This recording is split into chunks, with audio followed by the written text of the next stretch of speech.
Fairfax County is now in session. The Honorable Penny Ascarati presiding. Please be seated, come to order. Good morning. Morning, Your Honor. Do we have any preliminary matters before the jury? Just Okay, a sure. quick ones. Sure.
Good morning, ladies and gentlemen. All right, you can have a seat. All right, your next witness. Your Honor, we call Travis McGivern by video link. All right.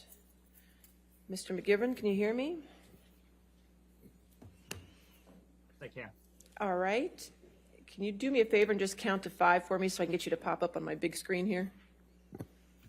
1, 2, 3, 4, 5. All right, now can you turn your camera on? I thought it was on. There we go. Yes, sir, now I can see you. Okay. If you could raise your right hand, sir. Do you swear or affirm to tell the truth under penalty of law? Yes, I do. All right, thank you. Thank you, ma'am. Good morning, Mr. McGivern.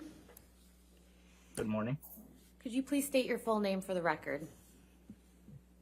Travis Edward McGivern, And where do you currently live? Los Angeles, California. Where are you testifying from today? Los Angeles, California. What is your current occupation? I am a security professional. And how long have you been a security professional?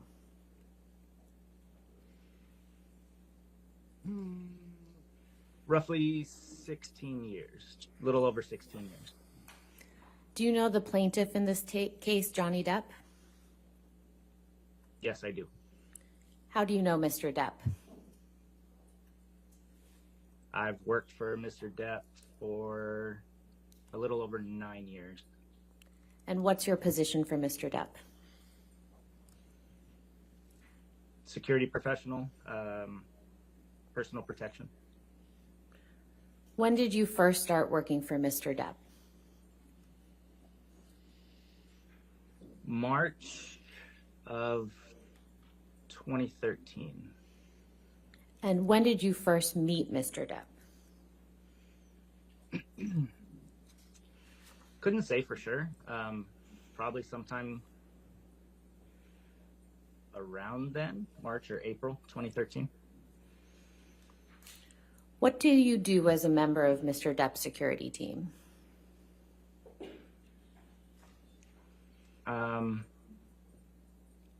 Residential security, estate security, if he's in LA.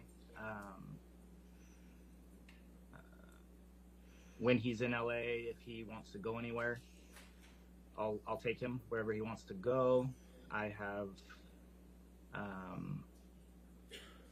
protected his children before. Yeah, just basically ensure the safety and well-being of Mr. Depp and his family. And are you currently employed for Mr. Depp? I am. What other means of employment do you have? So Mr. Depp's travel schedule is pretty regular. So when he's not in town, work slows down a little bit. So I have actually in the last 6 months, just under 6 months, picked up a full-time job working for another client. When you first started working for Mr. Depp, how often would you see him in person?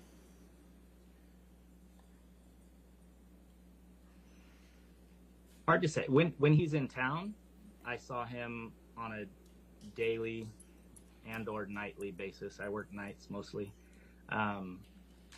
Obviously, when he's out of town, that changes. But yeah, when he's in town, pretty much daily. When did you first meet Miss Heard?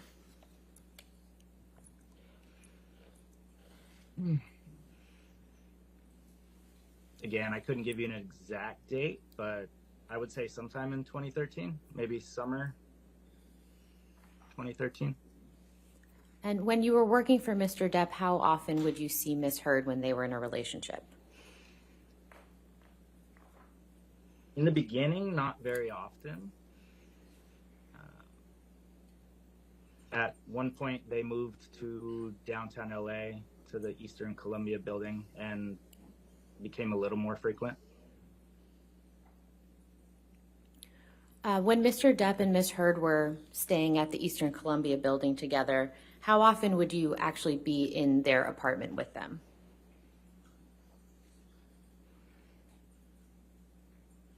That would vary depending on the situation, but a few times a week would be my best estimate. It depended on what was going on, and there'd be nights where I wouldn't see them at all. There'd be nights where I would. Best estimate would be a few times a week. During that time, did you have occasion to see Mr. Depp and Ms. Heard interacting with each other? I did, yes. And how often would you estimate? No, anytime I was in there, they were typically interacting. So I'd say a few times a week, several times a week. How would you describe the interactions between Mr. Depp and Ms. Heard?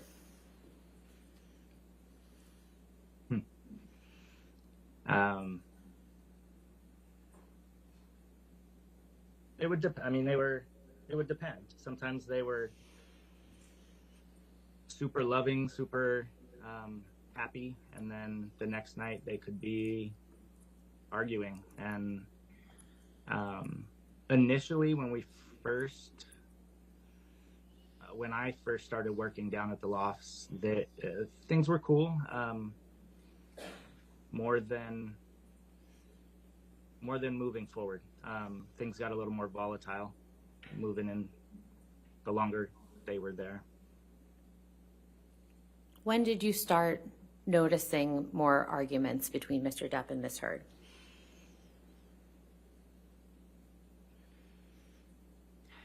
So I want to say like the end of 2014, they started staying down there pretty regularly.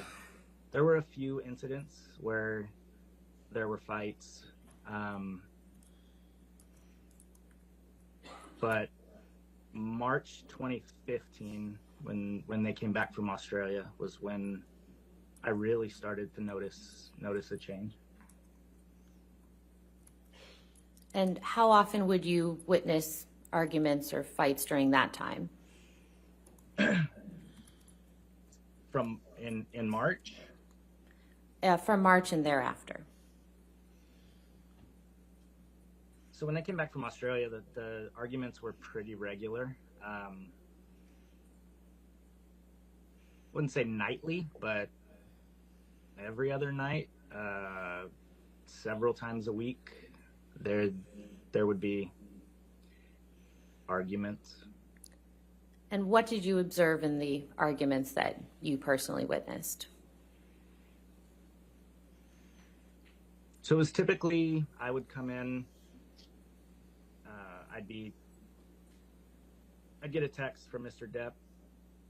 I would go to Penthouse 3, which is where they stayed,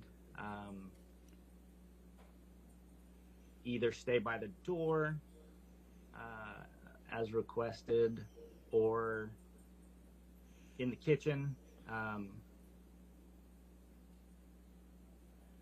And then, it was just verbal arguments, yelling. It was typically Mr. Depp wanting to get out of there. And so there was the trying to convince Ms. Heard to let us leave. And lots of name calling, lots of F-bombs, And who was the name calling directed at? So that was typically Ms. Heard directing her feelings toward Mr. Depp. And what do you recall Ms. Heard saying in those instances? Oh dear.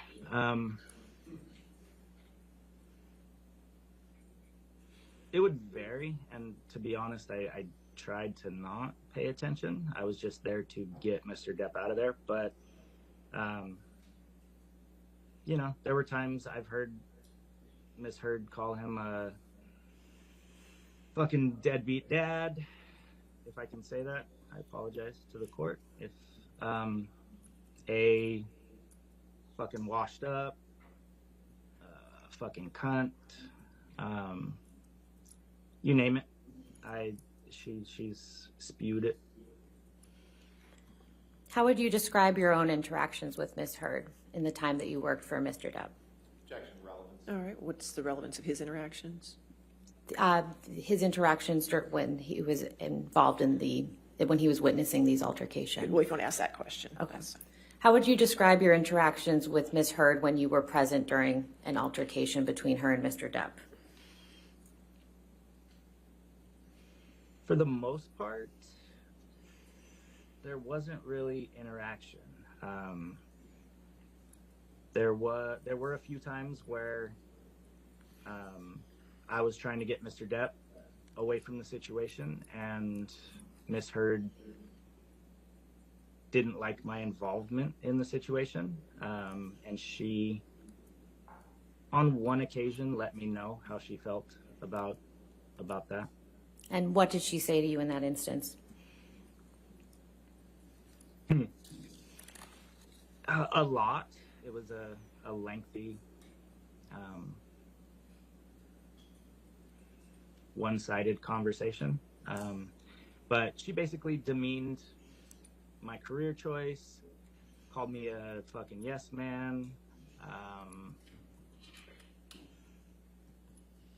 And honestly, there were parts of that where she was like, how would you feel if someone was involved in your relationship, which I sympathize with. But yeah, she definitely threw some shade on me and my chosen career. Now, you mentioned that the arguments between Mr. Depp and Ms. Heard increased when they returned from Australia in March 2015. When did you first see Ms. Heard when she returned from Australia? So I picked Ms. Heard up from the airport on March 9th.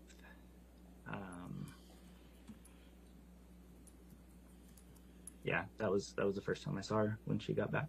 And who else was with her? A gentleman named Ben King, who I later found out, I didn't know who he was initially, but later found out he was the house manager or property estate manager of the place they were staying at in Australia.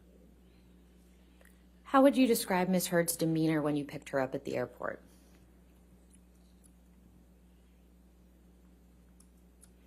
She seemed normal, nothing out of the ordinary.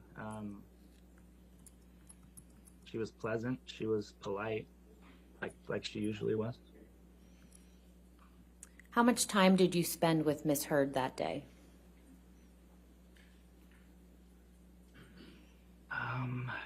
Not a lot, but at least the car ride from LAX to downtown LA to the lofts. Couldn't tell you how long that took, but probably 45 minutes to an hour. I believe I escorted them or helped them up to Penthouse 3 and was maybe in there for very, very briefly, a minute or two, and then I left. So overall, let's estimate an hour. And how close to Ms. Heard were you that day? I mean, in the car where I'm driving, she's in the seat right behind me to my right, so there's a few feet there. I think when I picked him up, I don't remember if I hugged her or not, but I know I probably grabbed some luggage, so I was within a few feet. And what time of day was it when Ms. Heard arrived at the airport? Early afternoon. I want to say they landed at around 1 p.m. What, if any, injuries did you observe on Ms. Heard that day? I didn't notice any injuries. When did you first see Mr. Depp when he returned from Australia in March 2015?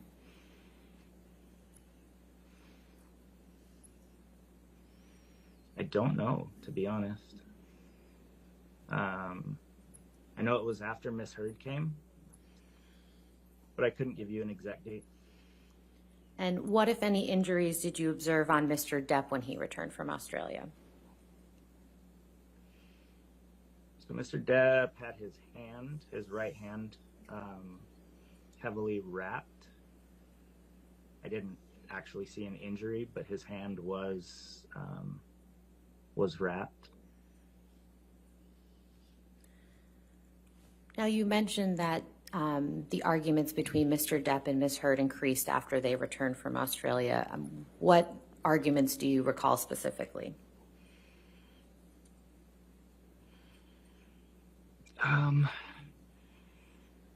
One in particular stands out.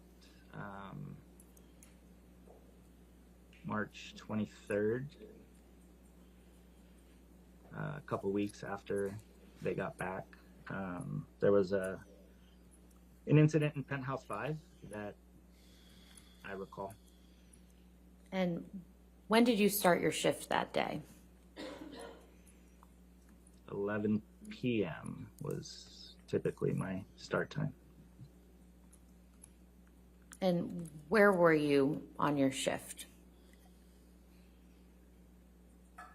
So at the loft, there was kind of a makeshift command post, CP, or guard shack, or whatever it's called, that was in a storage room connected to Penthouse 5 via a patio. So you'd leave Penthouse 5, go to a patio, and then our CP was connected to that patio. That's typically where we hang out during our shifts. And what time were you first contacted by Mr. Depp that evening?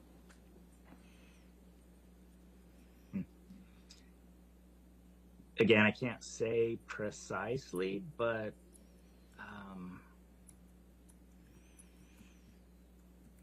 between 4 and probably around 4 a.m., 4:30 maybe. And what did you do after Mr. Depp contacted you?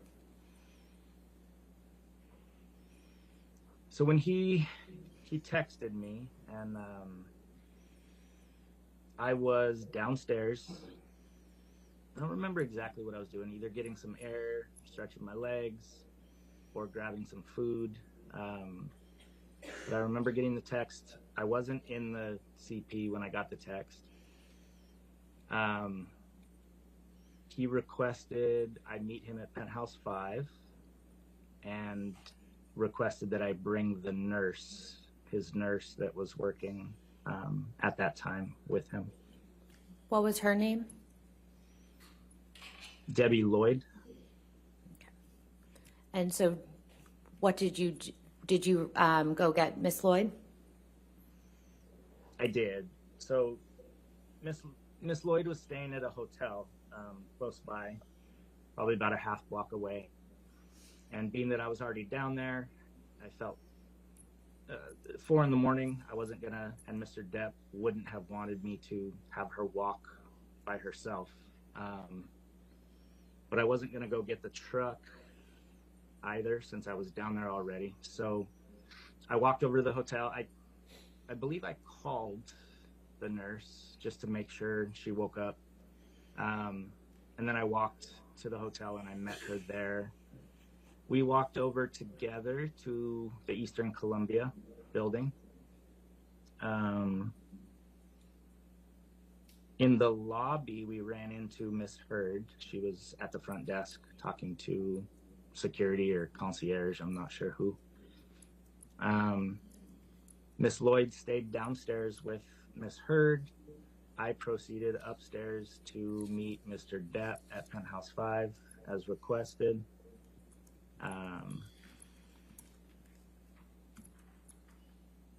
Was hoping to get him out of there before Miss Heard came back up, just because of past. Sorry, sorry. why was that? Just because past experiences, when they would argue, she would try to prevent us from leaving. To the point, I mean, she's held the elevator before. She's physically tried to keep Mr. Depp from leaving by grabbing his arm or standing in front of him. I just wanted to get out of there to avoid that. And what happened when you got upstairs to the penthouse? So Mr. Depp was sitting in front of the front door of Penthouse 5. He had some bags, I believe, like he was ready to go. I greeted him, kind of got a feel for what was going on, tried to get him out of there. As we were getting ready to leave, Miss Heard and Miss Lloyd exited the elevator on the penthouse level, so they came back up, and Mr. Depp and Miss Heard decided they wanted to continue whatever conversation they were having. So I let them into Penthouse 5. Myself, Miss Lloyd, Mr. Depp, and Miss Heard entered Penthouse 5. I tried to stay out of their conversations as long as they were peaceful. So they were having a relatively peaceful conversation. So Miss Lloyd and I stood outside the door of Penthouse 5, had the door propped open to make sure we could hear what was going on, but kind of giving them their space initially. And you said initially, what happened after that? So the conversation got a little louder, got a little more volatile. So Miss Lloyd and myself entered Penthouse 5 just to be around, to hopefully be able to not necessarily mediate, but just to be there. So yeah, entered, stood a little closer to Mr. Depp. And what did you observe when you went back into the penthouse?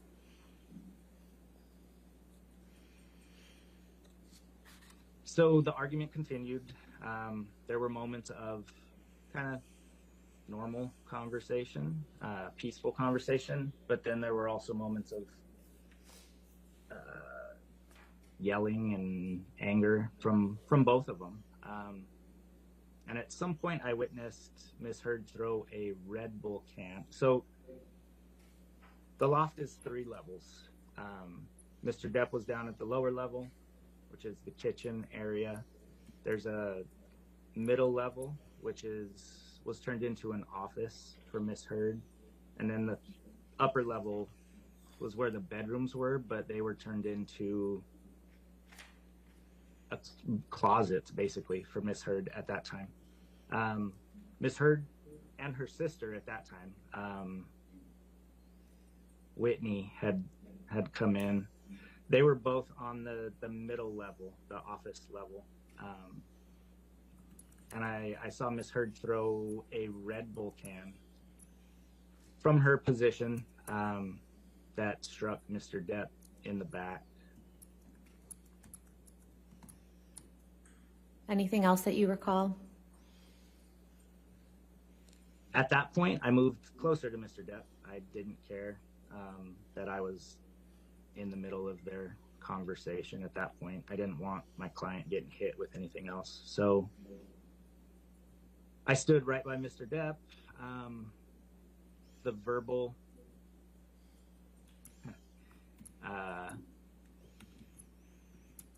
onslaught continued from both of them. Mr. Depp was giving as good as he got at that point. He was angry and agitated. At one point, Miss Heard threw something else, either a purse or some sort of bag or something that she had up there. I was able to knock it away so it didn't hit him. At one point, she spit at him. Yeah, and then just a lot of verbal vitriol from both of them. What do you remember Ms. Heard saying to Mr. Depp on this occasion? Jeez.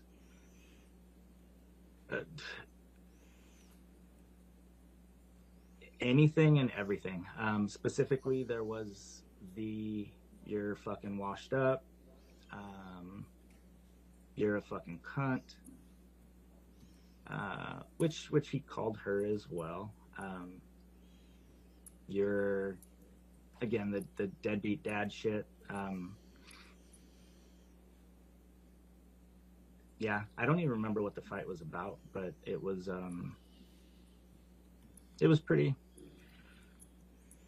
The F word is my favorite word, and it was being thrown around to the point where I was uncomfortable. So. And how did Mr. Depp respond to Ms. Heard's behavior? Oh, he was mad. He was upset, especially after she tried to spit on him. At one point, Miss Heard and her sister left Penthouse 5. I imagine they went into Penthouse 4 or possibly over to Penthouse 3. I don't know. They were all adjoining. Mr. Depp went upstairs and rearranged her closet for her. Threw down probably every rack of clothing and shoes. Threw at least one down the stairs. Yeah, he was upset. Where was Ms. Heard when Mr. Depp rearranged her closet, as you said? Can't say for sure, but she was not in Penthouse 5. She was either in 4 or 3. And you mentioned Ms. Heard's sister, Whitney. Do you recall when she arrived in the evening? So Whitney wasn't there when we first all walked into Penthouse 5. When Miss Lloyd and I stepped out to give them some space, she must have, excuse me, she must have come in at some point because she was in there when we walked back. Did you see Ms. Heard again that evening after Mr. Depp was in her closet? I did, yeah. She must have heard what was going on and not been too pleased. So she shortly after re-entered Penthouse 5 as I was trying to get Mr. Depp out of there. And what happened at that point? So her and her sister both came back in. We were on the middle level, so her office level of Penthouse 5 at that point. She was agitated. Mr. Depp was agitated.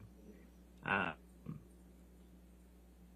felt it was time to get Mr. Depp out of the situation, so I stepped in between Miss Heard and Mr. Depp, telling Mr. Depp that we were leaving and that it wasn't up to him anymore. At that point, out of the corner of my eye, I saw a fist and an arm come across my right shoulder, and I heard and saw a closed fist contact Mr. Depp in the left side of his face. And whose fist was that? That was Miss Heard's fist, Amber Heard's fist. And where was Whitney when this occurred? Can't say for sure, but I'm guessing, or my best guess is behind Amber. How did Mr. Depp respond when he was punched?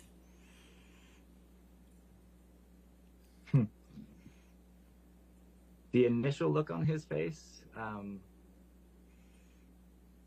kind of mirrored mine, kind of a look of shock, like what just happened? Where'd that come from? At that point, I wasn't going to let Mr. Depp get hit anymore, so I moved him down the last flight of stairs to the lower level, and told him we're leaving. It wasn't up to him anymore, just for his safety. I didn't. Again, I had let him get hit by a Red Bull can. I let him get punched. My job is to ensure the safety and well-being of my clients, and I felt like I hadn't done that, so it was my time to do my job and get him out of there. And so where did you go? So Miss Heard and her sister left Penthouse 5. Again, I don't know where they went. I'm assuming they went through Penthouse 4. We're either in 4 or 3. Mr. Depp was not pleased with me, naturally. He went into the bathroom for a couple minutes. Miss Lloyd talked to him.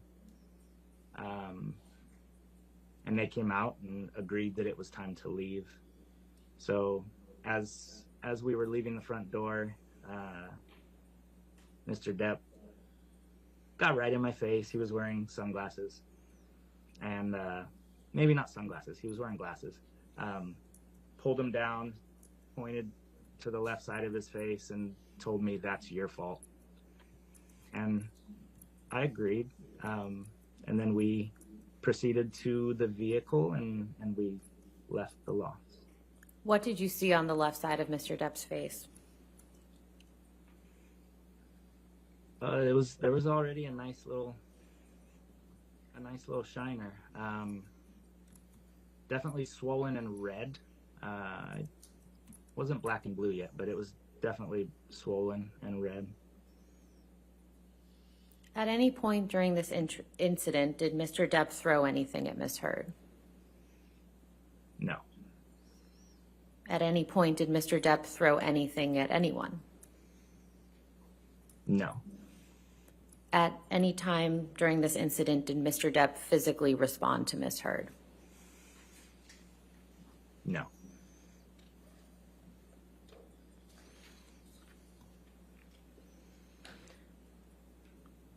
Do you recall Miss Heard's birthday party in April of 2016?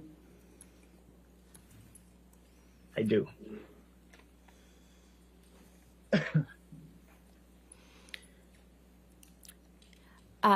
Mr. McGivern, during the incident we just discussed on March 23rd, what did Mr. Depp have on his right hand? So he had the same bandage that he had when he arrived from Australia. So it was heavily wrapped. Yeah, a heavily wrapped bandage. I don't know what was underneath, but it was definitely wrapped. Do you recall whether it was a hard or a soft cast? I do not. Okay. Now, moving forward to Miss Heard's birthday party in April 2016,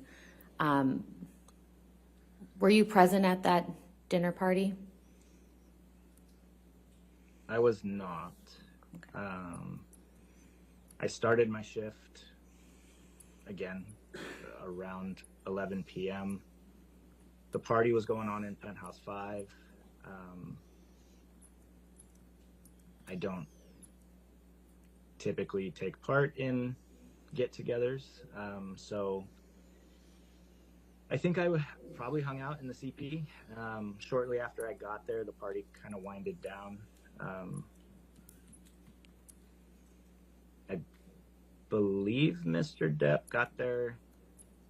He was late, so I think he got there shortly after I started my shift.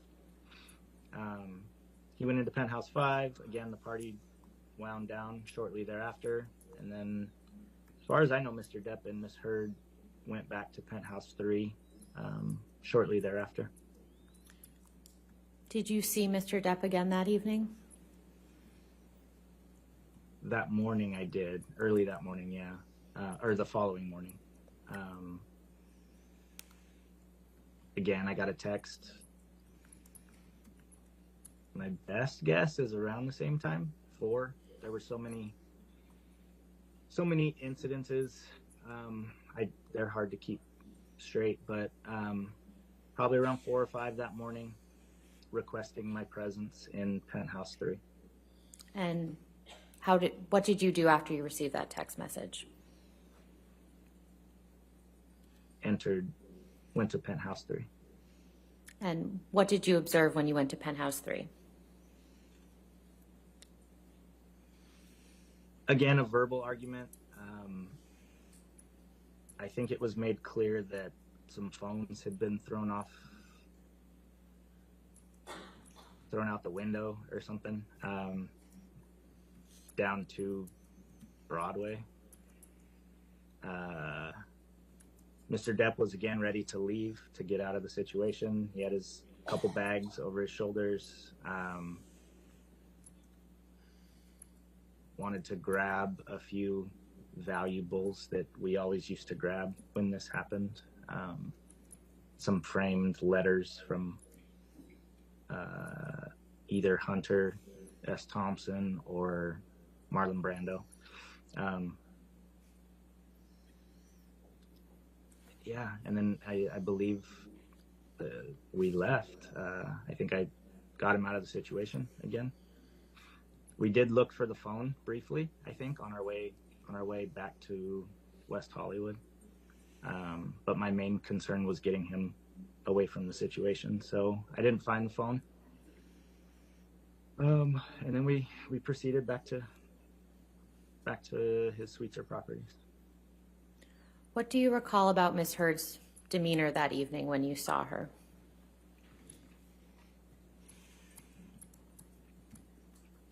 Nothing out of the ordinary. Nothing that. I mean, they were arguing like usual in those circumstances, but nothing pops out. What, if any, injuries did you observe on Miss Heard that evening? I didn't notice any injuries. In your time working for Mr. Depp, have you ever seen Mr. Depp physically abuse Miss Heard? I have not. Now, you mentioned a couple occasions. How many times have you witnessed Miss Heard be physically abusive towards Mr. Depp?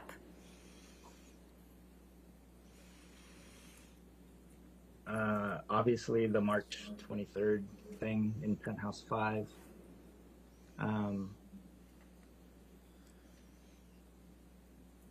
Physically abusive. I don't know how to define that, but I have seen her physically try to prevent him from leaving before. So grabbing his arms, standing in front of him, pushing him.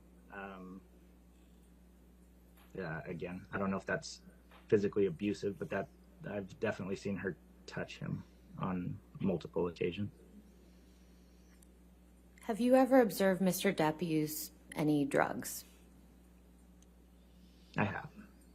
And what drugs have you seen Mr. Depp use?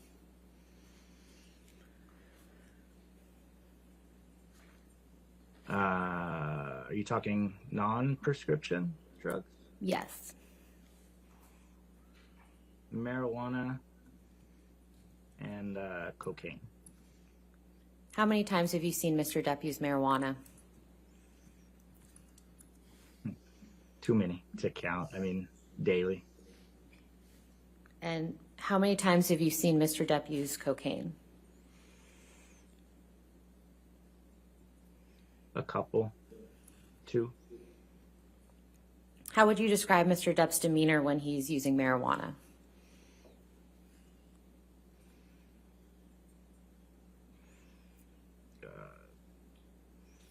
Chill, for lack of a better word. Mellow.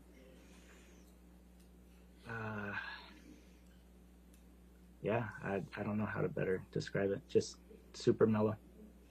And how would you describe Mr. Depp's demeanor when you've seen him use cocaine?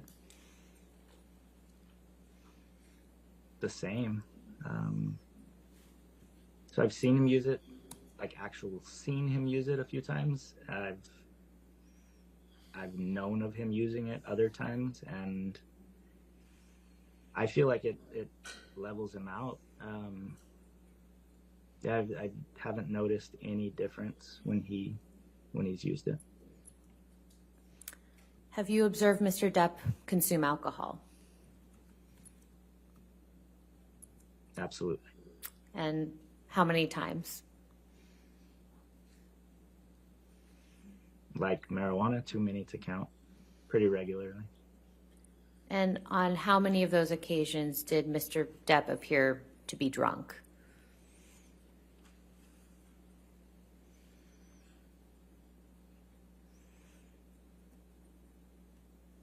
It would depend on what you mean by drunk, but not many. The only time I would say I've seen Mr. Depp drunk was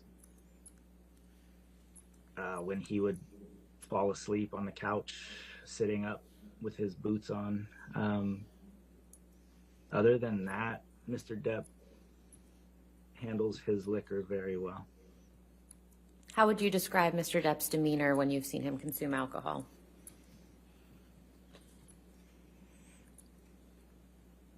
No different than any other time. Again, super chill, super mellow.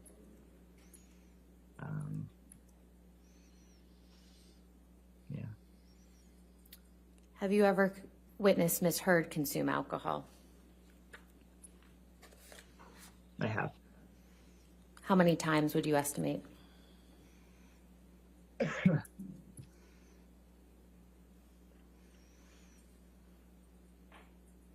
Again, too many to count. She drank fairly regularly. So I couldn't even give you a guesstimate. On how many of those occasions did you observe Ms. Heard behaving drunk?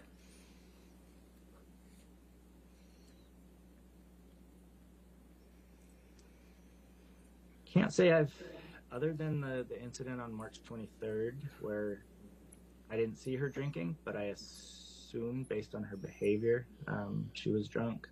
Other than that, I can't say I've ever seen her obviously drunk in my eyes.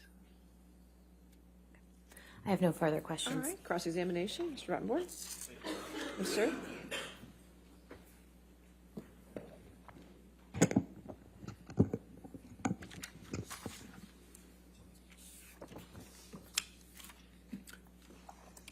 Good morning, Mr. McGivern.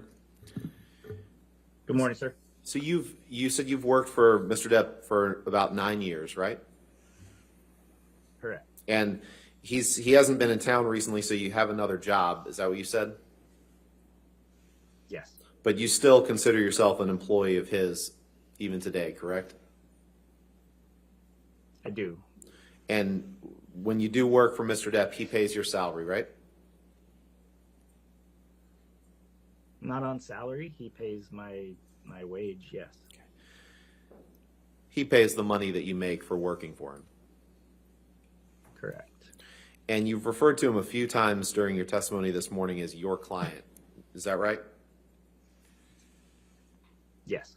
So when you're working security for Mr. Depp, it's Mr. Depp and Mr. Depp alone that is your client, correct? That is not correct. Well, in the altercation that you testified about with Ms. Heard and Mr. Depp, you referred to only Mr. Depp as your client, and it was your job to keep your client safe. Do you remember that? Objection, compound. I'll allow that. Go ahead. I do. So at least in that instance, he was your client, not Ms. Heard, correct? Correct. Now,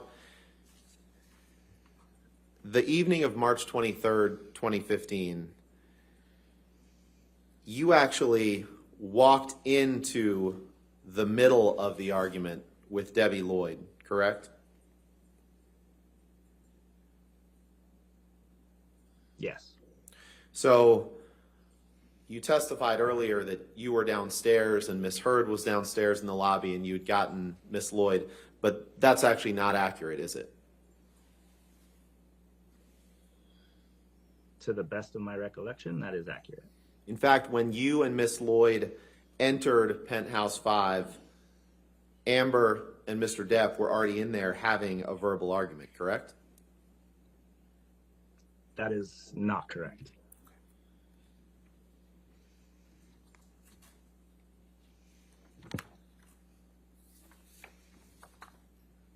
May I approach, Your Honor? All right, yes, sir. Thank you.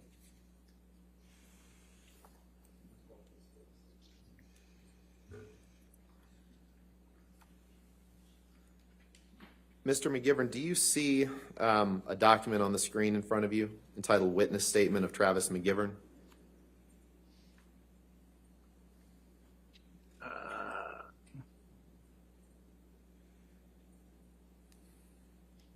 I do. Okay. And you, well, let me ask you this. Is that your address below? The document's pretty small. Is there any way for me to, oh, there we go. Yes, it is. And that's where you currently live? Hang on one sec, I'm sorry. That is a P.O. box. Okay. Is that yours? It is. Okay. Now, this is a witness statement that you prepared on behalf of Mr. Depp in the UK trial, correct? Yeah, the statement went away. Oh, there it is. You see it? Yes, it is. And who drafted this statement?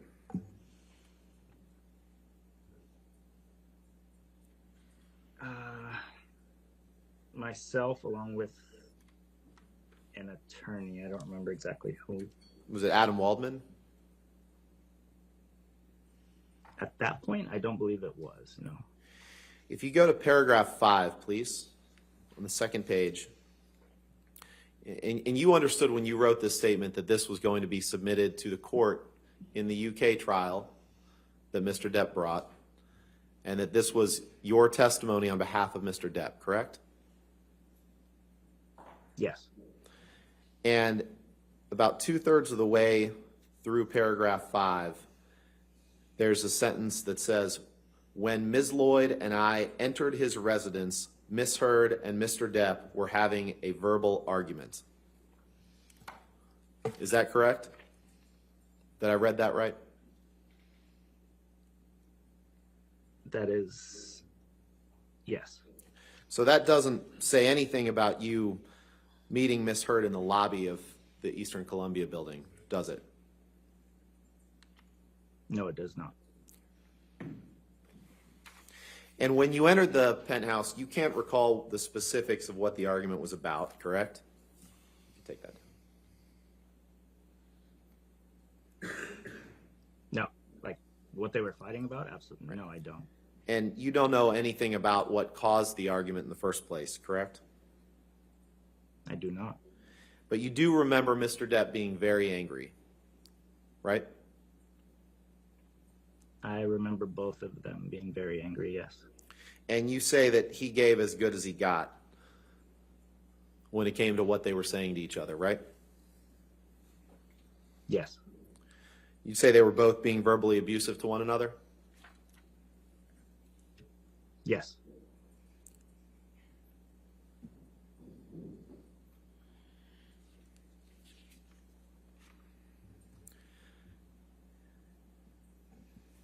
And you testified that at some point Miss Heard was on the mezzanine level, right? The level of her office, so kind of the middle level of the penthouse? That's correct. And Mr. Depp was on the lower level, correct, when you entered the penthouse? So when Miss Lloyd and I re-entered the penthouse, yes, that's where they were. And you weren't preventing Mr. Depp from leaving at any time, correct? preventing him from leaving. I was encouraging him to leave. Right. And he could have, when he was on that lower level of the penthouse, he could have left at that point, correct? You wouldn't have prevented that. No, I would not have. But instead, at some point, he walked up to the mezzanine and, as you say, he rearranged Miss Heard's closet, right? Well, that wasn't on the mezzanine level. That was on the top level. But yeah, he rearranged the closet. So he traveled up 2 levels in the penthouse to throw down every rack of clothing that she had, right? I don't know about every rack, but he definitely threw down some racks of clothes and shoes. Okay, I believe you said every rack, so that's just why I was asking you to confirm that. You said he threw a rack down the stairs, correct? Yes. And then at that point, he went back downstairs? To the mezzanine level, yes. Now, that wasn't the only time you learned of Mr. Depp causing damage in Penthouse 5, correct? Couldn't say for sure. Nothing's coming to mind. He had, you said he had something on his hand from his injury that he sustained in Australia, right? Yes, his hand was wrapped. Now, you weren't in Australia with Mr. Depp and Miss Heard, correct? I was not. And what he had on his hand could have been a hard cast, correct? Sure. I have no idea what was under the wrap. And isn't it true that while he was on the mezzanine level and Miss Heard and her sister were there, that he was reaching for Amber's hair while he was trying to hit her with that cast, correct? That is not correct. And you say that you can't say for sure where Whitney was standing on the mezzanine level during this altercation, correct? That is correct. And it's possible that she was standing in between Mr. Depp and Miss Heard then, correct? No. Well, you say you can't say for sure where she was standing. So she could have been standing in between Mr. Depp and Miss Heard, right? No, because I stepped in between Miss Heard and Mr. Depp. So she definitely wasn't standing in between them. Well, in fact, you saw Mr. Depp push or shove Whitney Heard, correct? Absolutely not. And it was only after Mr. Depp pushed Whitney that Amber stepped forward and punched him in the face. Isn't that right? That is not correct. Now, moving on to April 2016, you weren't there for the party, you said, correct? I started my shift while the party was going on. But you weren't in with the partygoers, you said, right? That's correct. And I was not. you said at some point Mr. Depp and Miss Heard went back to Penthouse 3, but you have no idea what went on between them in Penthouse 3 while you weren't there, correct? I do not. And you said that you gave security services to Mr. Depp primarily in Los Angeles. Is that right? Yes. A little bit of travel, but mostly in LA. Okay, where did you travel to?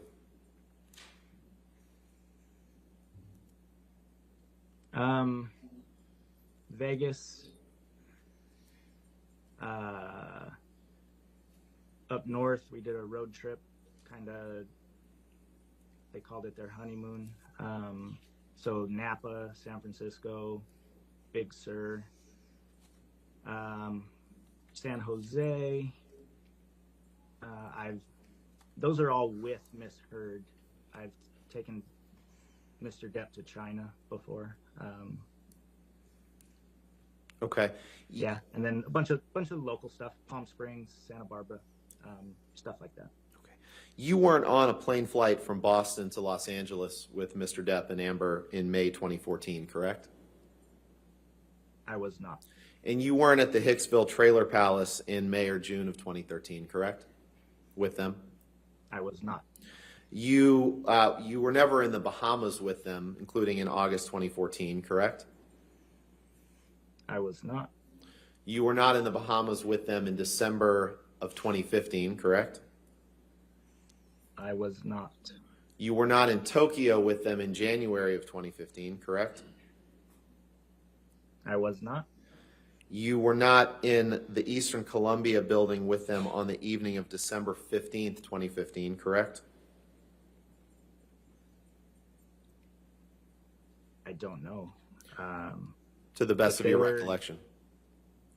Yeah, if they were at the lofts, I typically worked every night, but nothing about December 15th is popping into my head. Okay.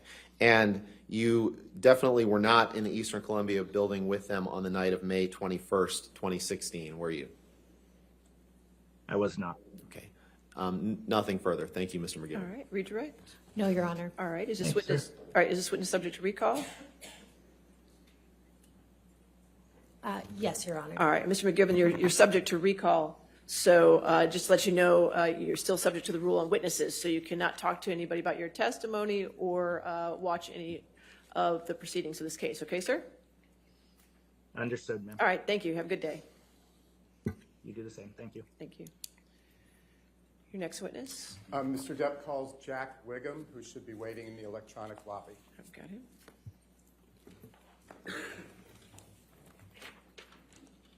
All right, Mr. Wiggum, can you hear me, sir?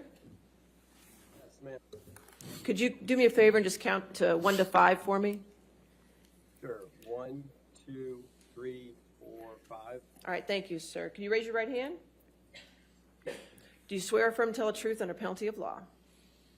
Yes. Okay, thank you, sir. Good morning, Mr. Wiggum. Would you please state your full name for the record? Sure. It's Jack Wiggum. Where do you live, Mr. Wiggum? I live in Los Angeles. Where, if at all, did you earn your undergraduate degree? I earned a degree in finance from the University of Florida. In what year, if any, did you graduate from the University of Florida? 1998. Do you have any graduate degrees, Mr. Wiggum? I do. I have a law degree also from the University of Florida and graduated in 2002. Mr. Wiggum, what do you currently do for a living?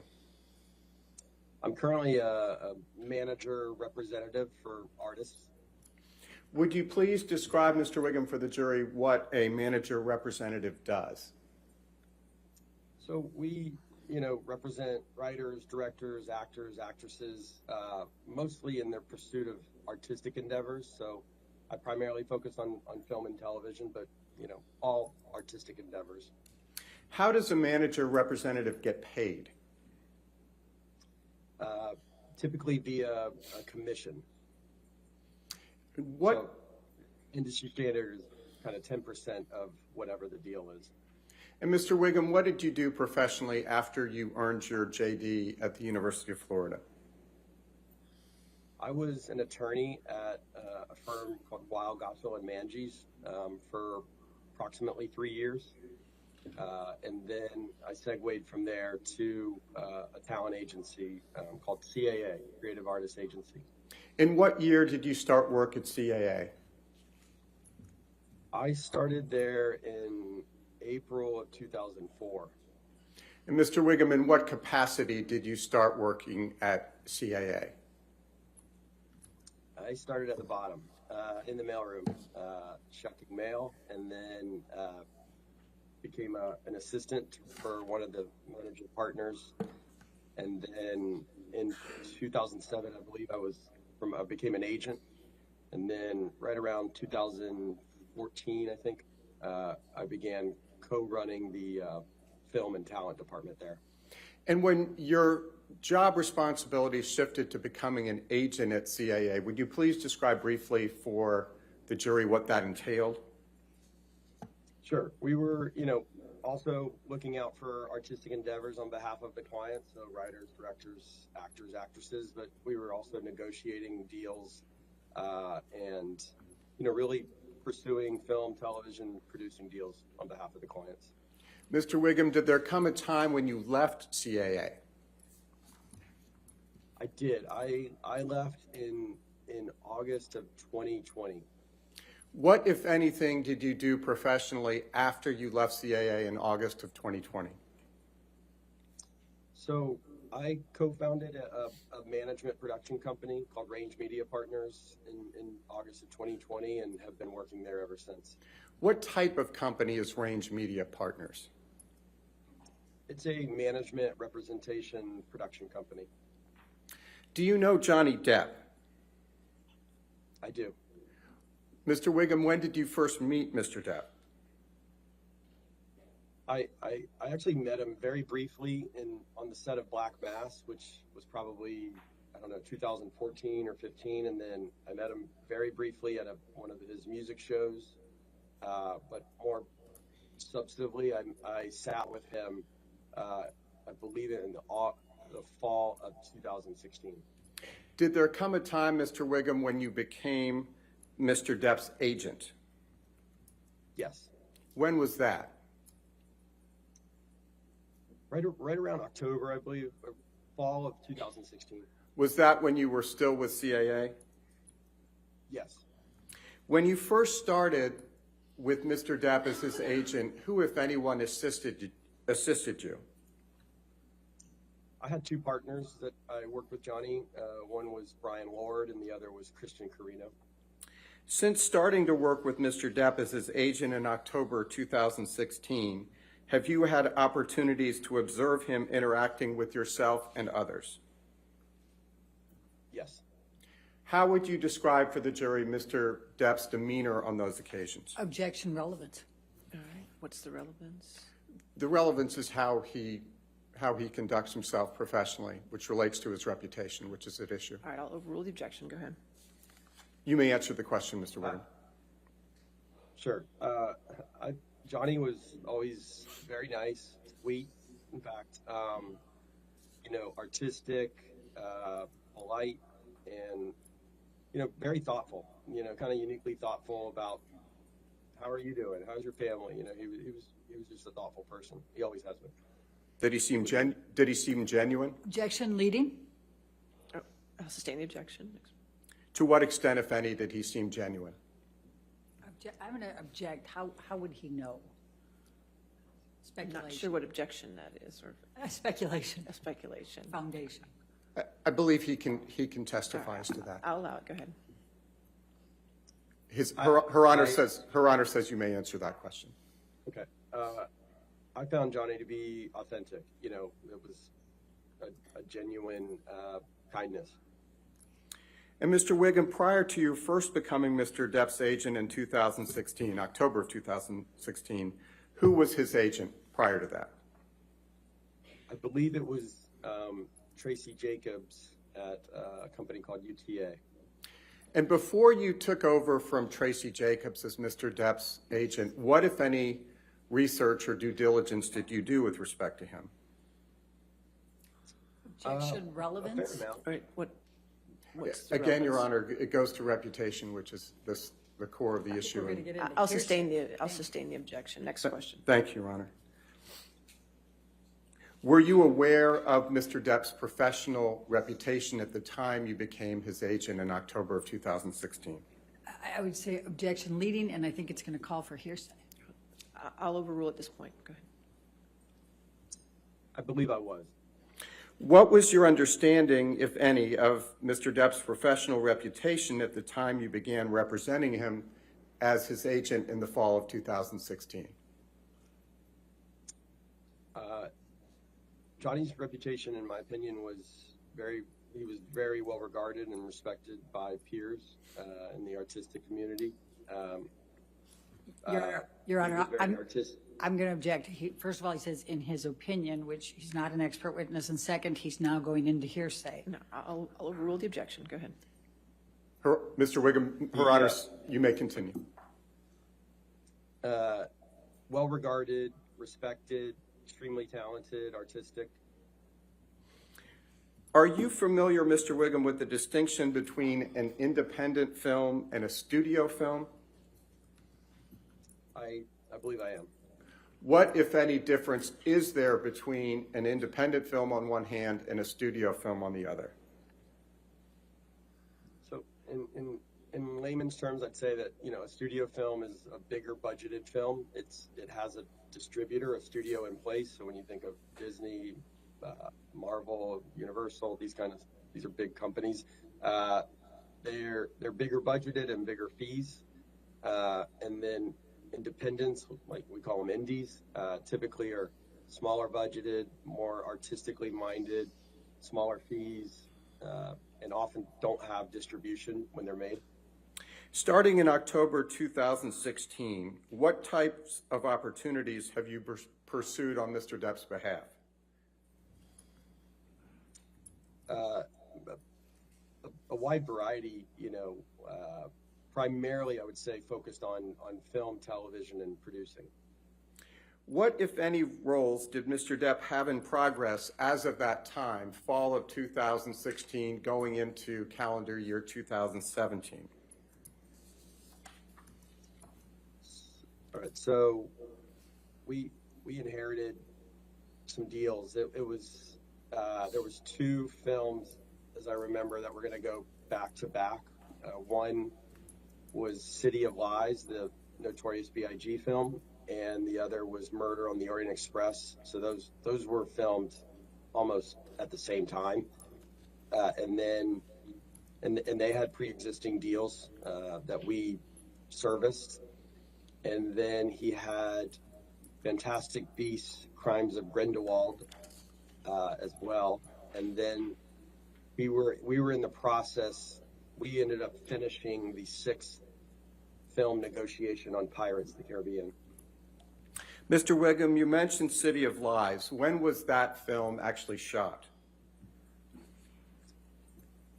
To the best of my memory, it was shot right, you know, at the very end, mostly the beginning of 2017. What was Mr. Depp's compensation for City of Lies? I believe it was $8 million. And you mentioned Murder on the Orient Express. When was that shot? So it was shot at almost the same time. I actually can't remember which one went first. They were both shot predominantly, call it January to April of 2017. I remember us having to work out dates, but it was the beginning of 2017. What was Mr. Depp's compensation for Murder on the Orient Express? If memory serves me, I think it was $10 million. Was Murder a studio film or an independent, or what you call an indie film? It was a studio film. It was Fox. Mr. Wiggum, you also mentioned Fantastic Beasts 2, Crimes of Grindelwald. When was that film shot? I believe that film was shot in the fall of 2017. What was Mr. Depp's compensation for Crimes of Grindelwald? Again, that deal predated us. I think it was $13.5 million, if I remember correctly. Was Crimes of Grindelwald a studio film or an indie film? It was studio. It was Warner Brothers. And backing up a bit, Mr. Wiggum, what was the first business opportunity you were able to secure for Mr. Depp after he came to you and CAA in the fall of 2016? So I believe it was 2017 was it was busy. We had a slot that summer, and he wanted to do a smaller film, and it was The Professor, I believe. How much compensation, if any, did he receive for performing in that smaller film, The Professor? That deal was $3.5 million. Was The Professor an independent film or was it a studio film? It was independent. And Mr. Wiggum, how, if at all, was CAA compensated for closing the deal on The Professor? So it would have been the normal 10% of the deal. So the deal was $3.5 million. The commission would be $350,000 to the agency. Mr. Wiggum, was 2017 a typical year for Mr. Depp in terms of the workload for an actor of his caliber and track record? Objection, leading. Overruled, I'll allow it. Go ahead.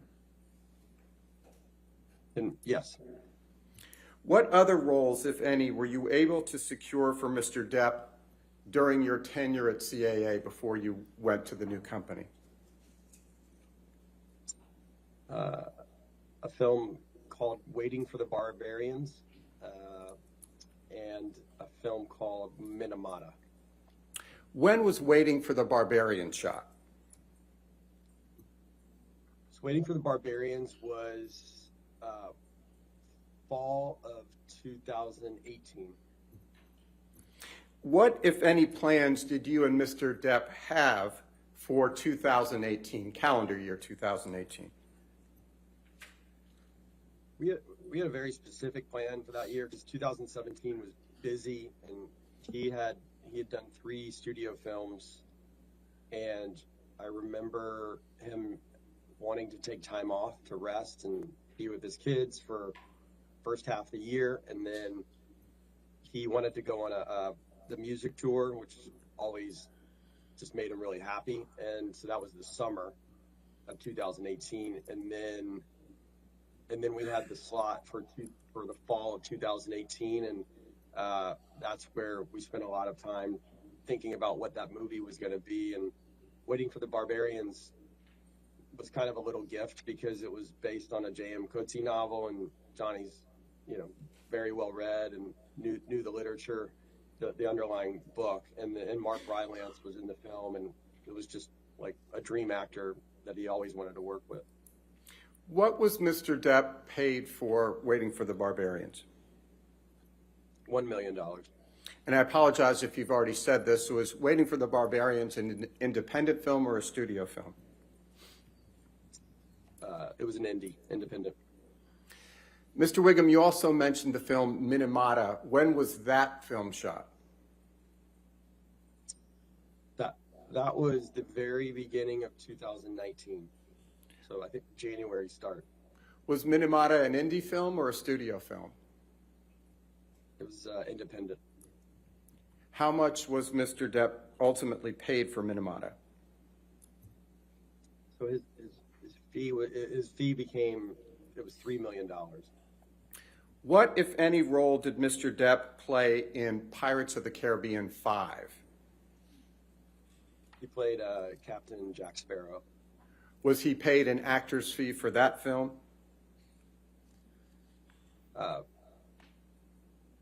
Technically, it was before my tenure, but yes, I would assume he was. Mr. Wiggum, would you please explain for the jury what are residual or back-end rights? I think the easiest way to explain a back end is it's an ownership stake on behalf of the artist in the success of the movie, and typically is only granted to stars of a certain stature. And in addition to the fee, Mr. Depp, the upfront fee that Mr. Depp was paid for Fantastic Beasts 5, which I know preceded you, what if any understanding do you have of whether Mr. Depp had any back-end rights for Pirates 5? Objection, Your Honor. Foundation. He said that deal was at the other agency, and he wasn't. I'll allow it if he knows it. That's fine. Go ahead. Her Honor says you may answer the question. Yeah, so you initially said Fantastic Beasts. I think you meant Pirates 5. I apologize. I did mean Yeah. for Pirates 5, what, if any, back end did Mr. Depp have for Pirates 5? I don't know what it was. I know that he had one. To what extent, if any, did Mr. Depp ever have a deal to perform in Pirates 6? So when we started representing him, I remember Brian Lord and myself finishing a deal that had started at the previous agency. Objection, Your Honor. May we approach? Okay. Hold on a minute.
For the interruption, Mr. Wiggum, Her Honor says you may answer the question, which I believe is, to what extent, if any, did Mr. Depp ever have a deal to perform in Pirates 6? So we finished the deal, and then we closed the deal at $22.5 million for that film, is my memory. Which studio was involved in the Pirates series, including Pirates 6? So that was Disney. Was Disney the studio involved in all of the Pirates movies? Yes. What role was Mr. Depp to play in Pirates 6? Objection calls for speculation I'll allow it. and hearsay. I'll allow it. Captain Jack Sparrow. Was the $22.5 million to be paid to Mr. Depp by Disney or by some other entity?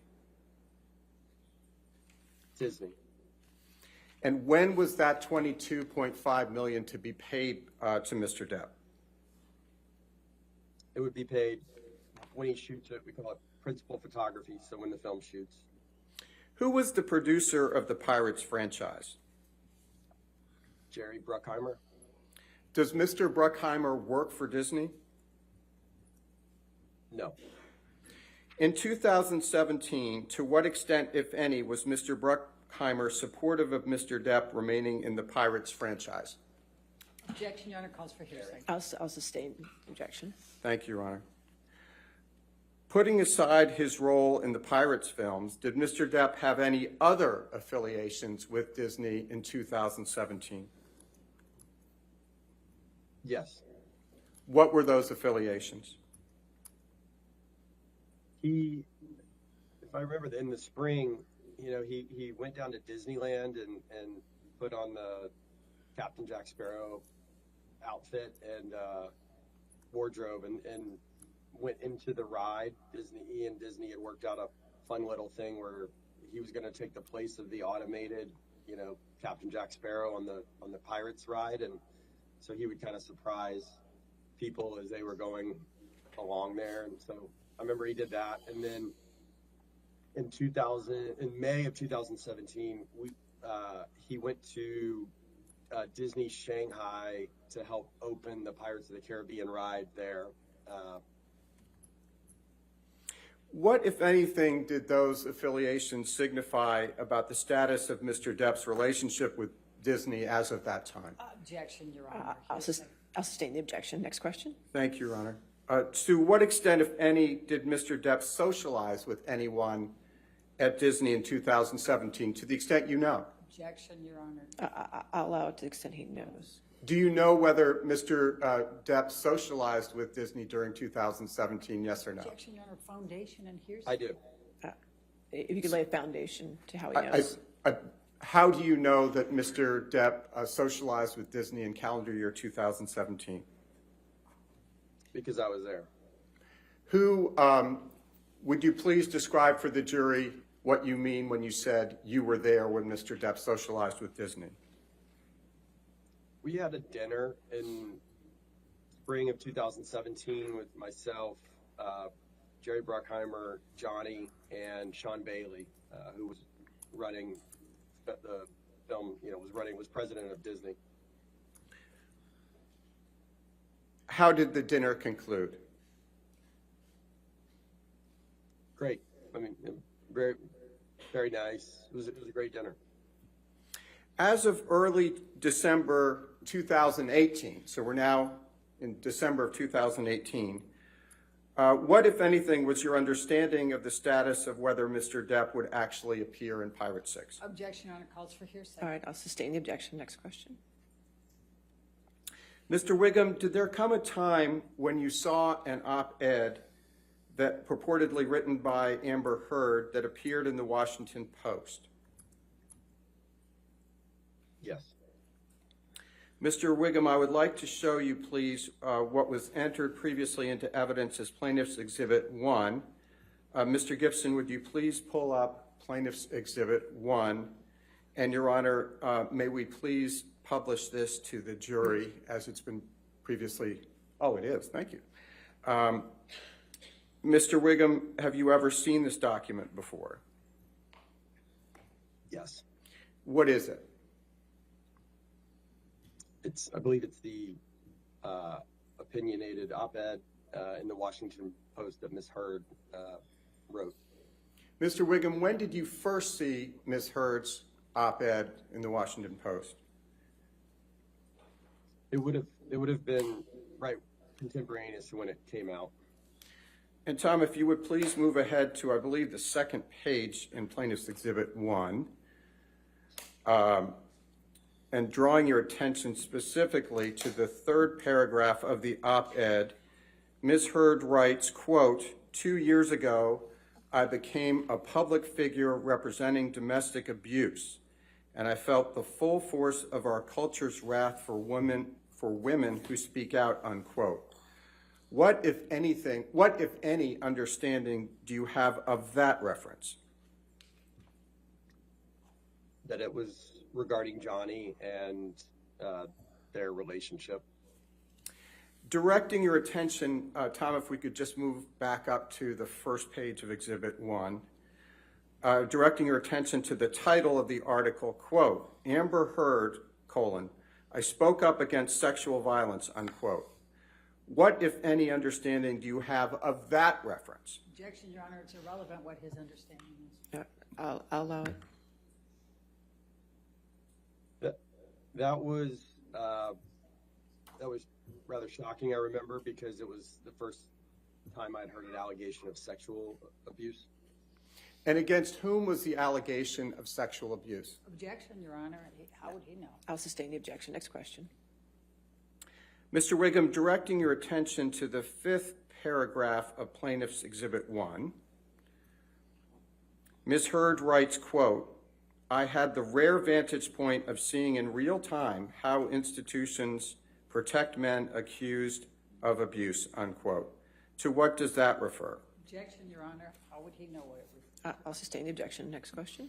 Mr. Gibson, if you would please take down Plaintiff's Exhibit 1.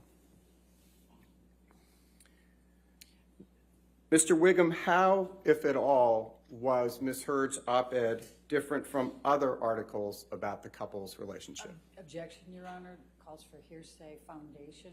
All right. Other articles? Mr. Wiggum, had you seen other articles in the course of your duties as Mr. Depp's agent about Amber Heard and Johnny Depp? Objection, Your Honor, still. Yes. Calls for hearsay foundation. I'll allow it. Thank you. How, if at all, was the op-ed different from other articles you had read about the Johnny Depp-Amber Heard relationship? It was a first-person account coming from the victim. It's extremely impactful. Impactful in a good or bad way?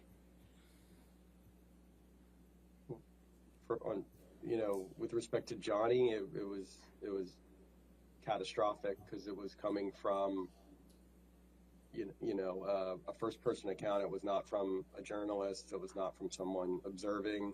It was from someone saying, this happened to me. Mr. Wiggum, between December 18, 2018, the date of the op-ed, and October 2020, did Mr. Depp perform in any studio films?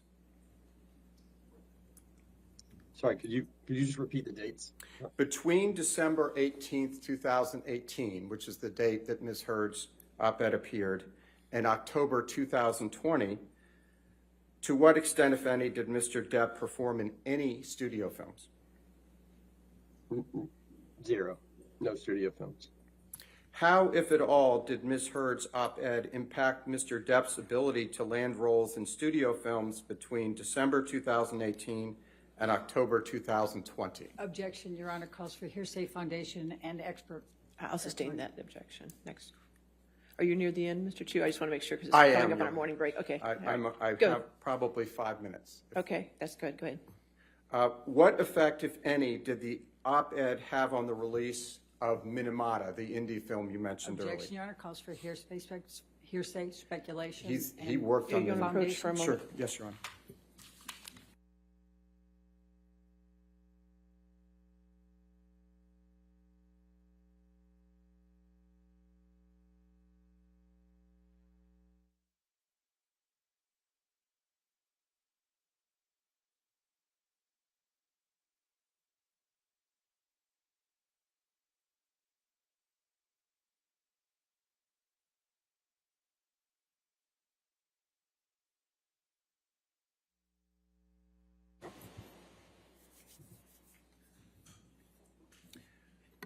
What happened, Mr. Wiggum, after the op-ed, but before October 2020, with respect to Minamata? So the op-ed came out in December, and it was right as we were going on Christmas break, and Minamata was supposed to start in January, and I remember it was very, very difficult to keep Minamata together. The financing became shaky. The budget had to come down. Johnny's fee came down in order to save the movie. Tom, if you would please pull up Plaintiff's Exhibit 584, and we're not asking to publish it because it does not come in. This is an email chain with the subject line, quote, Johnny Depp's Jack Sparrow won't I return. object to him reading All right. even from that to the jury. That's fine, Your Honor. We Okay, can. move on. Mr. Wiggum, do you recognize this email chain? Yes, now that I'm looking at it. What is the date of this email chain? I think it's December 20th. December 20th of what year, sir? Sorry, December 20th of 2018. Mr. Wiggum, directing your attention to the middle email message on Plaintiff's Exhibit 584, did you receive this message from Christian Carino in or about December 20th, 2018 at 3:26 p.m.? Your Honor, I'm going to object because it's a hearsay document. He's asking questions from the hearsay document. I'll It's allow that. double. I'll allow that question. We'll see where we go. Her Honor said you may answer that question. Yes, he's asked. I see what he's asking me. Would you please explain to the jury what the message was about? Objection, Your Honor, hearsay. Hearsay. He's asking him to essentially say If we what. want to approach for a moment.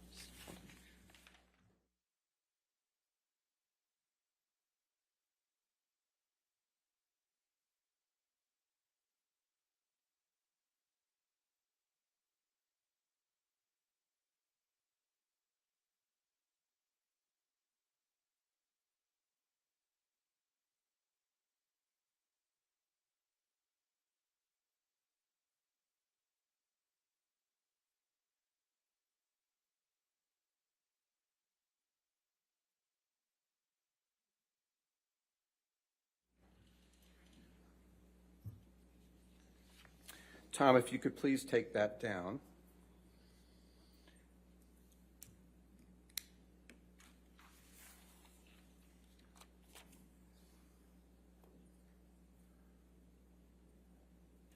Mr. Wiggum, did there come a time after Ms. Heard's publication of the op-ed on December 18, 2018, but before October 2020, that you learned more about Disney's plans about whether it would cast Mr. Depp in Pirate 6? Objection, hearsay. All right. I'm just asking whether he Okay, I'll allow that. Yes, when did that happen? in 2019.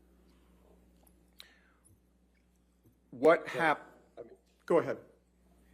No, Your Honor. object. Next question.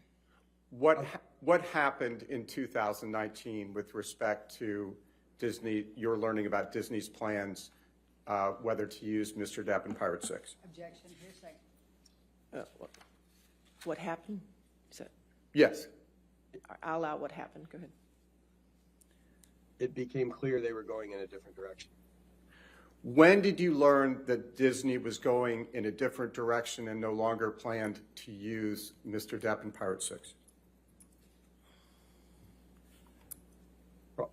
Early 2019. Who is Margot Robbie?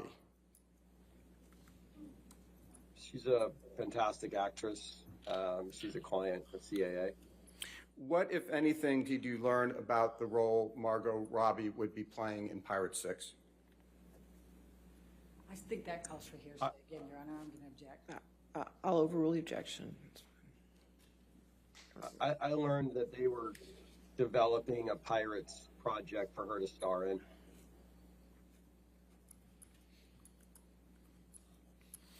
After you learned that Disney was going in a different direction in early 2019 and no longer planned to use Mr. Depp, to what extent did you reach out to Jerry Bruckheimer or Sean Bailey? Objection, Your Honor, calls for hearsay. It does not, Your Honor. Overruled, I'll allow it. Thank you, Your Honor. A lot. Did you reach out to Mr. Bruckheimer and Mr. Bailey jointly or separately? Separately.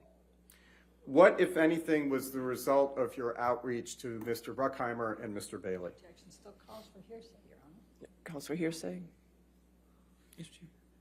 I'm just asking what the result was. It's still based on his communications with them. All right, I'll sustain the objection. Next question.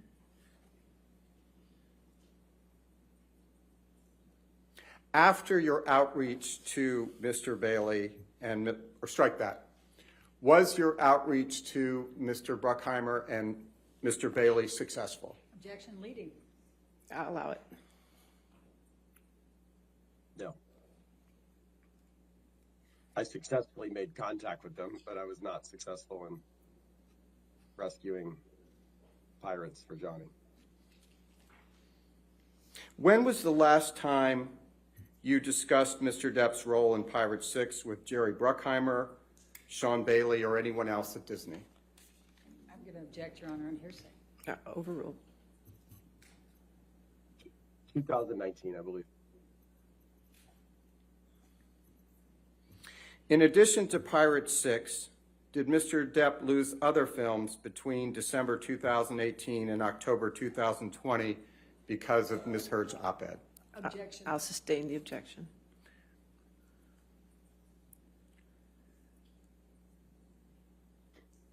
In addition to Pirate 6, did Mr. Depp lose any other films between December 2018 and October 20? Objection, Your Honor. First of all, I don't think he testified that he lost Pirate 6. Second of all, it's She's leading. now contradicting the witness's testimony, no, which is no, Just trying to ask the inappropriate. question Both of you. the other Both way. of you. Overruled. Let's go.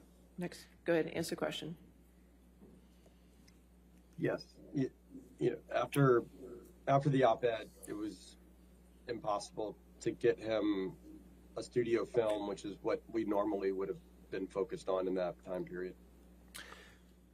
Mr. Wiggum, to what extent did COVID, or strike that, to what extent, if any, did COVID impact Mr. Depp's opportunities prior to October 2020?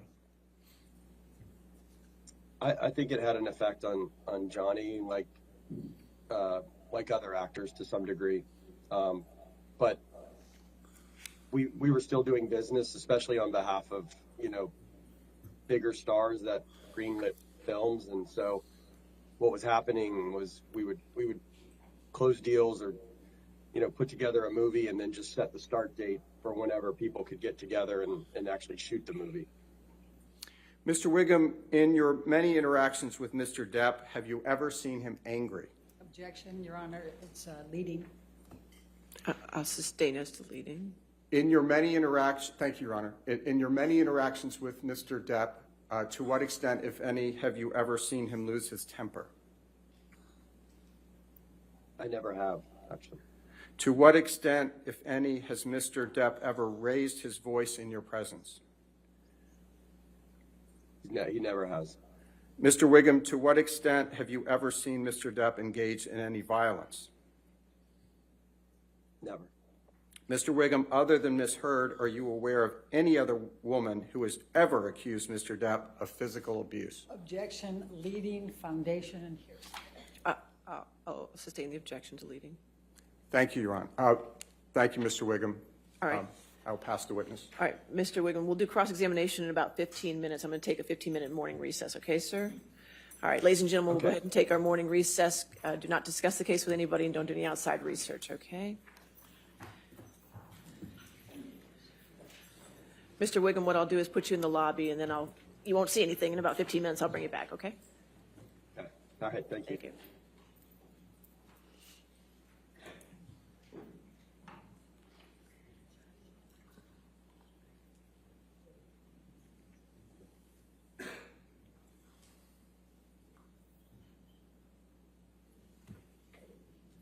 All right, at this point, we'll just come back at noon, okay? All right. All right, thank you.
Ready for the jury?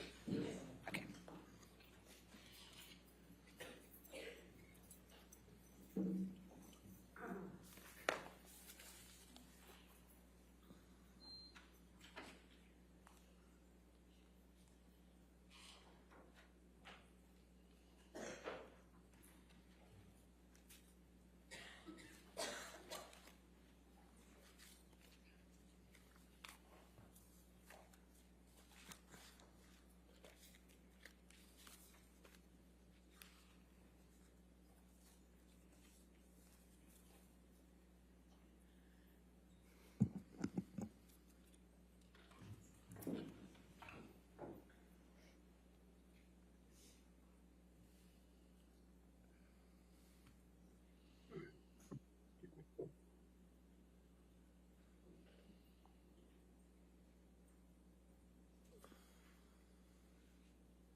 All right, Mr. Wigman, can you hear me okay?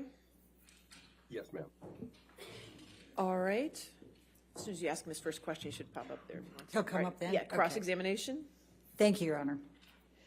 Mr. Wiggum, you testified that you closed a deal for Mr. Depp for Pirate 6 with him acting as Jack Sparrow. Do you recall that testimony?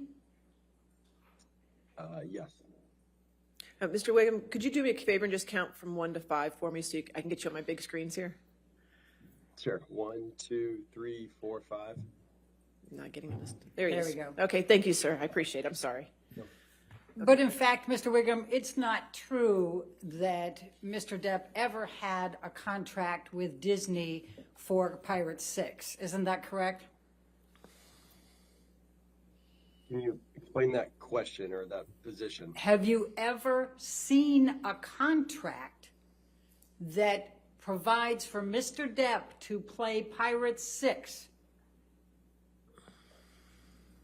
To the best of my knowledge, my memory, myself and my partner closed an optional picture deal for the amount of money of what that picture would be for Johnny. And you would make sure to have that in writing, wouldn't you? You know, that would normally go through legal counsel in terms of the codification of it. Do you have any explanation for why there exists nothing, no piece of paper, nothing suggesting that Mr. Depp ever had a deal with Disney for Pirate 6? Objection, lack of foundation, compound. Oh, I'll allow it. So I often close, when I was an agent, we would work on many deals where I actually wouldn't see contracts. They were verbal in nature. And then, you know, especially on optional pictures, just so there was an understanding of what the money would be.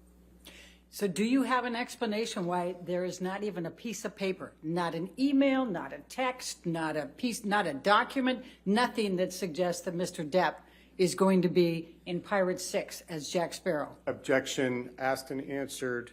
I don't believe it was. Overruled. I'll allow it.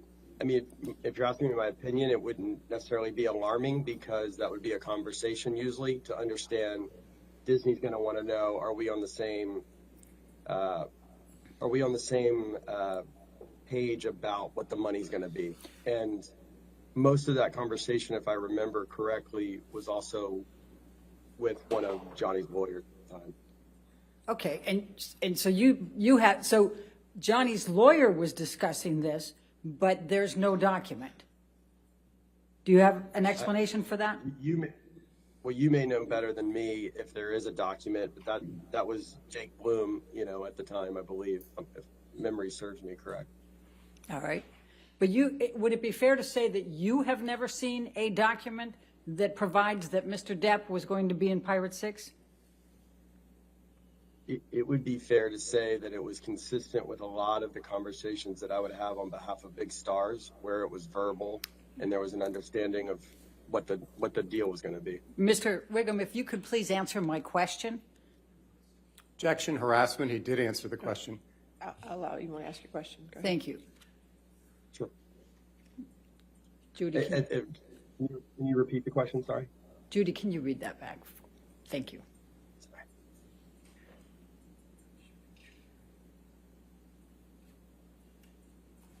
All right, but would it be fair to say that you have never seen a document that provides that Mr. Depp was going to be in Pirate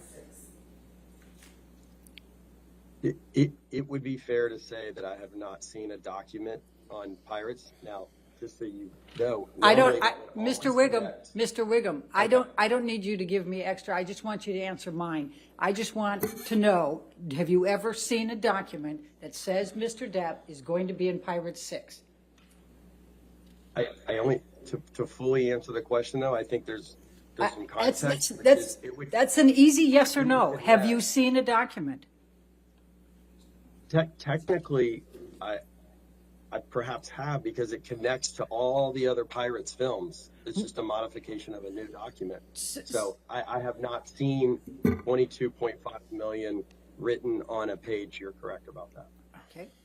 Now, you, in fact, had discussions back in 2016 and 2017 with Mr. Bailey, Sean Bailey. You talked about him a little bit ago, right? Yep. And you also had discussions with Jerry Bruckheimer in 2016 and 2017, correct? Yes. About Mr. Depp potentially being in Pirate 6, correct? And then you had discussions in 2018 with Mr. Bailey, and he was quite non-committal about whether Mr. Depp would be in Pirate 6, correct? Objection, hearsay. That's fine. All right. Okay. Given that he was able to, I'll sustain as to hearsay. It is hearsay. Okay. All right. So you determined, Mr. Wiggum, that by the fall of 2018, it was very likely that Mr. Depp was not going to be in Pirate 6. Is that correct? It's a two-pronged answer from my perspective, because there was really two individuals involved in that decision. I would say Jerry Bruckheimer and Sean Bailey. Jerry Bruckheimer in the fall of 2018 really wanted Johnny in that next film, and Sean was non-committal, as you said. And Mr. Bruckheimer made it clear to you that Mr. Bailey was the one who gets to decide because he's Disney, right? Ultimately, and he also wanted to be the tip of the spear to really try to convince Sean. Okay. Now, do you recall?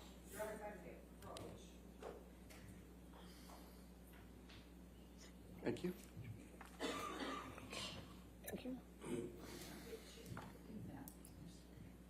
Do you recall having your deposition taken on January 20, 2021? Okay. Yes, ma'am, with you. Okay. Can you pull that up, Michelle, please? Thank you. I'm going to ask you to turn to page 44. And Mr. Wiggum, you were under oath at the time of this deposition, correct? Correct? Yes. Yes, ma'am. Line 10. This is page 44, line 10. The question, do you recall approximately when in 2018 you inferred from your discussion with Mr. Bailey that the likelihood of Mr. Depp being in Pirate 6 was not high or was going away? And your answer at that time was, if memory serves me, the latter part of 2018 maybe. Question, when you say latter, is that any time from August to December, or what are you thinking? Answer, I would say fall, maybe, October, November, December, in that area. Do you recall giving that testimony under oath at that time? I do, now that I see it, yes. Okay. And in fact, there were quite a few things going on earlier in 2018 that might have had a bit of an impact on Mr. Depp's reputation. Would you agree? It might help if you refresh your recollection. Sure.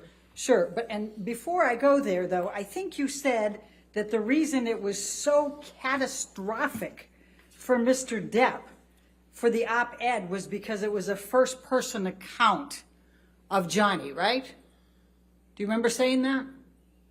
Yes. Okay. Wasn't it a first-person account when Ms. Heard filed for the TRO in 2016? So that would have predated any relationship I had to Johnny, so I had no knowledge of that. Okay, so you don't know whether it was catastrophic then? If you're asking me my opinion on something I don't know, I can form an opinion right now. It's a court document and probably a little different than an op-ed in the Washington Post. But I would agree it's not now that I'm forming an opinion, that it's not a great headline for sure. When you read the op-ed, did you read it online or did you read it in the actual Post paper? I don't remember. Well, let's pull up Plaintiff's Exhibit 2.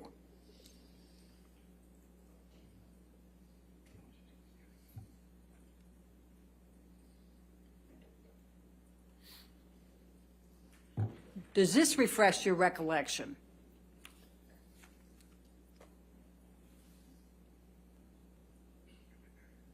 Very hard for me to see it. Is that just the paper? We're going to try to scroll in a little bit more.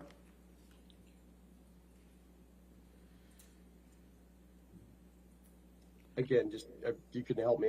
Is that the paper? Is Yes. that the article? Yes, that's the Washington Post. So, what's the question? Sorry. Does this help refresh your recollection of whether you saw it in print or whether you saw it online? It does not, but I'll tell you that I did not typically pick up the Washington Post, Okay, and so while we're sitting, if you can, just for a second, you're saying that then 2 years ago I became, oops, I better not do that. Let's clear that one. Then 2 years ago I became a public figure representing domestic abuse. That's this first person from Ms. Heard that's catastrophic for Mr. Depp. Is that your testimony? My testimony is that it reads like a victim statement from someone involved and the recipient, and it became a bit of a death nail catastrophic thing for Mr. Depp in the Hollywood community. All right, well, let's pull up Defendant's Exhibit 99.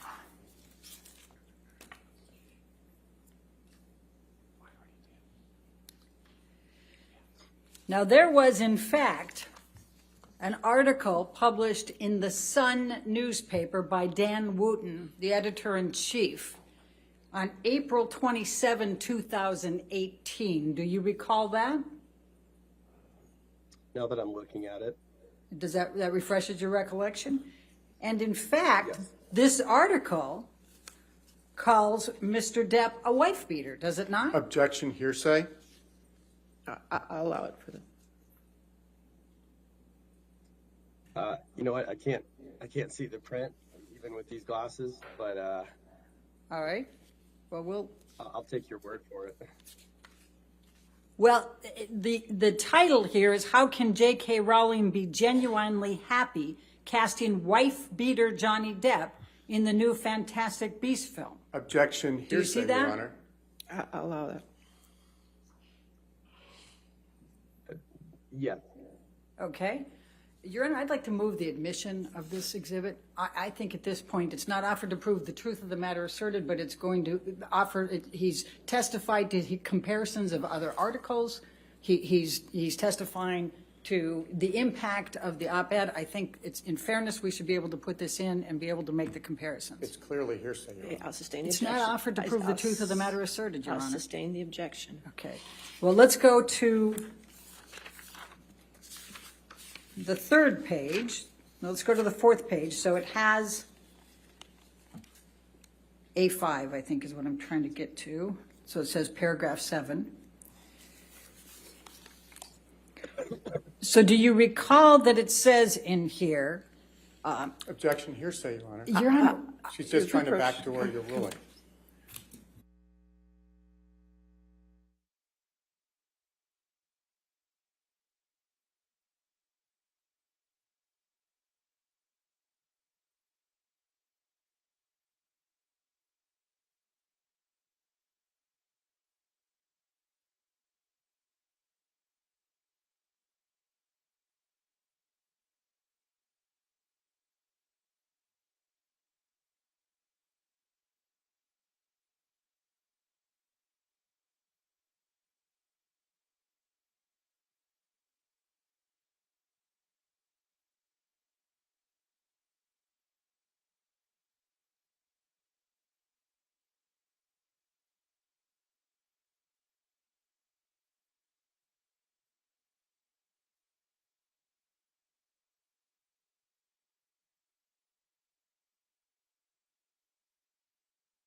Mr. Wiggum, the article also had pictures, did it not? I don't recall. Do you recall whether it had a picture of Ms. Heard? Objection, hearsay, Your I Honor. don't recall. I'll allow that. I don't recall.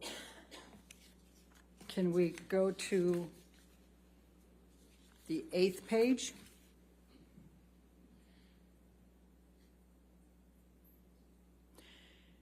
I'm showing you the picture right now. Does that refresh your recollection? Your Honor, hearsay, lack of foundation. I'll allow it. It doesn't speak to my impression of when I read it or how I read it, but I see the photo. Yes, ma'am. All right, and in fact, it shows bruises on it, doesn't it? On Ms. Heard's face? Objection, lack of foundation. Overruled. That would be what I see, yes. Okay. Now, Mr. Depp filed a lawsuit against the Sun newspaper and against Dan Wooten for this article, correct? I believe so. June 13, 2018. Let's pull up 1599, defendants 1599.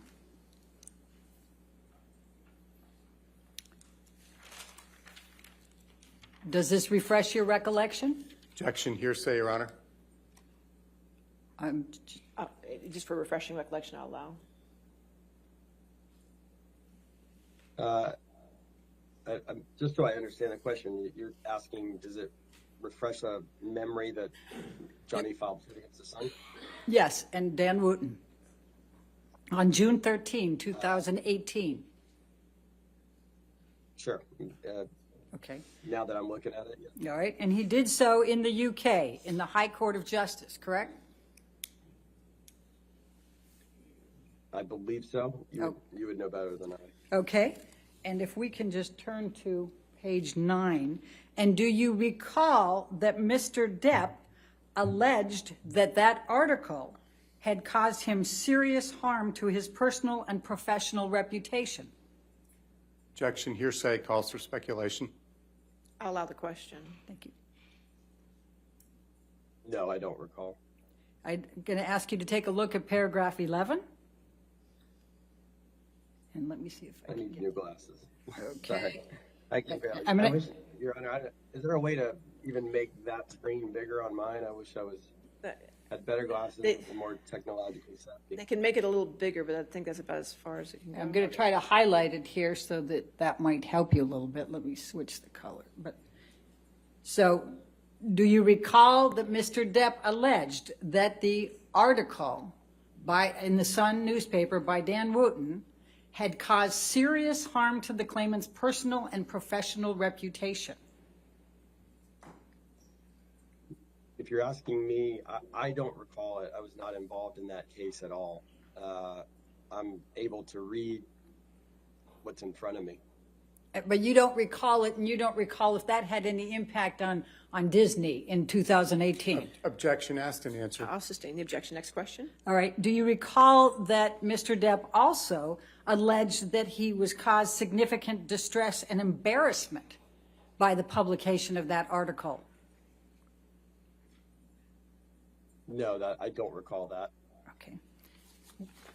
I say that because I just was not involved in that case. All right. My memory of that was it was a tabloid, so, and the lawyers were handling. All right. Michelle, you can take that down. Thank you. Now, there was a trial in the UK, was there not, on Mr. Depp's claims of libel against Dan Wooten and the Sun? I believe so. And it was in July of 2020, was it not? I don't remember the date, actually. All right. And it lasted 3 weeks? Do you recall that?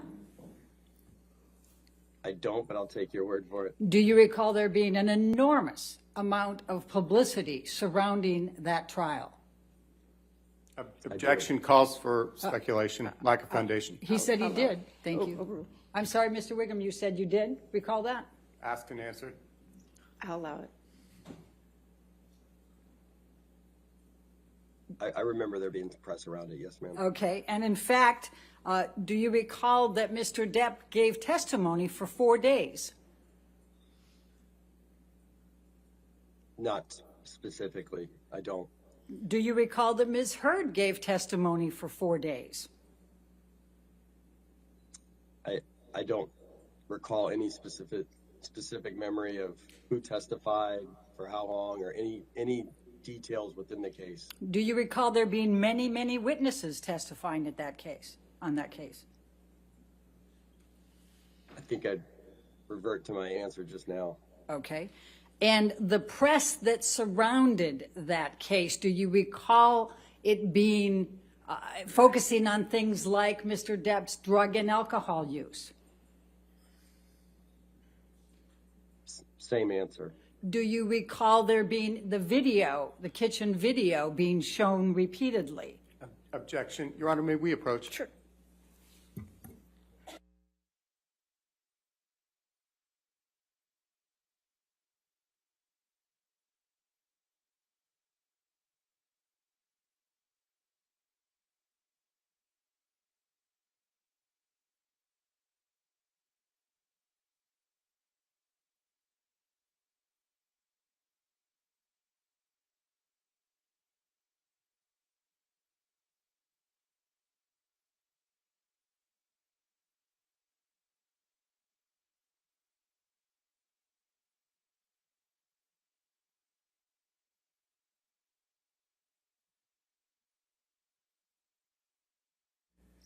I think my last question was, do you recall there being a lot of publicity surrounding Mr. Depp's alcohol and drug use? I think I answered that. Oh, that right. That's right. I was on the don't video, recall. the kitchen video. Do you recall there being the kitchen video being played pretty repeatedly in the press? No, I don't. Do you recall a lot of pictures of Ms. Heard reflecting bruises, cuts, injuries? I think, just to be clear, I don't recall anything that was going on within the case. I was always consumed with next film and TV opportunities, and that was being handled by the lawyers. That's my memory. Do you recall, I just have a couple more to ask you on this, do you recall there being allegations of at least 14 incidents of domestic violence against Ms. Heard in that trial? I do not, with specificity. Same answer. Now, could we bring up exhibit number 1 again, plaintiffs?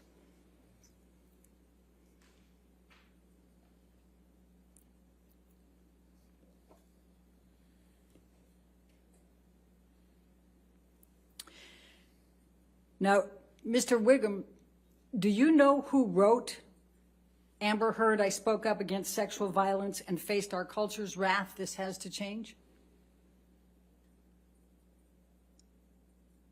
You're talking about the title? Yes. I wouldn't say that to me, I would have assumed it was Ms. Heard. You assumed, but you don't know, do you? I do not. Okay. And were you aware that there were also 3 pleaded incidents of sexual violence in the UK trial against Ms. Heard by Mr. Depp? No, ma'am. Okay. Now, your testimony is, you can take that down now, thank you. Your testimony is that since some point in 2020, Mr. Depp has not had any more movie opportunities, is that correct? Sorry, repeat the date. When is the last time Mr. Depp had a movie opportunity? The last film that he shot was Minamata, to the best of my memory. All right. And in fact, do you know whether the article that was in the UK, the ensuing lawsuit that was brought by Mr. Depp, and the ensuing trial and all the publicity, do you know whether that had any impact on Mr. Depp's career? Objection compound. All right, I'll sustain the objection. Do you know whether the collection of all of those items I just listed had an impact on Mr. Depp's career? Remind me of the dates that you're asking about. So the answer, I take it, is no, you don't know, correct? I'm just trying to make sure I give you a correct answer so I understand the question. You referenced after 2020. Okay, Is that what you're saying? the article was April of 2018. The lawsuit was June of 2018. The trial was July of 2020. What opportunities has Mr. Depp had since July 2020? Since July 2020, he has not done a film. Thank you. I have no further questions. All right, redirect.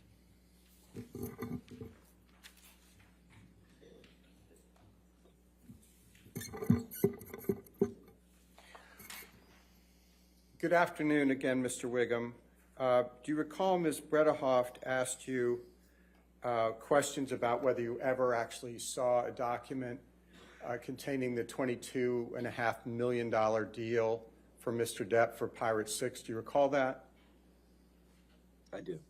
And do you recall when you were trying to answer her question, you said you needed a little more context? Do you recall that? Yes. And would you please now provide the jury that context so they can have a fuller understanding of what your testimony is?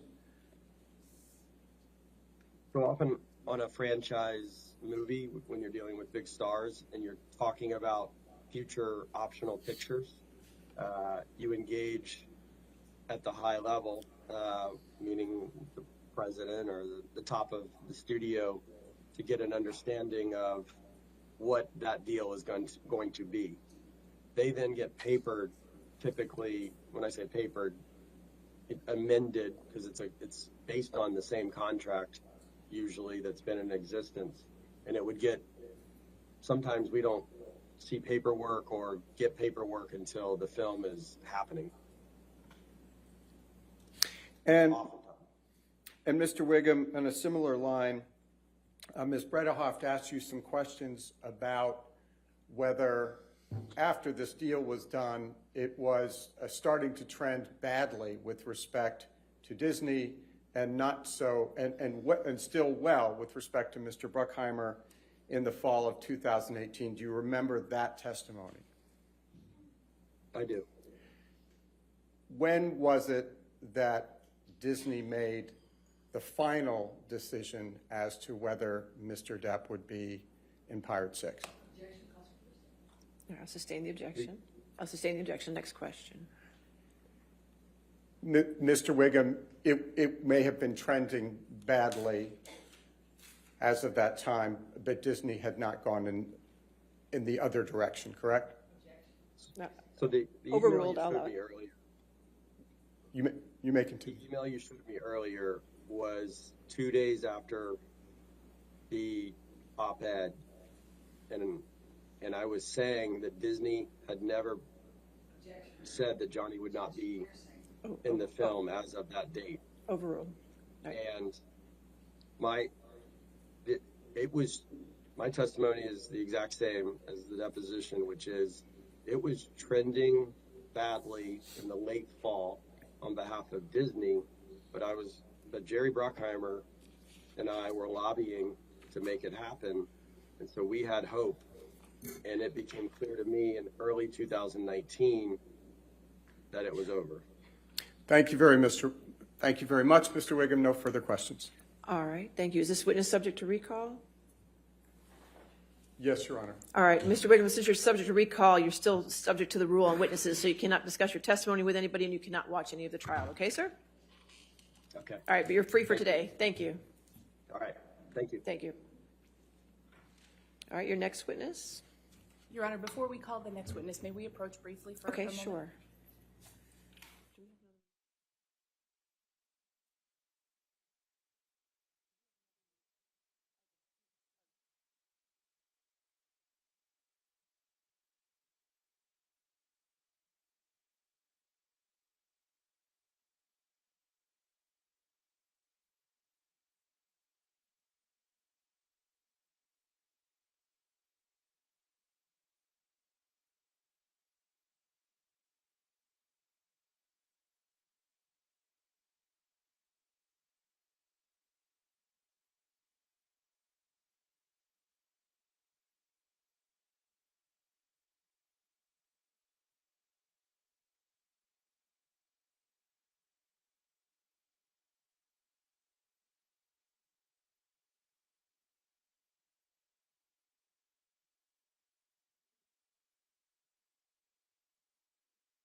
Do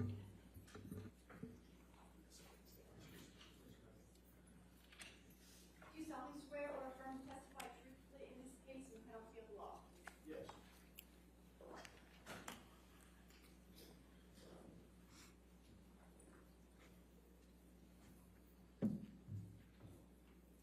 Good, how are you doing, sir? Good afternoon.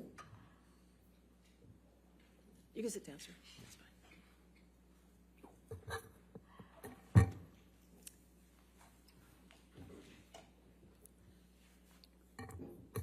Good afternoon, Mr. Marks. Good afternoon. Would you please state your full name for the record? Richard Edward Marks. And Mr. Marks, where do you live? I live in Hollywood. Would you tell us a little bit about your educational background, sir? I'm a product of the public school system in Los Angeles, and I went to UCLA undergraduate, and I'm a graduate of the UCLA School of Law. When did you graduate from UCLA School of Law? I graduated in 1973, and I've been an officer of the courts since then, almost 50 years. Where do you work? I work at my own law firm, Richard Marks and Associates. What is Richard Marks and Associates?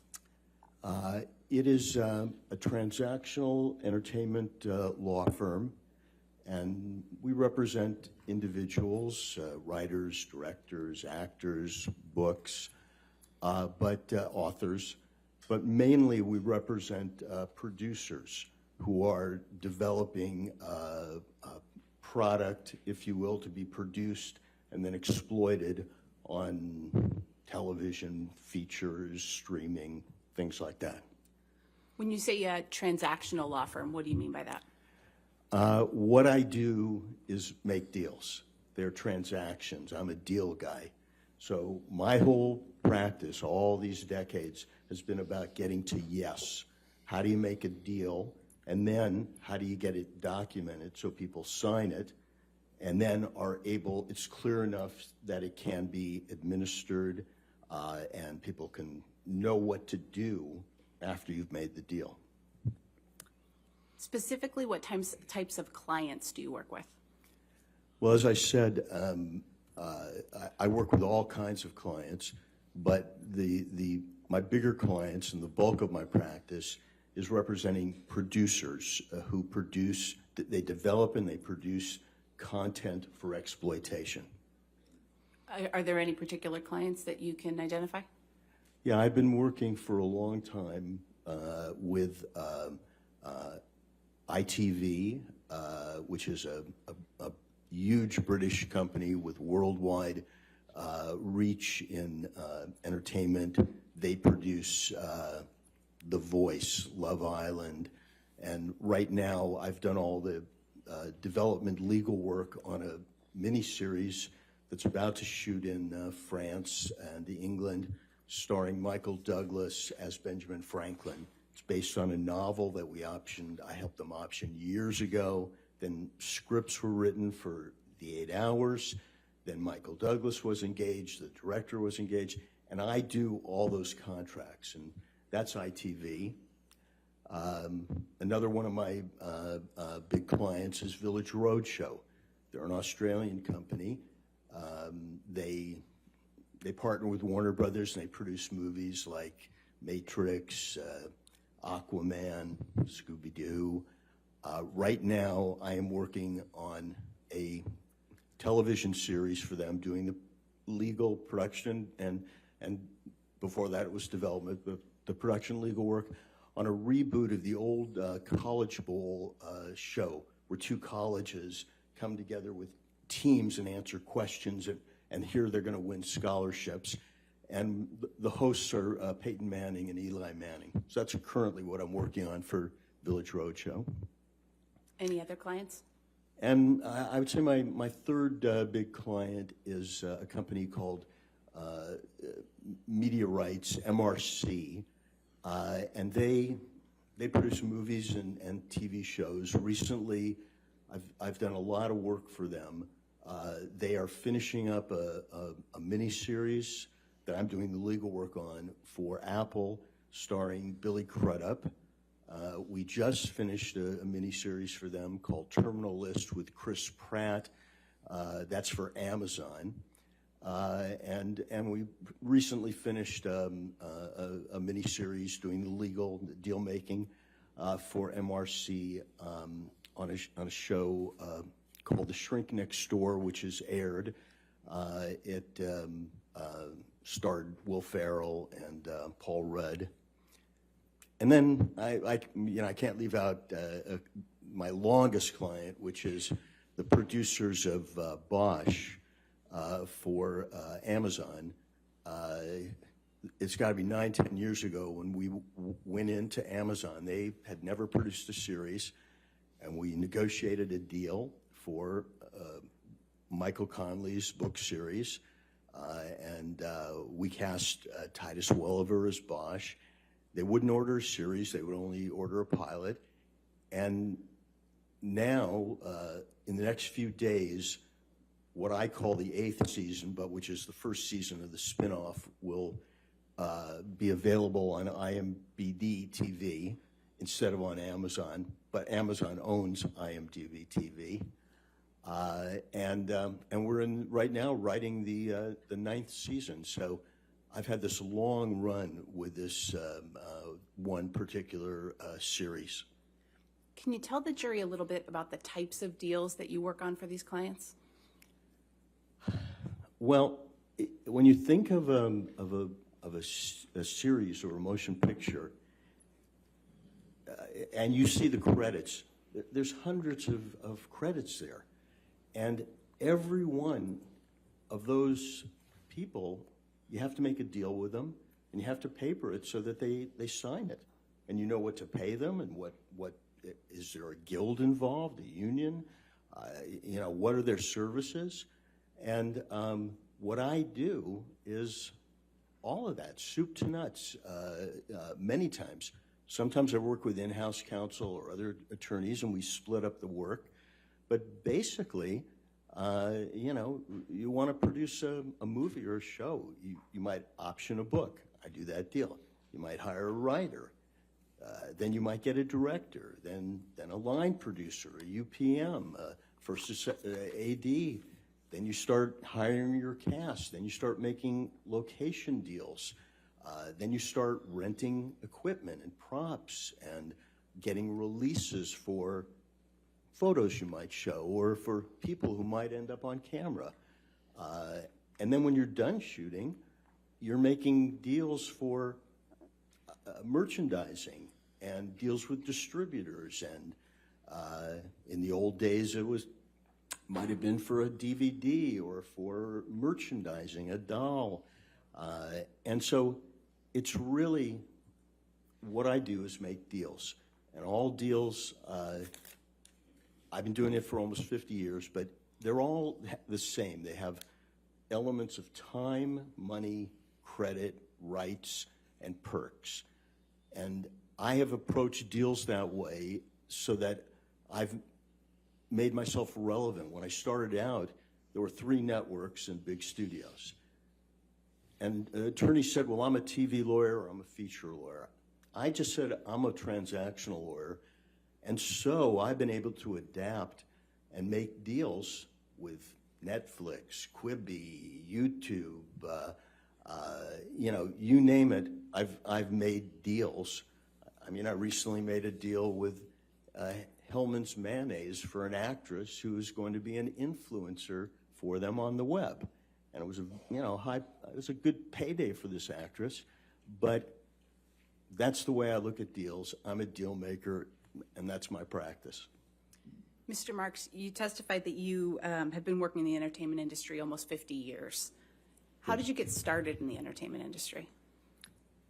I got started in the entertainment industry by being born in Hollywood, and it's our town industry, if you will. And I've always been interested in it. And when I went to UCLA, I took all the film classes there were. And when I went to UCLA Law School, it was by design because, number one, I couldn't afford the big law school, so UCLA was a public school. It was virtually free.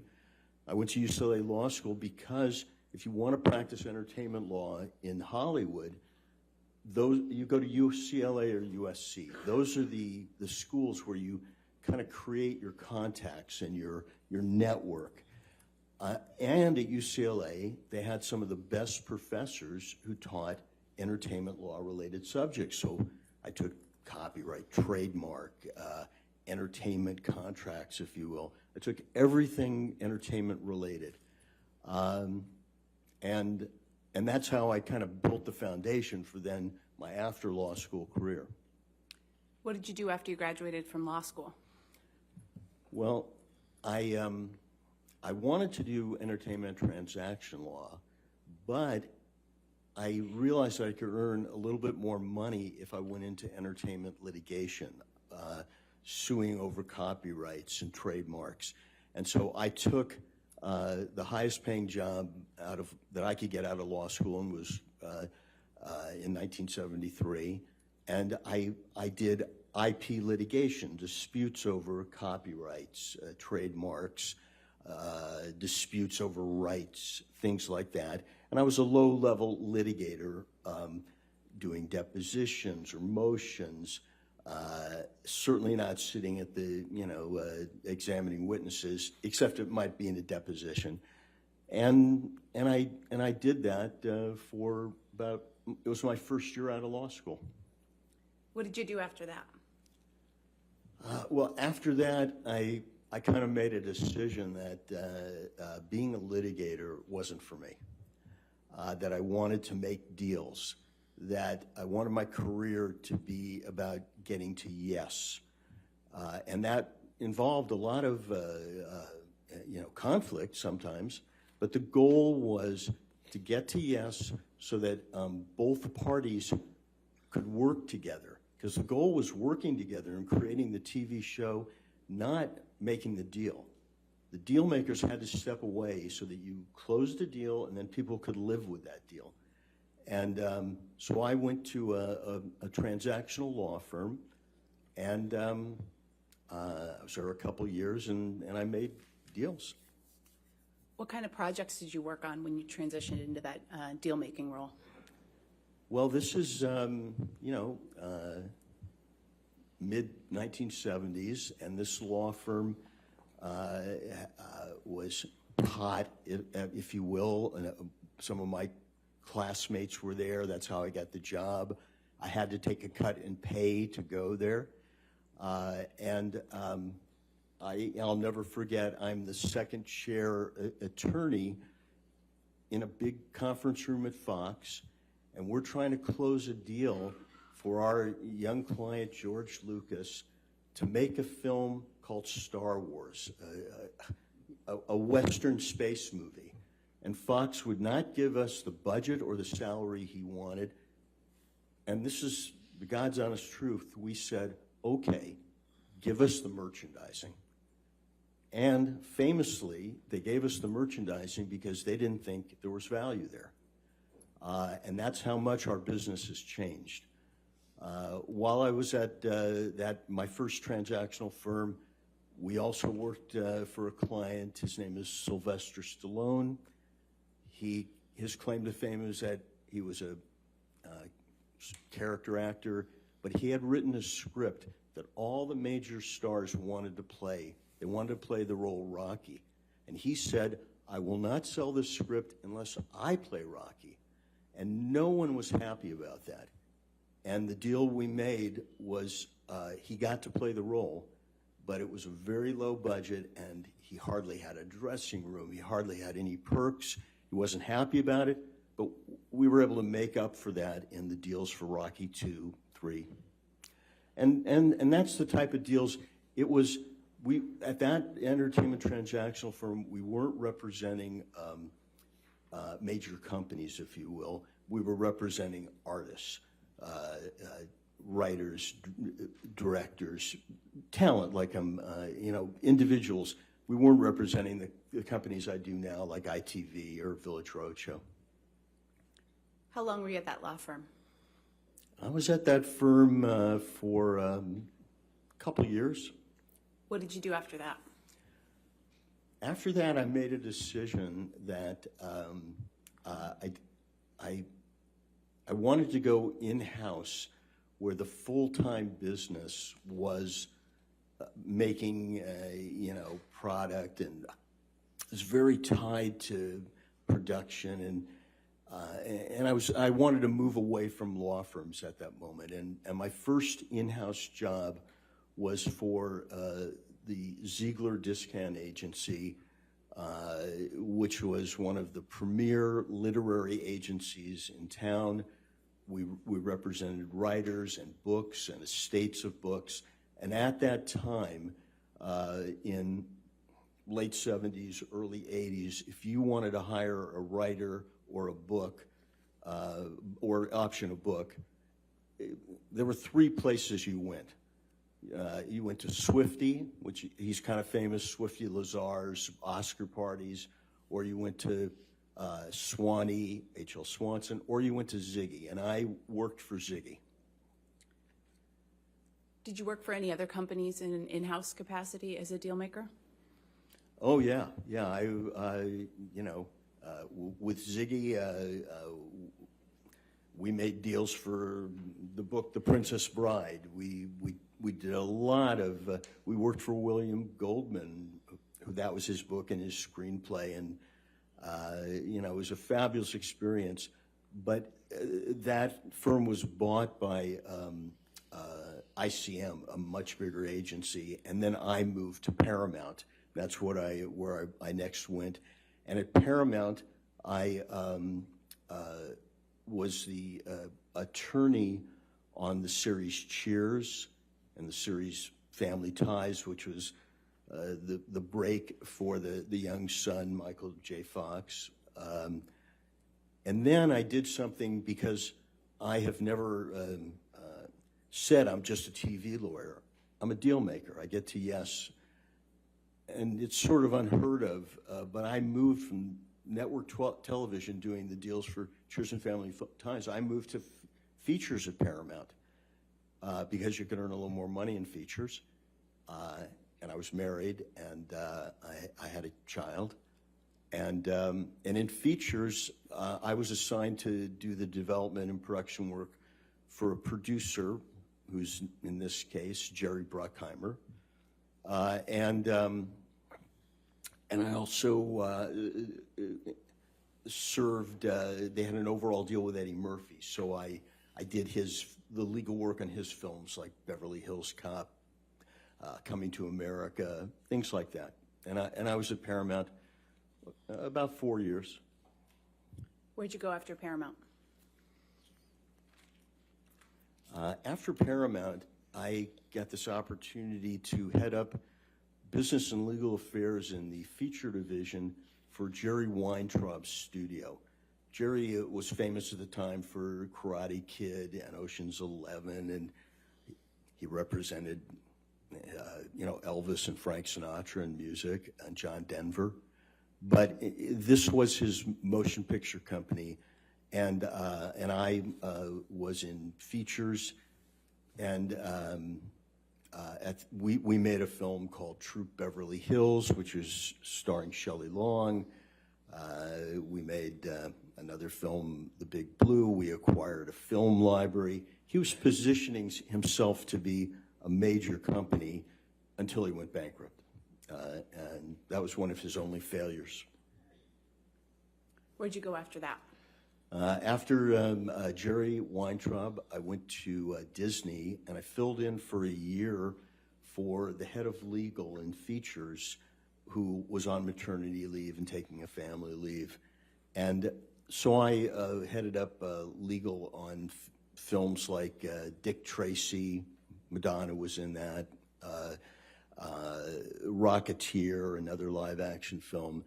But what I really remember about my time at Disney is they were revamping the animation department, and they wanted to make a different kind of Disney animated film. And part of it, in the old days, Disney animated films, the voices weren't advertised. They weren't the stars of the movie. Disney was the star, or Dumbo was the star, but the voices were hardly known. And we broke that mold, and it was the first deal where we paid real money to someone to do a voice. Was a deal I made with Robin Williams to voice Aladdin. And it changed the whole history of Disney and feature animation. I worked on Beauty and the Beast, and it was a tremendous experience to be involved with them. After you worked at Disney, did you continue to fill in-house deal-making roles? Yeah, I continued my in-house road, even in the world that I could see was consolidating, and it was going to be more and more difficult to stay in-house. After Disney, I went to a company called Media Home Entertainment, and they put up money for films, and for their investment, they got the VHS cassette rights. So Media Home Entertainment was one of the producers, investors in the Nightmare on Elm Street series and Blue Velvet. And what they got was the right to sell video cassettes. They also manufactured and sold the Jane Fonda videos or the NFL videos. And it was a great business, except the studios realized, are we crazy? Why are we letting another company sell video? We should keep that in-house. And so I was not only head of legal, but I was on the board of directors, and we sold the company to Fox so that they could take in the assets and eliminate a competitor. Where'd you go after that?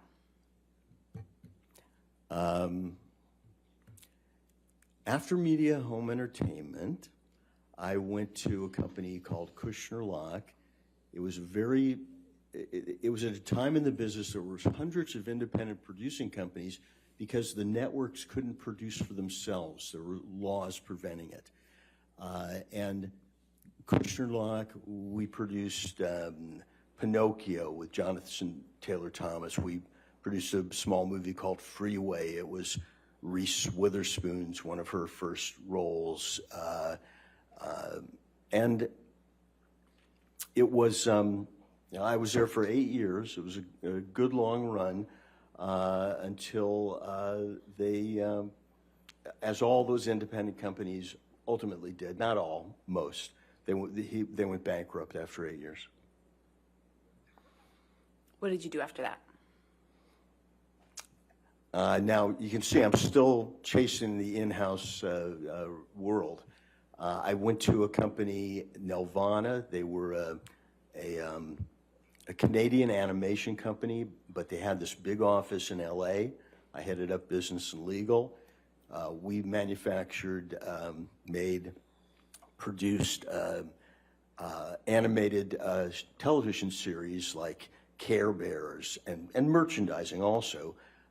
Babar, Big Bear, Little Bear, all sorts of animated subjects and merchandising deals and cartoons, if you will. And then that Canadian company closed the LA office and moved back to Canada. I didn't want to move back to Canada. And so my last in-house situation, I went to Universal Network Television, and I did business and legal affairs on Just Shoot Me, television series, a series starring Josh Brolin called Mr. Sterling. It was kind of patterned on Mr. Smith Goes to Washington. And at the same time I was at Universal Network Television, I consulted with Nickelodeon Features, and I helped them sort of build out their feature products. They were on the Paramount lot. I had been at Paramount for a long time, and we worked on films such as SpongeBob, the animated film. And then when that consulting ended and NBC came in and bought Universal, that ended my job at Universal, and I made the decision I would go back and be a lawyer at a law firm. What types of work were you doing when you went back to the law firms? When I went back to the law firm, I did a lot of, I worked on their clients, and I helped a financier, Robert Sillerman, in effect buy the American Idol brand. I worked with Barry Gordy's company, trying to turn some of his world into theatrical plays. I worked with the Nat King Cole estate, trying to do things. So it was a lot of reality. I remember I worked with J. Walter Thompson, and they were, in effect, creating advertising opportunity branding. And then the one that sticks in my mind is I helped George Foreman market things so that he made a deal to be the face of a thing called the George Foreman Grill, and it was a good practice. Mr. Marks, you testified that you now are at a law firm called Richard Marks and Associates. When did you start that firm? Well, after the firm I just told you about was called Greenberg Traurig. It's a large international firm. I moved to a firm called The Point Media in 2006, and I was there for 14 years, doing much the same work that I do now. And then in 2020, right at the start of the pandemic, I went out on my own and formed Richard Marks and Associates. Over the course of your career, what, if any, changes have you observed in the deal-making space in the entertainment industry? Well, before I got involved in the business, most deals for writers were how much money per week and how many weeks. When I got into the business, it was already more complicated. But through my decades, all that's happened has gotten more and more complicated. Still the essential elements of time, money, credit, perks, money, whatever. But it's gotten more complicated. You had to deal with merchandising. You had to deal with sequels. You had to deal with all sorts of derivative works, video games, you name it, publicity, promotion. it all expanded so that making a deal that might have been, simple 30 years before now was a major production. And, lawyers became integral. You couldn't do a deal without someone who was going to dive into the boilerplate and make sure that it was right. Your Honor, I'm about to switch gears a little bit. I don't know if you would like to break now for lunch. That's fine. If you could approach us for a moment, just a minute.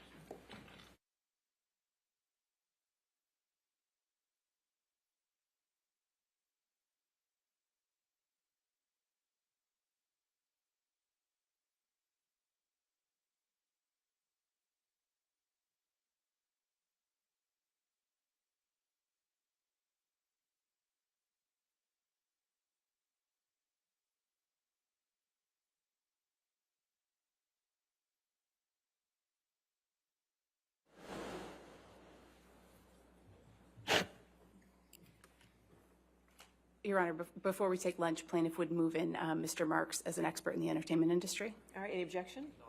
All right, so moved. All right, ladies and gentlemen, we'll go ahead and take our hour lunch then.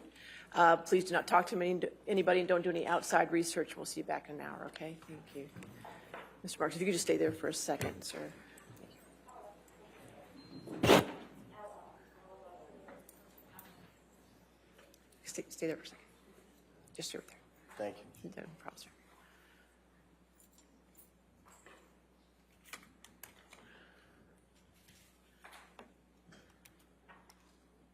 All right. Sir, since you're in the middle of your testimony, you cannot talk to anybody about your testimony at this time, including any lawyers or Mr. Depp, okay, sir? All right, and we'll be back. Then we'll be back at, let's make it 2 o'clock, okay? All right, thank you.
popping my mic?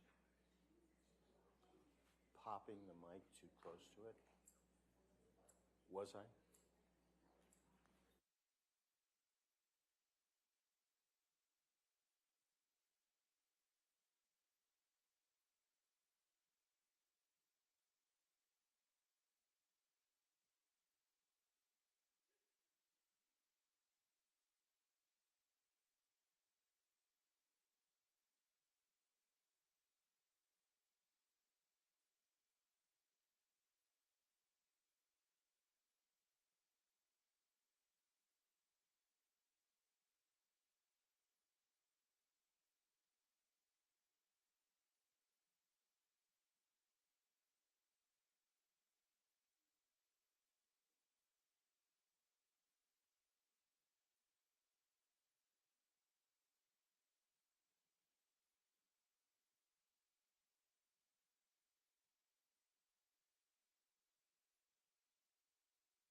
All right.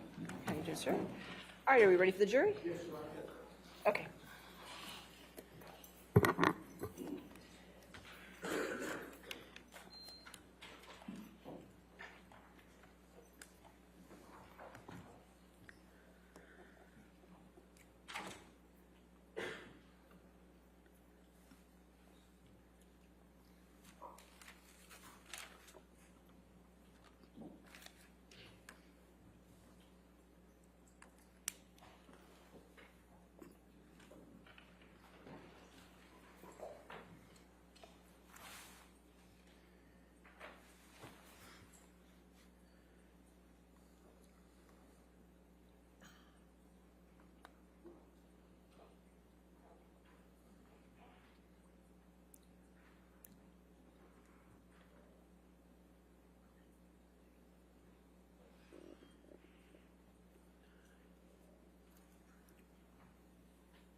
All right, you have a seat. Okay. Your next question? Thank you, Your Honor. Mr. Marks, what work were you asked to do in this case? I was asked to bring my years of experience in the entertainment industry and look at the damage that the op-ed of 2018 created in Johnny Depp's career and his life and his reputation. What work did you do to determine whether Mr. Depp's reputation had been damaged by the op-ed? Well, again, I view the op-ed and the fallout through almost 50 years in the business. And what I did was I read the pleadings in the case, the deposition transcripts, the articles, the pleadings, all of the paperwork in this case, which is voluminous. Based on the analysis you've done and your expertise in the entertainment industry, have you formed any opinions in this case? Yes. What, generally speaking, what is your opinion? My general opinion is that the op-ed damaged Mr. Depp, created a cancel situation, if you will, harmed his reputation and his ability to get work in Hollywood industry. Objection. Hold on, sir. Yes? I thought, could we approach? Sure.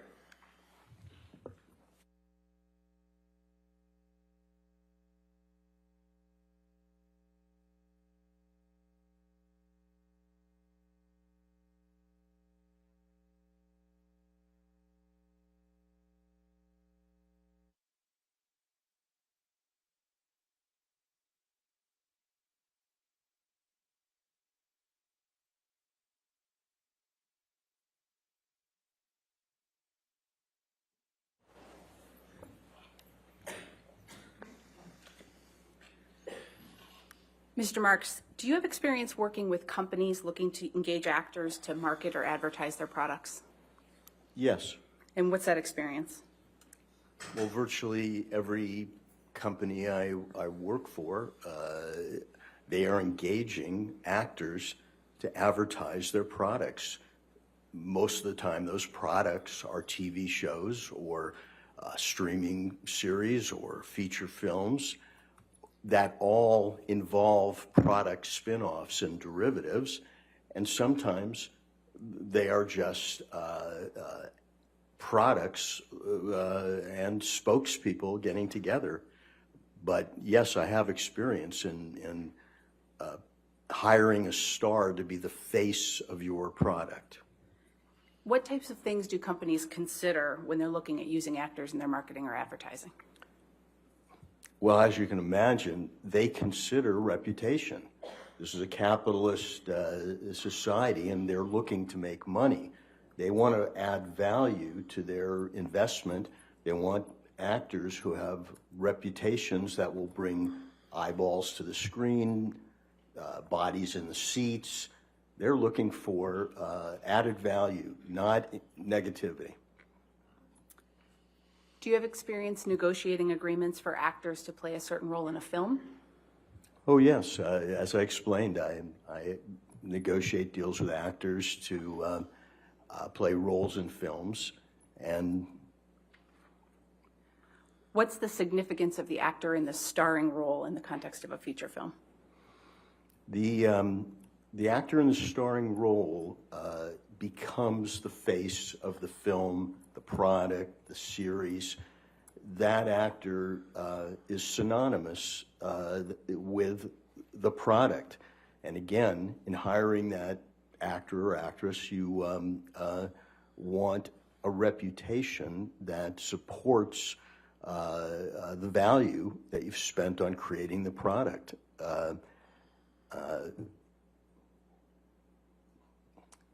You might say that Pirates of the Caribbean is Johnny Depp and vice versa. That's the importance of hiring a star.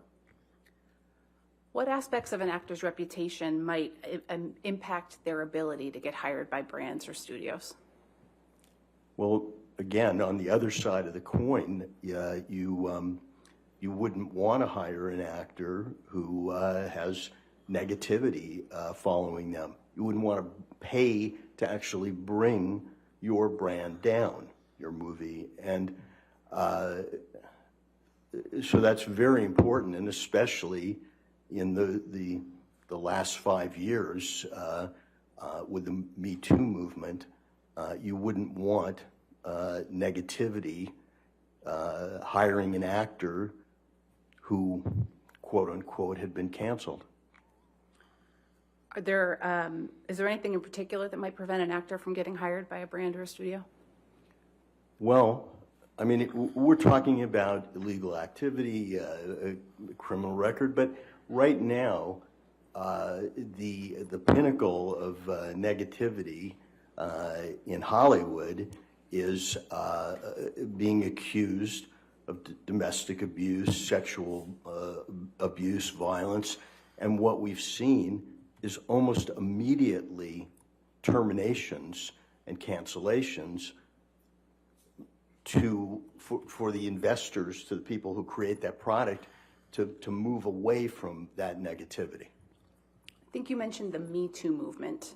What's your understanding of what the Me Too movement is? My understanding of the Me Too movement is that finally society is listening to the victim, giving the victim of domestic abuse, sexual abuse, the benefit of the doubt. And there has been a shift in our society from not doing that to now the victim gets the benefit of the doubt until there's too much doubt.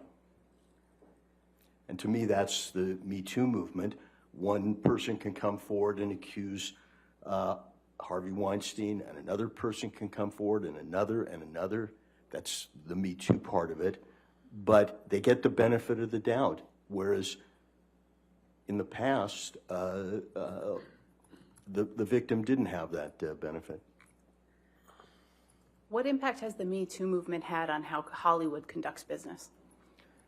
It, in my many decades in the business, Hollywood has changed and morphed, but never as quickly as to respond to the Me Too movement that started in 2017.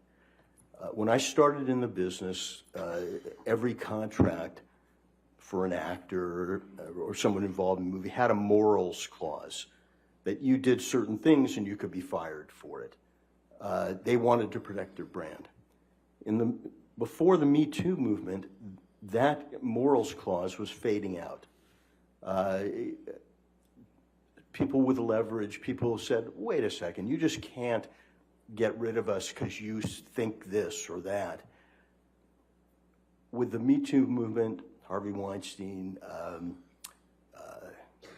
Bill Cosby, if you will, the morals clause has come back, and it is a demanded feature in every entertainment employment agreement, because the studios want that verbiage. They want those rights so that they can act quickly and decisively when there is a claim.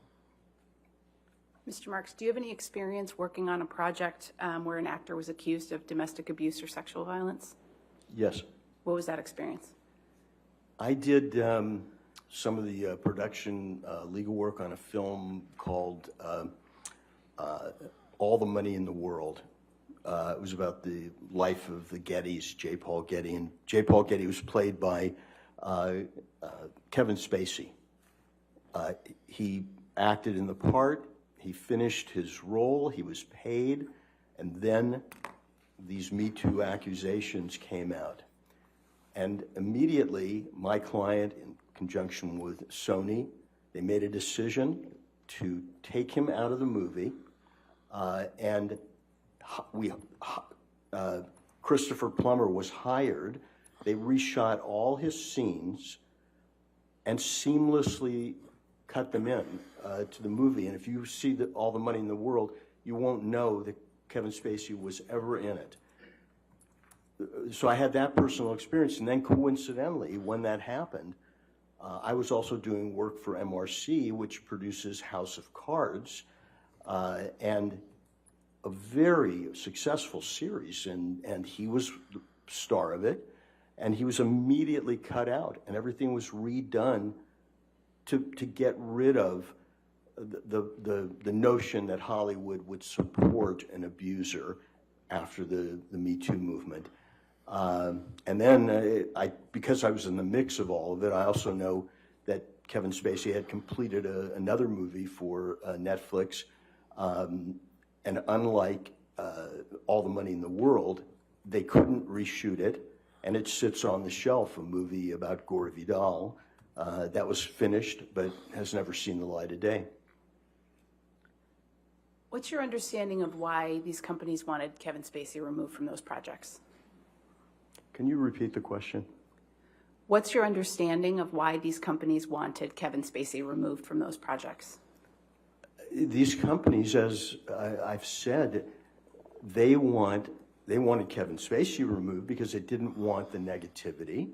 They want anyone removed so that they can get a return on their investment in our society, so that they are not seen as being in the old generation where women were not given the benefit of the doubt, where victims were not given the benefit of the doubt. And a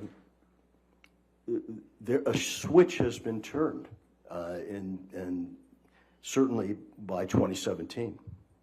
Are there certain types of companies that are particularly sensitive to these kinds of allegations made by women in light of the Me Too movement? Well, I would say the bigger the company, the bigger the budgets, they're all sensitive. But at the pinnacle of sensitivity are the family-friendly companies like Disney. They're particularly sensitive, not in a general way, but in a very specific way. Mr. Marks, are you familiar with the op-ed Ms. Heard published in the Washington Post on December 18th, 2018? Yes.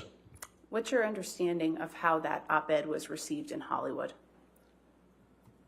My understanding of how that op-ed was received in Hollywood. Oh, is there objection? I'm sorry, sir. Yes. Is this his personal understanding, his expert understanding? It seems like if it's his personal understanding, it's not relevant. I'm asking Mr. Marks based on his nearly 50 years in the entertainment I'll overrule the industry. objection. Thank you, Your Honor. As I've said before, I am a member of the Hollywood community. That op-ed, for the first time, is in a mainstream publication called the Washington Post. This is a flagship journal, if you will, of American news. We're not talking about a trade paper. We're not talking about a rag. We're talking about the Washington Post. And it is geared to Hollywood. It says, 2 years ago, when I was getting my divorce, Amber Heard is saying, I was the abuser, and you didn't, Hollywood, you stood up for my abuser, not for Objection, me, Your the Honor. victim. Objection. Now he's mischaracterizing the document.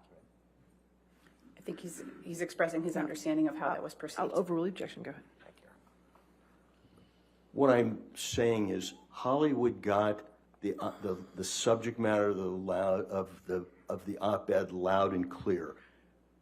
Amber Heard was calling out Hollywood for supporting, since 2016, supporting her abuser, and she felt the wrath of Hollywood. She was calling them out to do something. In the Washington Post, and on the eve of her biggest film, a big film for Hollywood, the publicity machine was in high gear. There was lots of publicity and news out there. This was the height of her fame, and she used it at that moment to call Hollywood out. They, in my opinion, as a member of Hollywood, they heard that plea loud and clear, and it also got her publicity for her movie. I don't think that in my perception, and people in Hollywood didn't see that as a coincidence, that date. So yeah, in Hollywood, I think the message was received that she was sending. Mr. Marks, do you have an understanding of Mr. Depp's reputation in Hollywood with respect to whether or not he's on time to his film sets? Yes. What's your understanding? Hollywood has a history of putting up with major artists and major stars' idiosyncratic behaviors. We've always had divas like Marilyn Monroe who would stay in her trailer for half a day. Johnny Depp has a reputation of being Johnny Depp, and when you hire Johnny Depp, you get all of Johnny Depp, and that includes being late. And fortunately, in Hollywood, because of the budgets and the box office, you can budget for lateness. You can have second unit. You can have other shots. You have padding in budgets. You have insurance for accidents, but Hollywood knows Mr. Depp's reputation, and I heard someone say Hollywood puts up with diva and drugs. They only do that when money's involved and big stars are involved and artistry is involved. Mr. Marks, did you have an understanding of Mr. Depp's overall reputation in Hollywood prior to the publication of the December 2018 op-ed?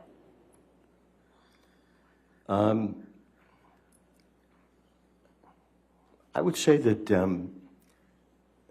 Johnny Depp was one of the few major actors in Hollywood who managed to keep most of his personal life personal, kept himself shrouded, if you will, a bit. And his reputation, preceded him as a major artist in Hollywood. But what also marked him in this business is that he was congruent. He was likable. He was one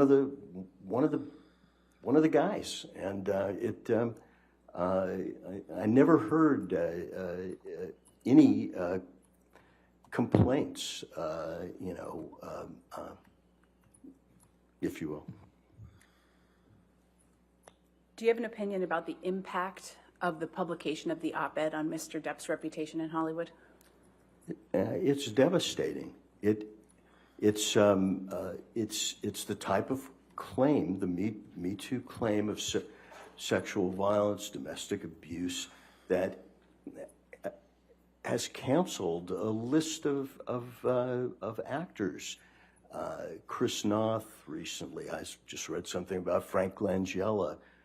We know newscasters, Les Moonves, head of CBS. Now Johnny Depp is in their ranks. It's devastating. Thank you, Your Honor. No further questions. All right, cross-examination. Mr. Nadelhoff.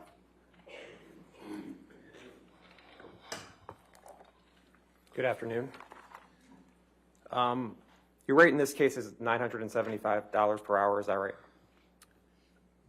That's correct. And you've never charged that higher rate in any other case, isn't that right? I've charged near that amount, but never that high, correct? That's correct. Okay. How much have you received for this case? I'd have to look at my billing. During my deposition, the attorney who deposed me asked me the same question.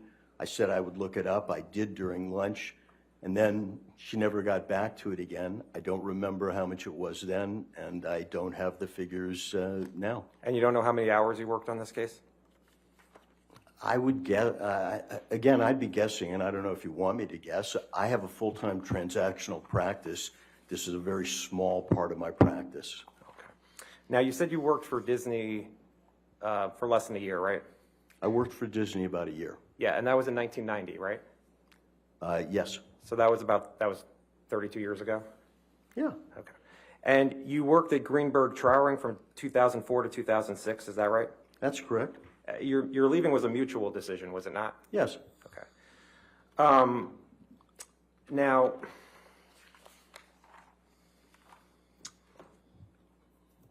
Mr. Depp still has an endorsement deal with Dior, correct?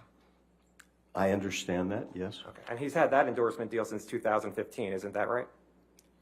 I believe he's had the endorsement deal for a while, and I think he still has it. Right. And Dior hasn't dropped Mr. Depp, correct? As far as I know, Dior has not dropped him. All right. And Mr. Depp did not have a contract for Pirate 6, isn't that right? As far as I know, there is no contract for Pirate 6. Right. In all the documents you've looked at, you looked at all the documents in this case, and you've not seen a contract for Pirate 6, right?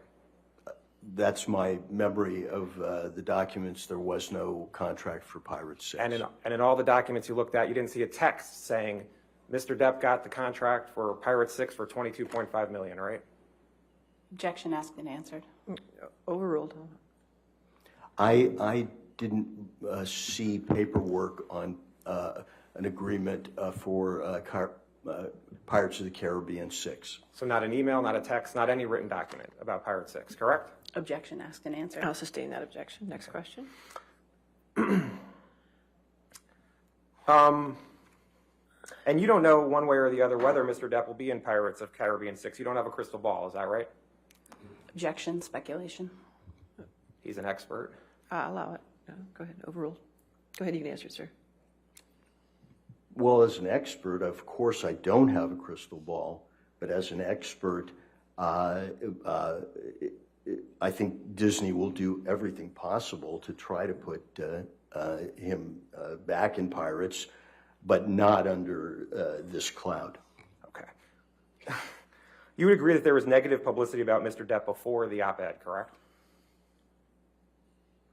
Yes. You know that Ms. Heard made her accusations public starting in May of 2016, right? Yes. And Hollywood knew about that, right? Yes. Okay. And Mr. Depp still had movies after May of 2016, right? Yes. Okay. Now, you would agree that there was negative publicity about Mr. Depp being publicly drunk before the op-ed, correct? There was, I agree with the proposition that there was negative publicity before the op-ed. The op-ed was something different. And you agree, in 2014, there was an article in The Guardian that said apparently drunk Johnny Depp cut off at Hollywood Film Award ceremony. Would you agree with that? Again, I don't remember reading The Guardian, and I don't remember that particular incident, but I'll take you at your word. And you remember in looking through all the documents that you saw an article that Johnny Depp allegedly showed up drunk to movie premiere, reports say, right? That was in 2017. I think I've testified that there is certainly Johnny Depp behavior and negativity out there. Yes. And that a family production studio like Disney wouldn't want to be associated with, correct? Again, you're talking about a very specific, series of 5 films that earn billions of dollars, and there is a line in Hollywood, as I've said, they'll put up with divas and drugs to make money, but now we've drawn a line in Hollywood at the domestic and sexual abuse. And in looking through the documents, you saw articles in June of 2018 that said vodka for breakfast, 72-hour drug binges, and spending sprees that beggar belief. You saw that?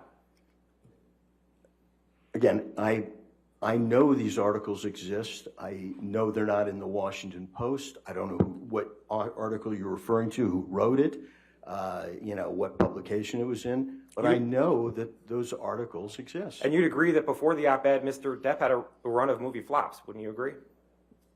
Every actor has, ups and downs. Mr. Depp, his career's been decades long. You would agree that in January of 2015, there was an article that said Johnny Depp is on his way to becoming the most overpaid actor in Hollywood. Again, you'd have to show me the article, but I don't doubt that some commentator trying to trade on being a smarty pants wrote that. And you'd agree that there was another article in 2015 that says, quote, has Johnny Depp become Hollywood's biggest joke? I don't know. Netflix has a whole festival going now. Netflix is a joke. And you'd agree that there is an article in Business Insider from 2015 that says Johnny Depp has his 5th box office bomb in a row. If that's what it said, it said. Are you just going to keep reading this? Well, I mean, this is Mr. Depp's reputation. That's what you're talking about in terms of Hollywood, correct? And in 2016, December of 2016, there's an article that says, quote, Johnny Depp is Hollywood's most overpaid actor for the 2nd year in a row. Did you recall reading that? I don't know. Was that written by the second underpaid actor? Or and you would agree that before the op-ed, there was negative publicity for Mr. Depp about assassinating President Trump. Would you agree? No, I missed that one. You didn't see an article in the New York Times that said Johnny Depp flirts with idea of Trump assassination, then apologizes? Again, Johnny Depp talks with irony and panache, and I don't particularly remember that. I have a lot of stuff in front of me. Disney wouldn't want to be involved with somebody who's calling for the assassination of the president, would it?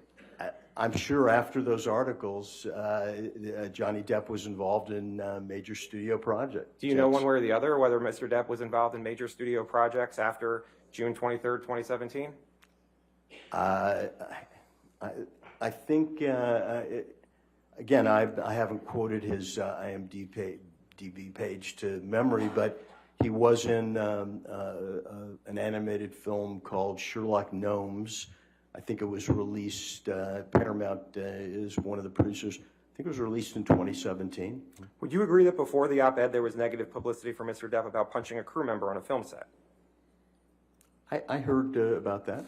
Okay. So that's people who work in Hollywood that Mr. Depp had an accusation of assault, correct? I heard about it, yes. And would you agree that there were stories about Mr. Depp drinking heavily on the set of Pirates 5? There were lots of stories that came out, and I'm sure that was one of them. And those stories came out in 2016 and 2017, before the op-ed, right?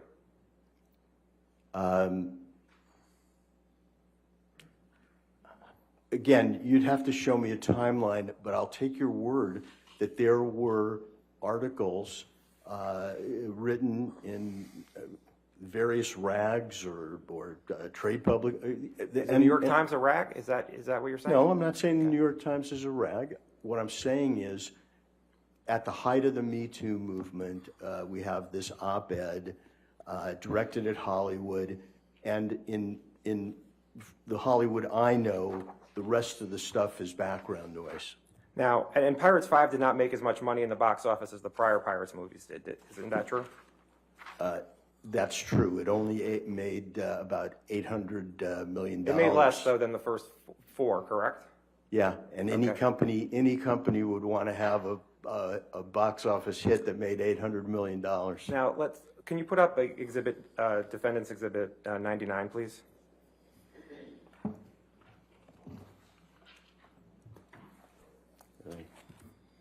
And if you could blow it up. Now, you said the Me Too movement started in 2017. Is that what you're saying?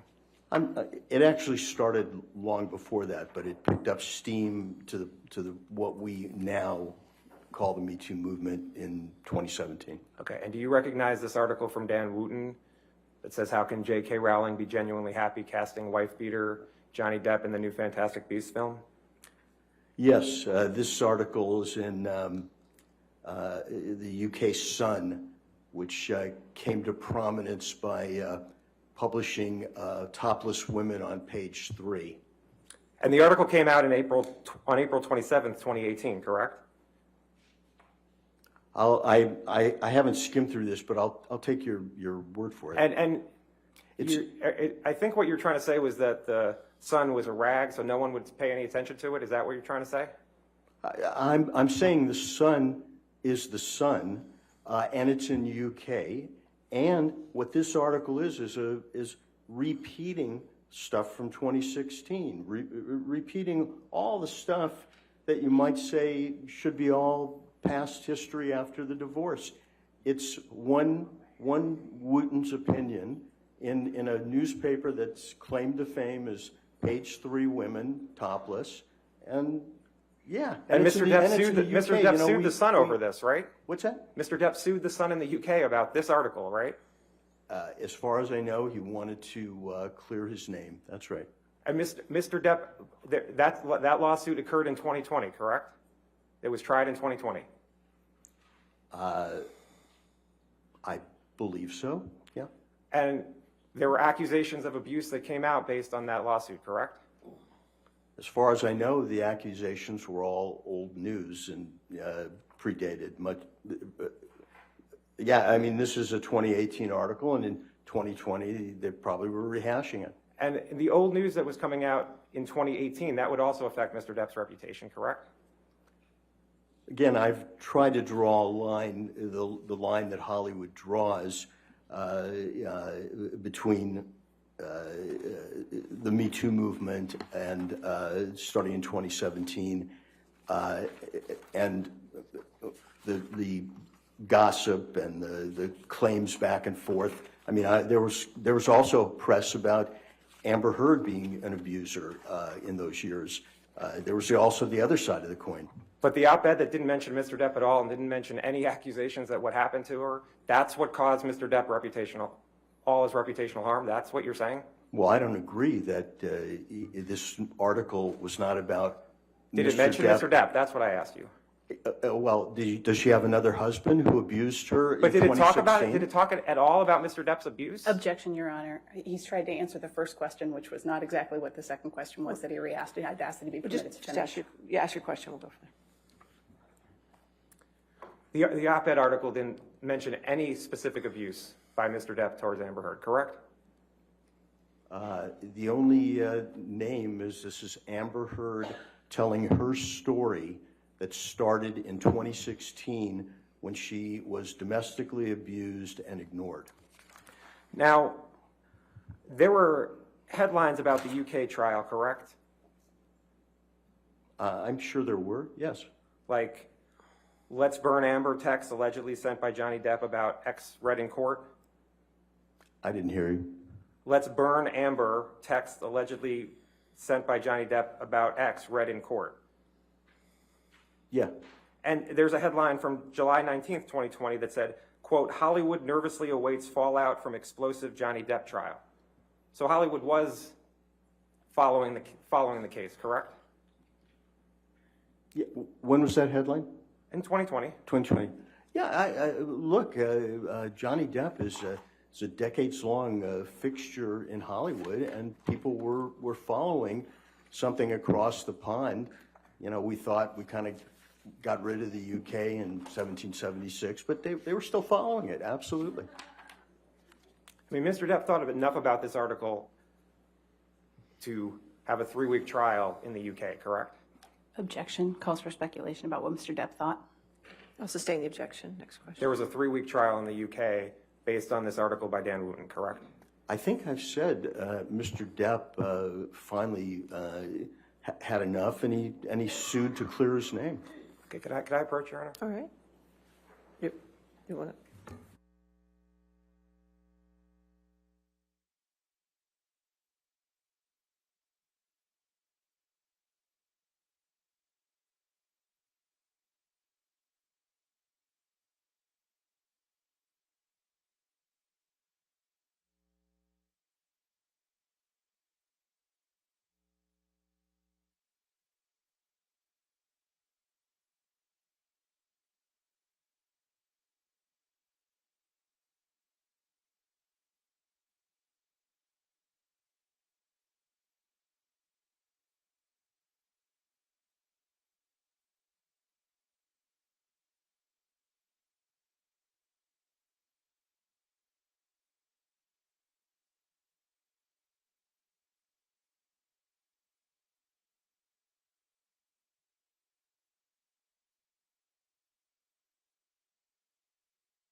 Mr. Marks, you testified that in the UK case, Mr. Depp was looking to clear his name, correct? That's my assumption, yes. And yes or no, did Mr. Depp clear his name through that lawsuit? I wasn't in the UK, and I'm not going to opine on that. That's not what I've been engaged to talk about. You don't know one way or the other whether Mr. Depp cleared his name through that lawsuit? Objection, Your Honor. Asked and answered. I'll sustain the objection. Next question.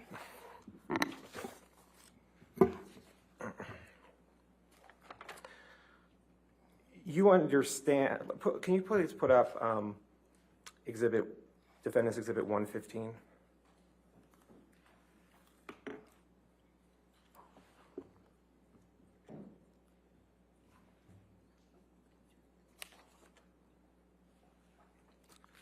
In looking through the documents, did you see headlines from October 25th, 2018, almost 2 months before the op-ed, that Mr. Depp would not be in Pirate 6?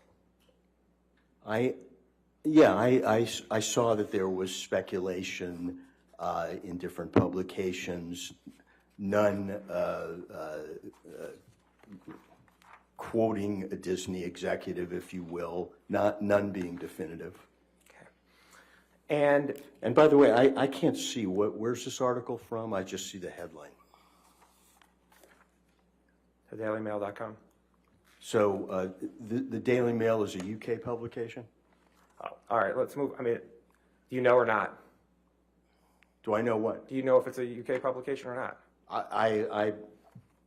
I think that the Daily Mail is, but I'm not sure. Okay. Now, did you review the deposition testimony in this case of the Walt Disney corporate designee? Yes. Okay. And do you recall that the corporate designee testified that Disney produced all documents related to its business relationship with Mr. Depp, including considering Mr. Depp for any work with Disney or future Pirates films, and she did not recall seeing the op-ed or any documents referring to the op-ed in that production of documents? I read the deposition. I don't recall seeing the op-ed in what Disney produced. What I do recall is that the person giving that deposition for Disney really had no contact with Jerry Bruckheimer or Sean Bailey. Just was someone that Disney put up who didn't know anything, is what I took And you from the understand, deposition. you're a lawyer, right? You understand that a corporate designee is supposed to be in the shoes of the corporation talking for Disney, correct? Objection, Your Honor. I think that's outside the scope of his expertise in this case. Overruled. Okay. I understand that that's what the corporate designee is supposed to be, but when I read that they are not in touch with, when they're not in touch with the president of the company, it gives me pause. So Disney itself represented through this witness that it did not have the op-ed in any of its files, correct?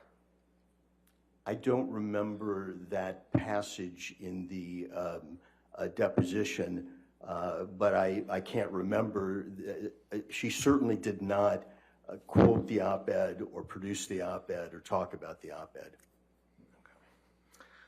Now, but in Hollywood, actions sometimes speak much louder than words. and did you recall that that same corporate designee said that Pirate 6 is still possibly in development? Until Disney says it's not in development, it's in development. Okay, and can we put up Defendant's Exhibit 134?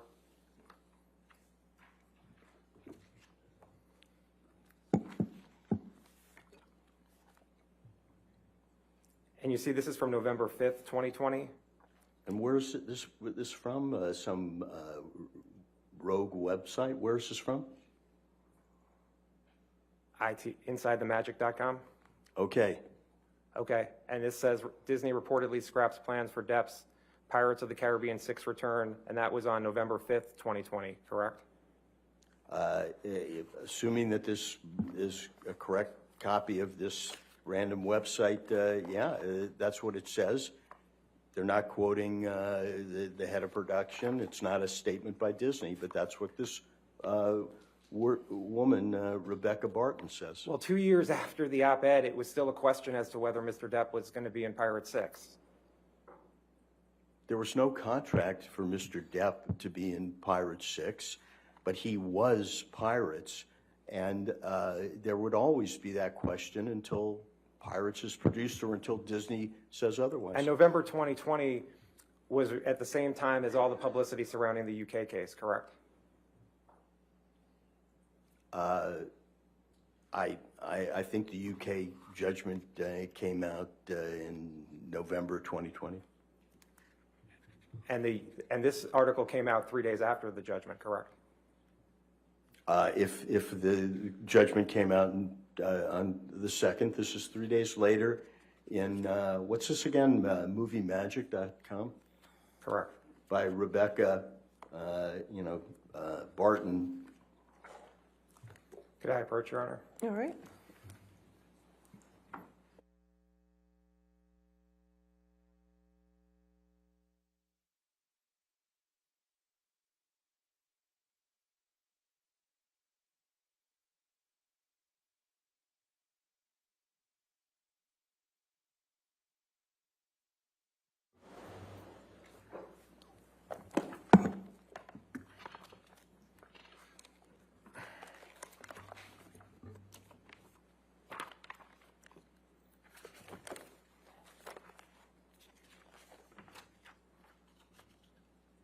Now, isn't it true that you don't recall when you first read the op-ed?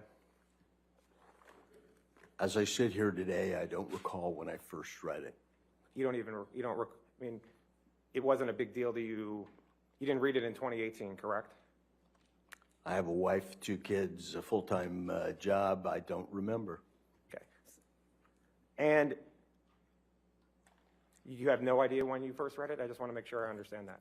Objection, asked and answered, Your Honor. Sustain the Look, objection. I wasn't I'll at this. sustain the objection. Next question. Okay. I sustain the objection. Okay. Next question. Now, you, as an expert in the entertainment field, do you know any actresses whose careers have gotten better after making accusations of a domestic abuse against an actor in Hollywood? I think you know that the taint sticks and to both sides, and I can't think of any actresses who have prevailed and who've been canceled. Do you know of any actresses whose careers have gotten better after making accusations of domestic abuse against a man in Hollywood? I haven't been asked to opine on that, but I certainly will look into it. I don't think that this is something. The answer is no, right? You don't know. Again, I assume that. It's a yes or no. Do you know or not? Thought her career would get better by bringing this out. I don't know. All right, thank you. I have nothing further. All right, redirect.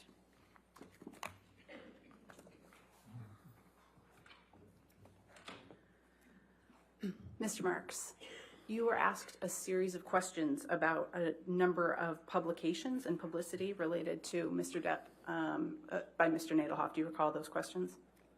He asked a lot of questions about a lot of articles. And, sir, based on your experience in the entertainment industry, do you have an understanding of what types of publications carry the most weight in Hollywood? The publications that carry the most weight in Hollywood, in my opinion, after all these decades, are Variety, Hollywood Reporter,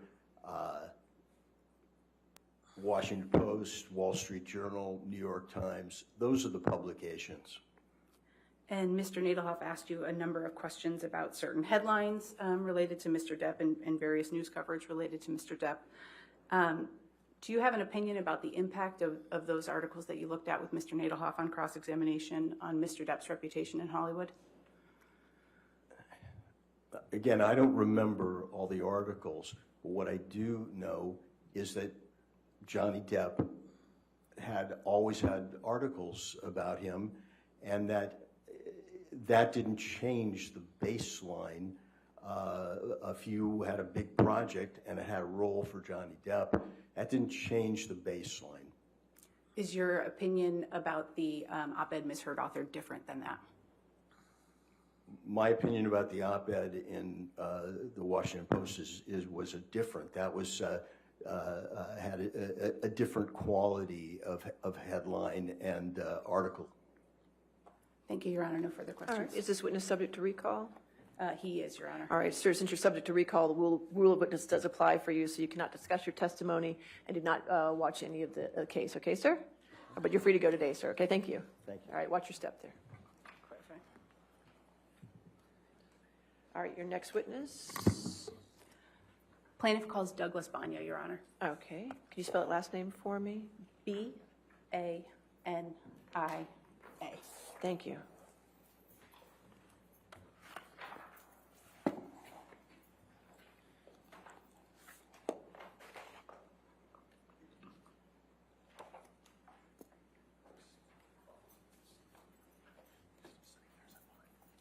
Your Honor, may I approach for just a moment? Okay, sure. Mr. Nadelhoff?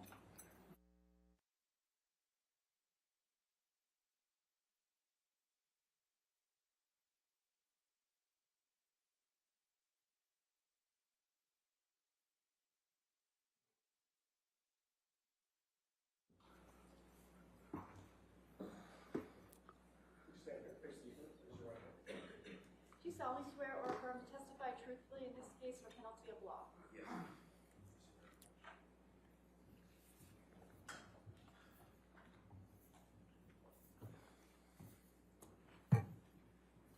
Good afternoon, sir. Yes, ma'am. Good afternoon, Mr. Banya. Will you please state your full name for the record? Yes, Douglas Bamia. And Mr. Banya, what do you do for work? I am an intellectual property damages and valuation expert. Do you have any particular specialty in your line of work? Yes, my specialty is using internet and social media analysis when I'm quantifying value, or I'm calculating damages, or if I'm analyzing the impact of social media or internet events. Where do you work? I work at Nevium, which is located in San Diego, California. How long have you worked there? 10 years. What's your position? I'm a founding principal and an analyst. I'd like to talk a little bit about your educational background for a moment. Where did you attend college? I received my bachelor's degree in cinema from San Diego State University. I graduated in 1997. And after you graduated in 1997, did you pursue another degree? Yes, I went directly to San Diego State University, got a master's degree in television, film, new media production. Was there any particular reason you chose to go to San Diego State for that? The new media production side of that program I really liked. I graduated from there in 2000, so this is even before YouTube was found. So the whole idea of putting film on the internet and kind of analyzing the internet and using analytic tools to see how things are doing on the internet is that's what attracted me, and that's what I learned there as well. What did you do after you got your master's degree? After the master's degree, I moved to Los Angeles, and I was an independent filmmaker for a while. Then I got introduced to intellectual property, and I started working for a small boutique IP firm back in San Diego. What was the boutique firm you went to? What was the name of the firm? Yes. The name of the firm was Consor. And what did Consor do? Consor values intellectual property for various business reasons. They do litigation support services as well. And when you say intellectual property, what do you mean? When I talk about intellectual property, I'm mostly talking about copyrights, patents, and trademarks. I might include related intangible assets such as domain names, websites, internet accounts. But IP for me is mostly brands, publicity rights, copyrights, trademarks. What type of work did you do while you were at Consor? I have various positions there, but I was a research analyst, as a financial analyst. I was a director of business development. My last position there was a principal. And what kinds of things did you work on? We worked on, valuation. Our clients, they needed a valuation of their IP portfolio for maybe tax or estate reasons. A lot of litigation support like I'm doing now. Somebody infringes on a trademark or publicity rights. That's actually the place I got my first expert witness job. I was a named expert on a right of publicity case representing the retired players of the NFL against the NFL. They're using their name and likeness without permission. So services such as that. How long did you work at Consor? I was at Consor for 10 years. And after Consor, where did you work? Then at Nevium, where I am now. And did you found Nevium? Yes. What kind of work does Nevium do? Nevium does several things, provides several services. So we value intellectual property for various reasons: tax, estate, M&A, business transactions. We not only provide the value of a business, but we can break that value. What percent of the value is this trademark portfolio or this patent portfolio? We do litigation support. So like I'm here, I testify in cases, maybe a false endorsement case. Somebody uses a celebrity's name and likeness without permission. Maybe there's a trademark infringement case. You used a brand without permission.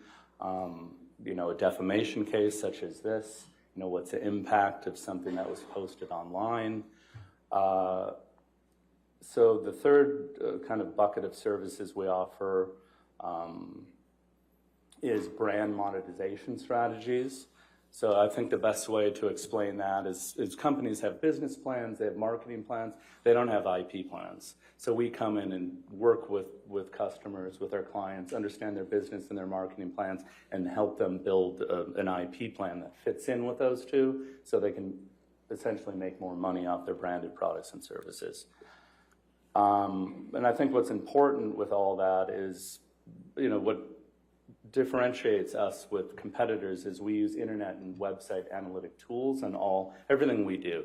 Everything is online now, and understanding those tools when calculating value or calculating damages is important. Do you have any professional certifications? I am a certified licensing professional. That is a designation given by the Licensing Executive Society. LES. LES is a not-for-profit organization that supports professionals like me who deal with a lot of licensing. I'm a Google Analytics individual. I have a Google Analytics individual qualification. That is a test given by Google for those that understand and pass a test related to internet analytics. Can you explain a little bit about what Google Analytics is? Yeah, so Google Analytics is a web service provided by Google, and it's used by business owners and website owners to understand the traffic that comes to their websites. So essentially, once you sign up for your Google Analytics account, you're given a bit of code, and you embed that code into various your web pages. Then you can log in and you can see who's coming to my website, what are they doing. And really, it's essentially a tool for search engine optimization. The goal of the web is to show up number one in Google Organic. So then you'll tweak your website a bit. You'll look at your analytics, see if you're showing up on the first page of Google. If not, you can use those analytics to keep playing around and try to end up on the first page of Google. Are you a member of any professional organizations? I'm a member of the International Trademark Association. That is an organization. They're actually having their annual conference here in D.C., so I'm popping back and forth to that. I'm on their right of publicity panel. I just gave a presentation on Monday. I'm a non-attorney member of the American Bar Association. I'm on their Copyright and Social Media Committee. Your Honor, at this point, plaintiff would offer Mr. Banya as an expert in internet and social media analytics. All right, any objection? All right, so moved. Thank you. Mr. Banya, what were you asked to do in this case? I was asked to analyze the impact of the allegations of domestic abuse made by Ms. Heard as it relates to her 2016 restraining order, and then asked to also analyze the republication of that alleged abuse in her 2018 Washington Post op-ed. What work have you done in connection with forming your opinions relative to that?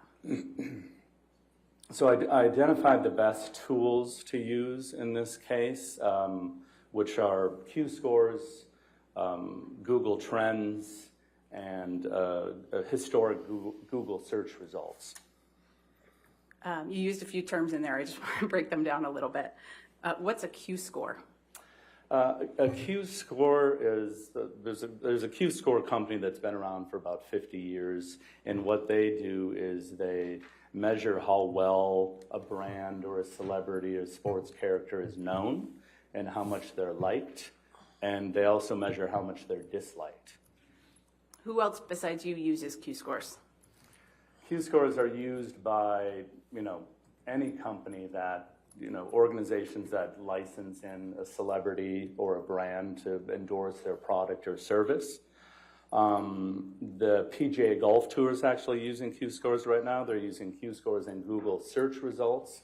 They have a pool of $40 million that they're doling out to their players. So depending on their Google search results and their Q scores and other metrics, I'm sure, they're using those to divide up that pool of money.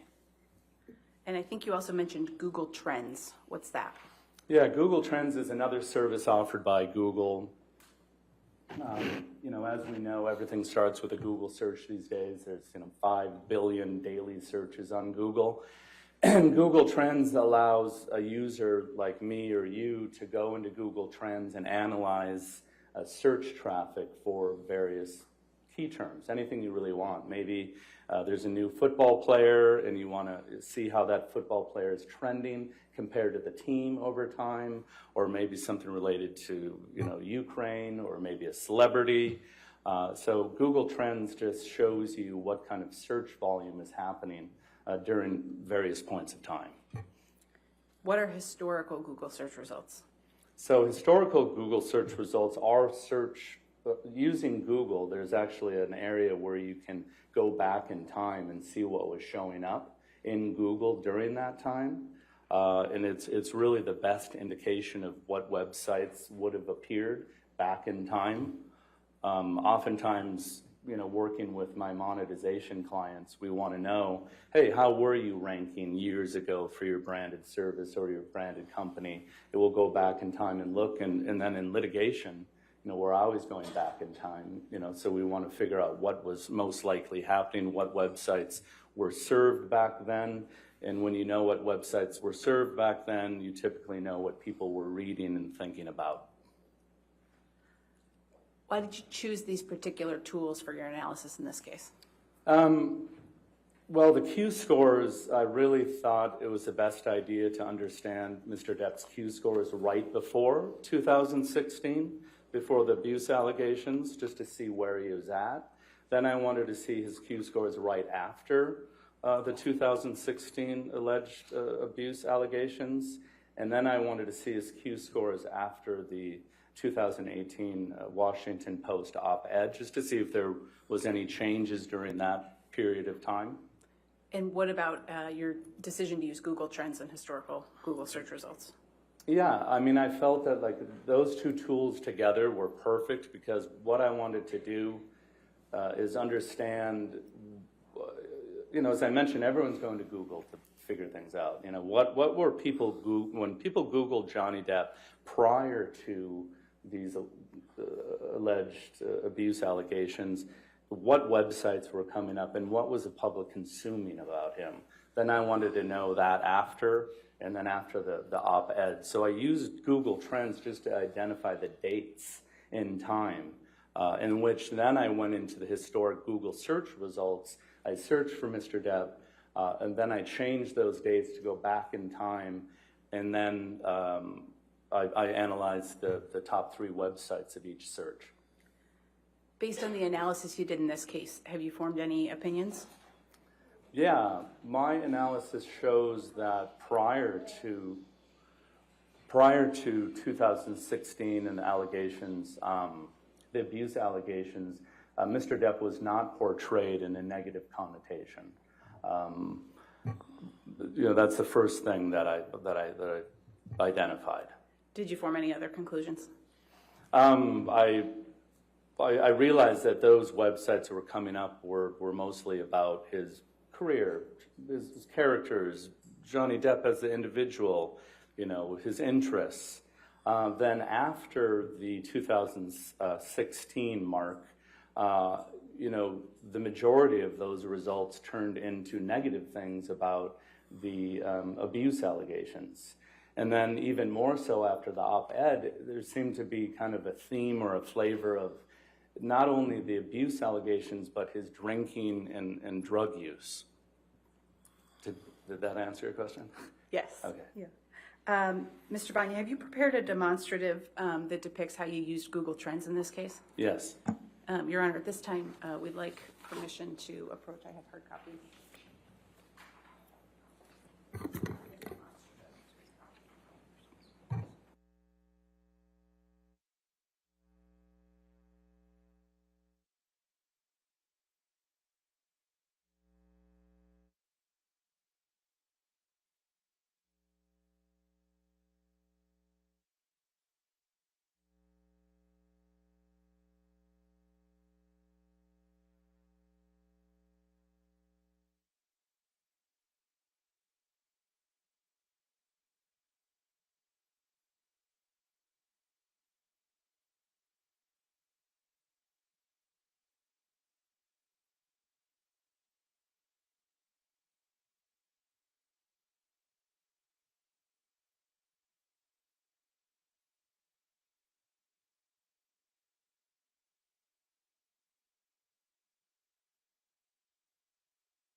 Banya demonstrative A.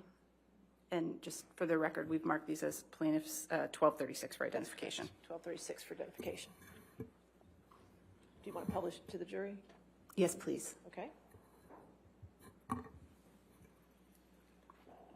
And Mr. Banya, can you explain for the jury what is depicted in this demonstrative that you prepared? Yes. So this is the Google Trends data. You're going to see that it runs from 2004 into 2020, and you're going to notice the different spikes. Those spikes represent when people were searching for Mr. Depp. You're going to also notice here, I've got the red line just showing the date when Ms. Heard filed the restraining order. Oh, yeah, can I write on this? You can touch the screen, yes. Okay. Yes, sir. Thank you, Your Honor. Yeah, so here I'm talking about, in this line here, is just the date and time in which Ms. Heard alleged the abuse and filed the restraining order. And then this line here is the December 18th, 2018 op-ed. And what I wanted to do is identify the peaks of interest in Mr. Depp. And you're going to notice here, I found 17 spikes of interest that I analyzed. And then the 51 key web pages we're going to get into later, I've analyzed the top 3 search results for each spike. And then here I analyzed the 7 spikes after the 2016 allegations of abuse, and then again after the December 18th, 2018 op-ed. Once you determined these spikes, the periods of significant interest in searches for Johnny Depp on Google, what did you do with that information? So, again, the purpose of using Google Trends was just to understand when there's the most interest in Johnny Depp, because for some reason something was going on in the news, in the media, people are turning to Google to search for Mr. Depp. So then I went to my web browser, and then I searched for Johnny Depp in Google. But before I did so, I have a separate web browser. I call it my workbench browser. I don't log into anything. It's important to be logged out of Google because Google keeps a profile on you, and your search results could be biased based on that profile. Then also when you go into a web browser, you have to clear your cache, you have to clear your history, clear all your data, and make sure you can get the most unbiased search results as possible. So I went into Google, I typed in Johnny Depp, and then I searched and set the time periods for the various points here that you see labeled with letters. Do you have a demonstrative that shows an example of one of those points that you examined? Yes. Okay. Tom, could we go to the second Banya demonstrative, please? Yeah, so this is an example of, I believe it was spike or point O in the Google Trends. So what I did is I went into Google, I cleared everything as I told you, made sure I was logged out of Google, and here you're going to see I typed in Johnny Depp, I hit the search, and then what I did is went to this tool area, which pulls a drop-down area for the date, and I set the date to match the Google Trends spike of November of 2004. Then we had these top 3 websites that came up. I downloaded those websites and then I analyzed them. So did you undertake this analysis for each of the 17 points on the prior slide that we looked at? Yes, correct. And what did you do once you had your web page results, such as on this demonstrative? You mean when I reviewed each web page? Yes. Yeah, so what I was looking for is, were these web pages or articles, did they have anything to do with the alleged abuse? Did they have anything to do with his alcohol, drug use? Did they have anything to do with his work ethic? So I basically, tried to understand, the content and of each website or article. Did you look at all of the results that turned up when you ran these historical searches? I only reviewed the top 3. Why did you choose the top 3? So I reviewed the top 3 because research shows that about 50 to 75% of the people only click on the top 3. So I wanted to get the majority of the searches. Tom, I think we can take that down for now. Thank you. What did you determine about the results that you found for the period prior to Ms. Heard's first allegations of abuse? So I determined that, Mr. Depp was not portrayed in any negative connotation. The web results were about his life and his career, his acting, his, pictures of him, relationships he was in, just pretty normal stuff. And what did you determine about the top results after Ms. Heard's initial allegations in 2016 and then the republication in the op-ed in 2018? Okay.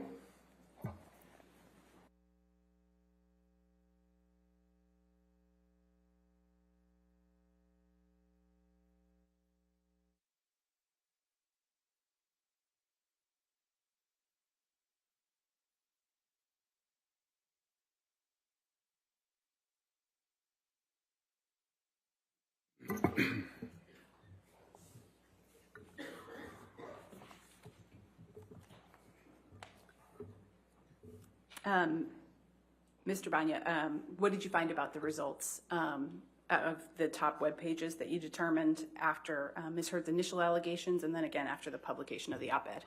Yeah, so after the initial allegations in 2016, I found that the majority of them had to do with the alleged abuse. And then after I realized that the web pages that were dealing with the alleged abuse then started talking about is drinking and drinking and doing drugs. So it appeared to me that they became negative after 2016, but then after 2018, they even included the alleged abuse, but also included the drinking and drug use. Did you form any opinions about the results that didn't refer to the allegations of abuse? That didn't? I formed an opinion that, I'm not following your question, I'm sorry. That's all right, we can move on. Did any of the results that you analyzed refer to Mr. Depp's work ethic? No. Did you form any overall opinions about the results in the web pages that you looked at following Ms. Heard's accusations of abuse? Yes, as I stated, prior to 2016, the web pages were just about his daily life and career. After the 2016 marker point, they tended to include, the majority of them included, the allegations of abuse. And then after the 2018 op-ed, the ones that included the allegations of abuse were also talking about drinking and drug use. What was your overall view of the connotation of those results then? Yeah, so Mr. Depp was portrayed in a negative connotation after the 2016 allegations of abuse, and even more so after the 2018. You mentioned you also looked at Q scores as part of your analysis. How are Q scores calculated? Yeah, so Q scores, it's a survey of 1,800 people that happens twice a year. What they do is it's internet-based, and they measure how well a celebrity or a brand is known, how much they're liked, and how much they're disliked. Q scores, include sports figures, celebrities, even cartoon characters, brands. So that's how the scoring system works. Do you have a demonstrative that reflects the Q score analysis that you prepared? Yes. Okay. Tom, could we have demonstrative C, please? And Mr. Banya, what does this tell us about the Q score analysis that you completed? Yeah, so what this is saying, again, these spikes are the Google trends that you've already seen, but what I've overlaid are his Q scores shown in the red, green, and purple area. And as you recall, I wanted to find out his Q score prior to the allegations of abuse in 2016, where he had a positive Q score of 11 and a negative Q score, a positive Q score of 35 and a negative Q score of 11. And then I looked at the Q scores after, and then after the op-ed. And what did you determine about those Q scores? Yeah, so what you can see here, his positive Q score, which is represented in red, was a 35, and that was prior to the alleged abuse and the restraining order. Then after that, his Q score, positive Q score, dropped to a 31. And what that's saying is less people liked him after the date of the 2016 alleged abuse. And then his negative Q score went up from an 11 to a 16, which is telling you that more people disliked him during that time frame. And what did you find about the final Q scores that you looked at for Mr. Depp? Yeah, then you can see the Q score C that I have there in purple. His positive Q score went from a 31 to a 29. His negative Q score went from a 16 to a 15. So now his positive Q score dropped again from a 31 to a 29, meaning less people had a positive impression of Mr. Depp. And then his negative Q score did go from a 16 to a 15, so not as many people disliked Johnny during that time frame. What are your overall opinions about the Q scores that you analyzed? So my overall opinions are, as I mentioned earlier, I wanted to analyze the Q scores during this snapshot of time. I wanted to understand what they were before, during, and after the op-ed. And what this tells me is his positive Q score went from a 35 to a 29, and then his negative went from an 11 to a 15. So what the Q scores is telling me is the public perception of Mr. Depp has been damaged. They like him less and they dislike him more. Based on all of the analyses that you completed in this case, what are your final opinions about Mr. Depp's reputation over this period of time? Yeah, so my opinions are that, Mr. Depp was not portrayed in a negative connotation prior to the 2016 allegations of abuse. And then Mr. Depp's image, he was portrayed in a negative connotation after the 2016 allegations of abuse, and then more so after the 2018 Washington Post op-ed. And then the Q scores represent that, the public thinks he's damaged. They think less likely of him. His positive Q score has gone down, and they don't like him even more. because his negative Q score went from the 11 to the 15. I have no further questions of this witness, Your Honor. All right. Ladies and gentlemen, let's go ahead and take our afternoon recess of 15 minutes. Do not discuss the case and do not do any outside research. Just stay right there for a second, sir.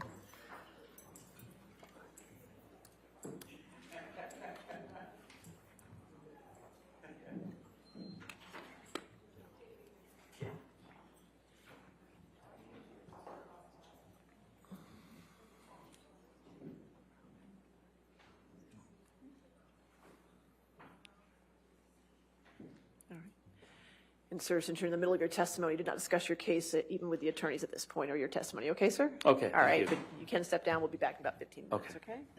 All right, so let's come back then at 3:35. All right, does this work? Okay. Thank you, Your Honor.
we ready for the jury?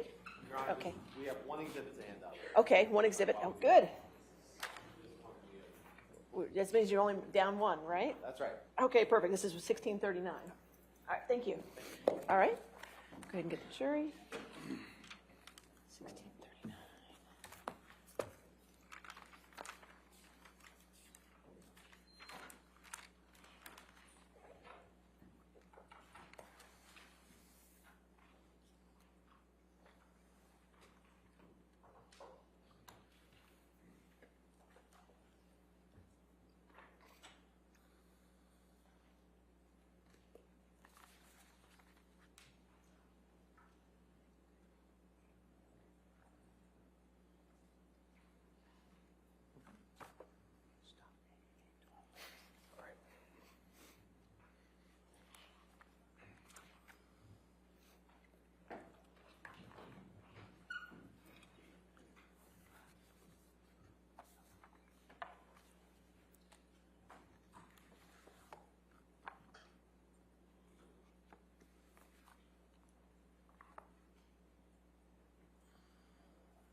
All right, please be seated. All right, cross-examination. Good afternoon, Mr. Banya. Good afternoon. Mr. Banya, you understand that this case is about the op-ed in December of 2018, correct? I understand this case to be about the allegations of domestic abuse, both as it relates to the 2016 and the republication of that in the 2018 Washington Post op-ed. You understand that Mr. Depp is only suing Amber about the op-ed from December 2018, correct? My understanding is, I can base my understanding on my analysis, which includes the 2016 allegations of abuse. That's your analysis, but do you understand what Mr. Depp is suing Amber for in this case? Objection, Your Honor, to the extent it calls for a legal conclusion. All right, I'll sustain the objection. Next question. Did you read the complaint in this case? Yes. Did you understand that Mr. Depp was only suing for the op-ed, about the op-ed? Yes. Okay. And Mr. Depp was not suing Amber in this case from his complaint about the accusation she made in 2016, correct? That is my understanding. And you're not able to separate out how Mr. Depp's reputation was impacted from the op-ed in 2018 versus how it was impacted when Ms. Heard filed for divorce in 2016, correct? That is not correct. Okay.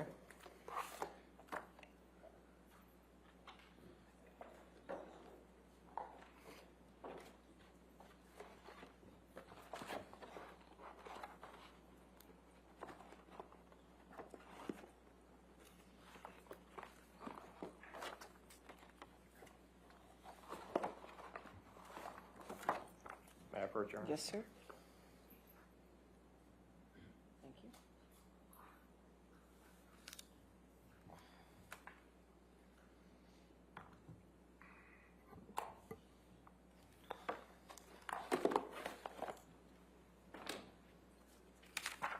Mr. Banya, you took a deposition in this case, Yes, I did. and I was asking you the questions in that case. Is that right? That's correct. Okay.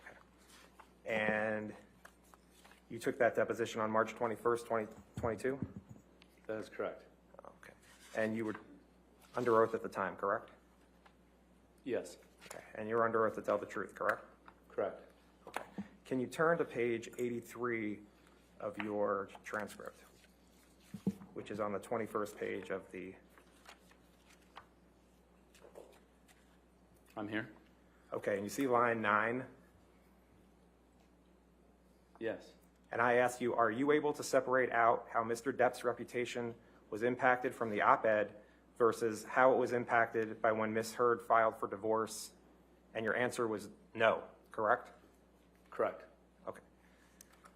And you're not able to separate out how Mr. Depp's reputation was impacted from the op-ed in 2018 versus the publicity surrounding when Mr. Depp sued the Sun newspaper in the United Kingdom when a Sun writer called Mr. Depp a wife beater, correct? Are you still reading from my deposition? No, I'm asking you a question now. Please repeat that. You're not able to separate out how Mr. Depp's reputation was impacted from the op-ed in 2018 versus the publicity surrounding when Mr. Depp sued the Sun newspaper in the United Kingdom when a Sun writer called Mr. Depp a wife beater. Objection compound, Your Honor. Sustained. You're not able to separate out how Mr. Depp's reputation was impacted from the op-ed in 2018 versus the publicity surrounding when Mr. Depp sued the Sun newspaper in the United Kingdom, correct? My analysis shows that the web documents that I reviewed after the 2018 allegations. Respectfully, this is a yes or no. got worse. This is a yes or no question. Please repeat the question. You're not able to separate out how Mr. Depp's reputation was impacted from the op-ed in 2018 versus the publicity surrounding when Mr. Depp sued the Sun newspaper in the United Kingdom. That was not part of my analysis to carve that out. And you didn't. You were not able to separate it, correct? I didn't try to. Okay, and so you couldn't. I didn't try it. Okay. And you understand that the article Mr. Depp sued the Sun over had the headline that said, "How can J.K. Rowling be genuinely happy casting wife-beater Johnny Depp in the new Fantastic Beasts film," correct? I don't recall if that's one of the articles I reviewed. Do you know if that article came out before Ms. Heard's op-ed? I don't know. Okay. Now, you're not offering an opinion as to how the op-ed from Ms. Heard in December 2018 impacted Mr. Depp's career, correct? Repeat that, please. You're not offering an opinion as to how the op-ed from Ms. Heard in December 2018 impacted Mr. Depp's career. Correct. Okay. And you're not offering an opinion as to how the op-ed from Ms. Heard in December 2018 impacted Mr. Depp's reputation. What I'm doing is It's a yes or no. Are you offering an opinion to that or not? My opinion is related to his public image. You're not offering an opinion as to how the op-ed from Ms. Heard in December 2018 impacted Mr. Depp's reputation, correct? I'm not talking exactly about his reputation, correct? And you're not offering an opinion as to how the op-ed from Ms. Heard in December 2018 impacted Mr. Depp's public image, correct? I'm offering an opinion that after the 2018, it's a yes or no, public sir. image. It's a yes or no. You're not offering an opinion as to how the op-ed from Ms. Heard in December 2018 impacted Mr. Depp's public image. I am. Turn to your deposition transcript, please. And if you go to page 74, which is on page 19.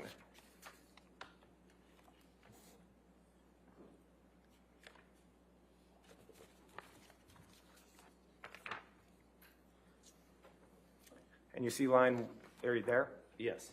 You see line 1, starting on line 1. I asked you, and you're not going to testify how the December 2018 op-ed impacted Mr. Depp's public image. Answer, that's correct. That was your testimony at the time, correct? Well, that was Johnny your answer Depp's at the time, perception is Sir, a negative that was your answer at the perception. time, correct? Okay.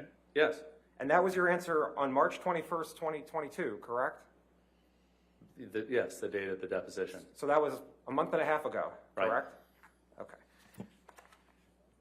And you're not offering an opinion as to whether the op-ed from Ms. Heard made Mr. Depp more hireable or less hireable, correct? Correct. Okay. As to the articles that came up in the Google searches that you spoke about, it was you made the determination whether the articles had a, quote, negative connotation or not, right? Correct. And so that's just your view if an article had a negative connotation about Mr. Depp, right? Yes, that's my opinion that they had a negative connotation. Right. So if an article criticizes Mr. Depp's acting, for example, you're not considering that article as having a negative connotation about Mr. Depp, correct? Repeat that, please. So if an article criticizes Mr. Depp's acting, you're not considering that article as having a negative connotation about Mr. Depp, correct? Correct. Okay.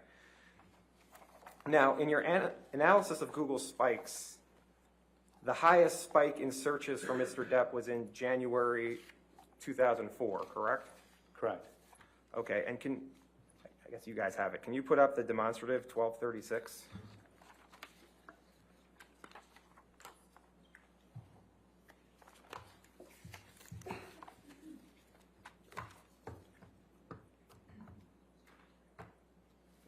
It's published. And can you see that, Mr. Yes. Bank? Can we make it just a little bit bigger?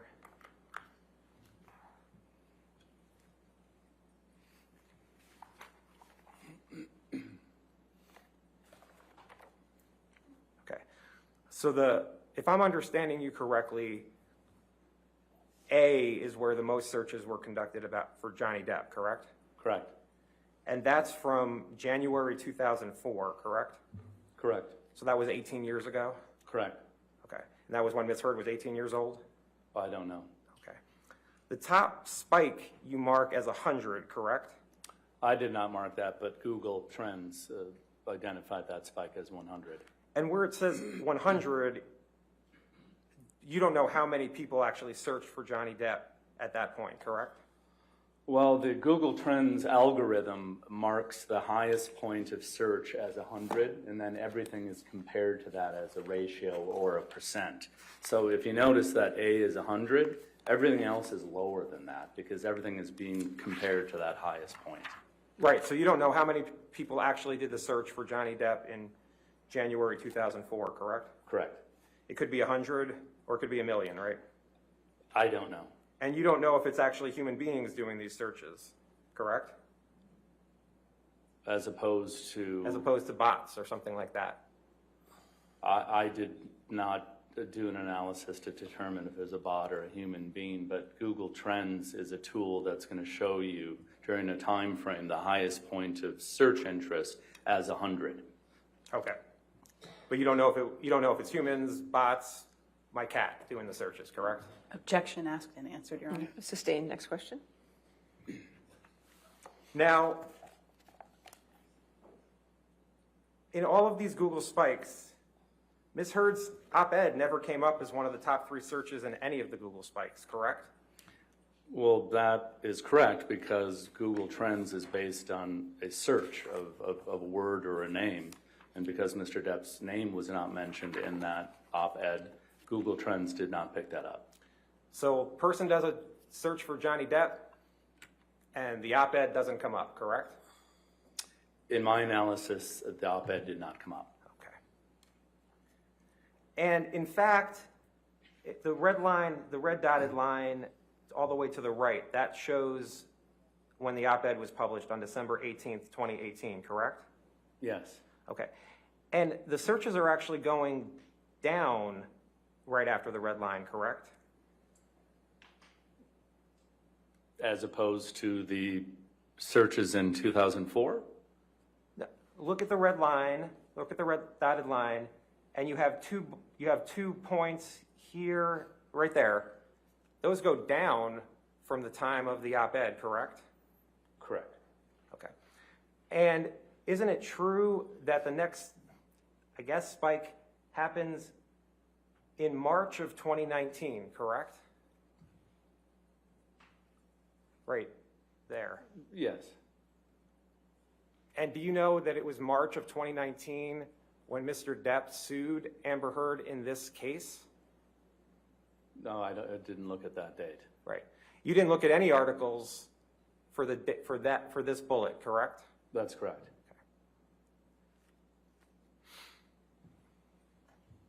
And since Ms. Heard's op-ed came out on December 18th, 2018, you would agree with me that by definition, all the spikes you analyzed before December 18, 2018 could not have been caused by the op-ed, right?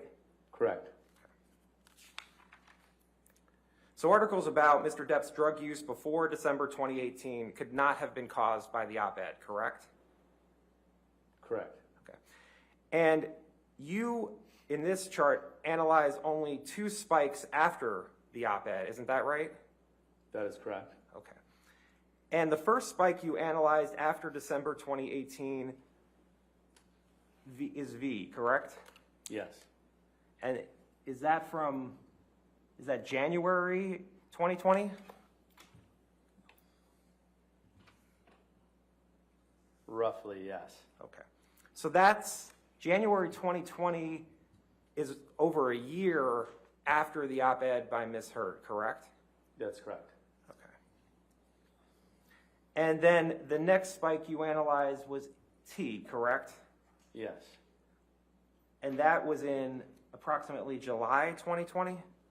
Correct. Okay, so that was a year and a half after Ms. Heard's op-ed, correct? Yes. And again, none of the articles, and then for V and T, if I understand it, you then analyze the top 3 searches that came up, or the top 3 websites that came up after a search? Correct. Okay. And none of the articles you analyzed in those Google spikes after the op-ed were the op-ed, correct? Correct. Okay. And isn't it true that the headlines of the articles over a year after the op-ed that you analyzed were about Mr. Depp suing the Sun in the UK for a Sun writer calling Mr. Depp a wife beater? You would have to pull those articles back up. I don't have those in front of me. Isn't it true that the article, and just so I understand it, V and T, that would mean there were 6 articles, correct, that you analyzed? Yes. Okay. And isn't it true that the article on February 26, 2020, the headline was, quote, Johnny Depp's disturbing alleged text messages read aloud in court as libel lawsuit begins? Again, I don't have that article in front of me. I did produce those as part of my analysis. I don't have that in front of me, if you'd like to show it to me. And you understand that that was about the lawsuit against the Sun in the UK, not about the op-ed, correct? Again, I do not have that in front of me. And another article that came up on February 27th, 2020 is one of the top 3 hits when you search for Johnny Depp. What the headline was, quote, let's burn Amber, text allegedly sent by Johnny Depp about X read in court. I mean, if you want to talk about these articles, we need to bring them up. This is your opinion. You don't recall what articles you analyzed? I mean, there's a lot of articles here. I didn't memorize each title. There were 6 articles that you Okay. analyzed in the almost 2 years after the op-ed. All right, can you bring those up and we can talk about them? And on July 19th, 2020, the headline was, quote, Hollywood nervously awaits fallout from explosive Johnny Depp trial. You don't recall one way or the other whether that was one of the articles in either V or T? Again, I know if you want to bring up my documents, I know document 9J, 9O, 9K, and 9M are mentioning the op-ed. Again, I don't have those in front of me. And when you say mentioning the op-ed, does that mean that it just references that Mr. Depp sued Amber Heard in Fairfax? No, it talks about how he's alleged to have abused her as it relates to the op-ed. Doesn't it say, I mean, another headline from July 19th, 2020, the headline was, quote, Hollywood nervously awaits fallout from explosive Johnny Depp trial? Objection asked and answered. I'll sustain the objection. Next question. You understood that was about the lawsuit against the Sun in the UK, correct? Objection asked and I answered. didn't ask about that. Overruled. Again, I would like to talk about these articles, but I need to see them. And on July 19th, 2020, the headline was, quote, Johnny Depp versus Amber Heard, all the nasty bits of the UK trial, and it's all nasty.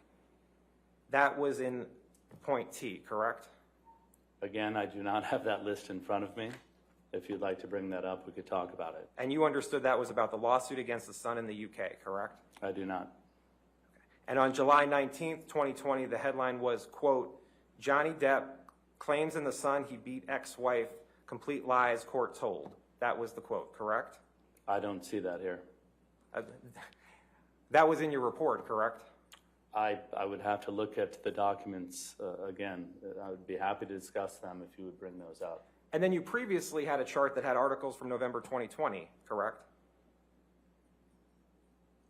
I'm sorry, say that? You previously had a chart that included articles from November 2020, correct? Objection, Your Honor. May we approach on Okay, it? sure.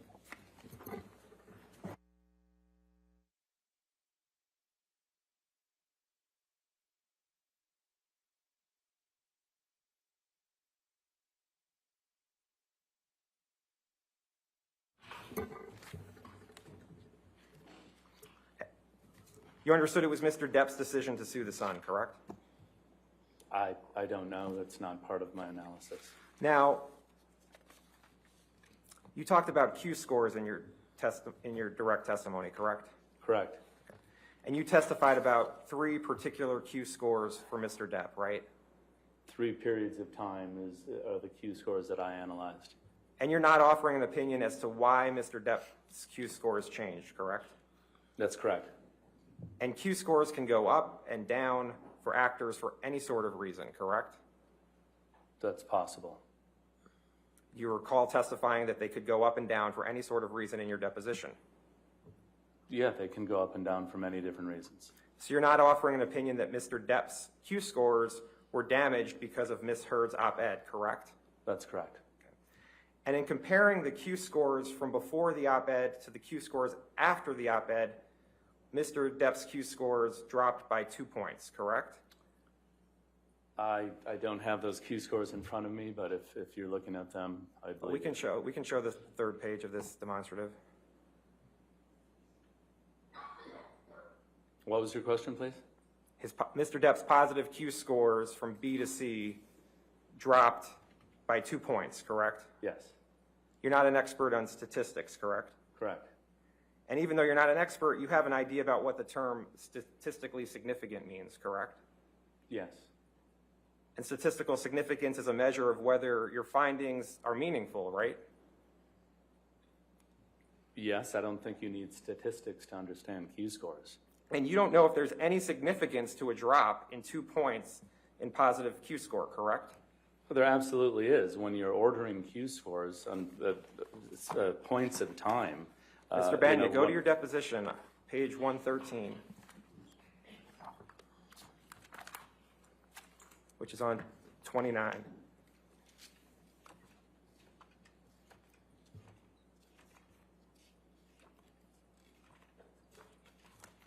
Okay. At page 113, line 10, it says, so you're not offering an opinion as to the significance of a change in Q score, correct? Answer, correct. Well, you're talking about statistically a difference. What I'm talking about is how we use Q scores in the industry. When you see a Q score dropping from a 31 to a 29, there's an issue. Is this somebody you really want to hire to endorse your products or your service? No, you probably not. You want to look into why, what is going on in the public to make these Q scores drop like that. And you don't know exactly the significance between 5 or 6 points of drop in Q score, correct? Correct. Okay. Now, and it shows here that Mr. Depp's negative Q score actually got better from point B to point C, correct? Correct. So that's actually better for Mr. Depp, correct? Correct. Okay. And you understand that Dr. Alan Jacobs reviewed your opinions in this case? Yes. And you understand that Dr. Jacobs reviewed additional Q score data, correct? Yes. Okay. Can we please put up Plaintiff's Exhibit 889 at 117?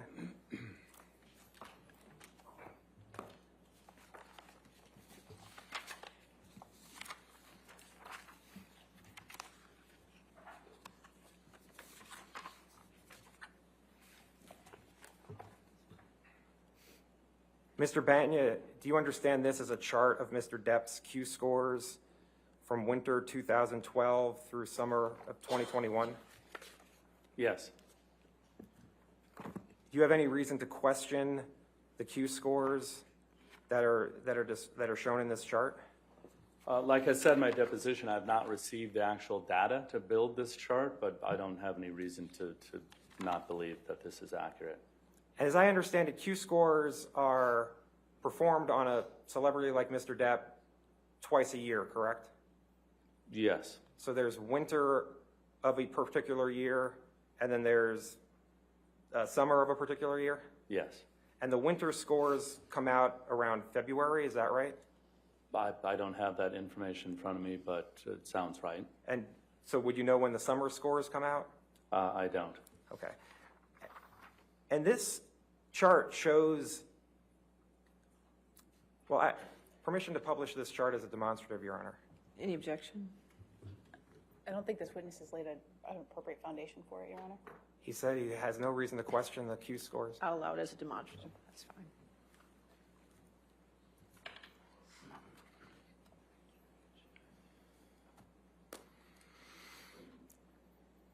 And so this chart shows Mr. Depp's positive and negative Q scores, correct?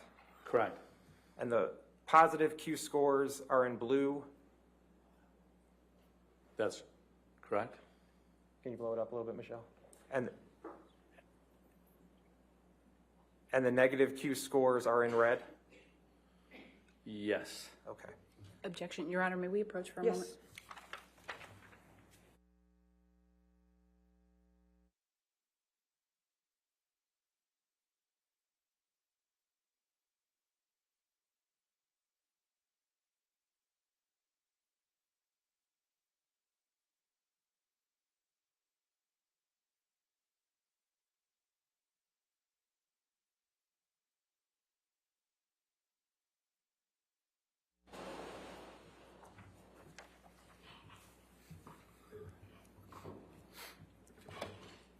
Mr. Banya, the positive Q score for Mr. Depp in the winter of 2012 is 42, correct?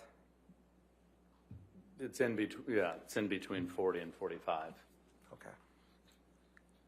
And did you check the actual Q scores that Mr. Jacobs demonstrated in his report? No, my analysis was a snapshot of time. I wanted to know Johnny Depp's Q scores directly before the 2012 allegations, the 2016 allegations of abuse, and after. Okay. And you see here that the positive Q scores for Mr. Depp dropped from 42 in the winter of 2012 to 35 in the summer of 2016, correct? Yes. That's a 7-point drop, correct? Yes. And that's before Ms. Heard had her divorce filing, correct? That's correct. And that drop in Mr. Depp's positive Q scores could have nothing to do with Ms. Heard's op-ed, correct? Correct. And that drop could have nothing to do with the allegations Ms. Heard made after the divorce filing, correct? Correct. And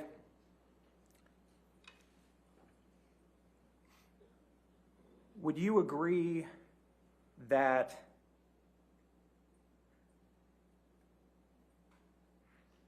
the positive Q scores actually start to show an increase for Mr. Depp after the op-ed? There's a decrease and then there's an increase? Yep. And the same for the negative Depp Q scores. There's a bit of a positive and then it goes down, correct? Yes. So really the op-ed had no effect on Mr. Depp's Q scores, correct?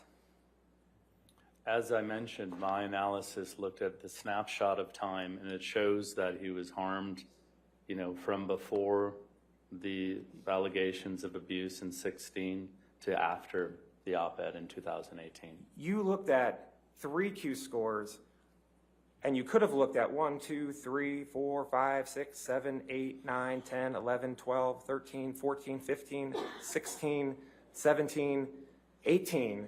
I won't even count the 2021 scores. 18 Q scores, correct? Yep. Okay, and you looked at 3, right? That's correct. And that's what you're basing your opinion on, that the op-ed damaged Mr. Depp's Q scores? Yeah, so what we need to That's my understand is que- Q scores my question is a do yes or go no. up Your and counsel down. can come back and ask what you whatever you I want. wanted to do Your is Honor. I wanted to Sir, analyze. sir, if you could just answer his yes or no Oh, question. sorry. That's fine. I didn't hear your question. You looked at 3 Q scores instead of 18 Q scores, correct? That's correct. And did you look at the Q scores at all after the Dan Wooten article that came out in April of 2018? Objection, asked and answered, Your Honor. I don't think I asked that. Overruled, I'll allow it. No. Okay. Thank you. I have nothing further. All right, redirect.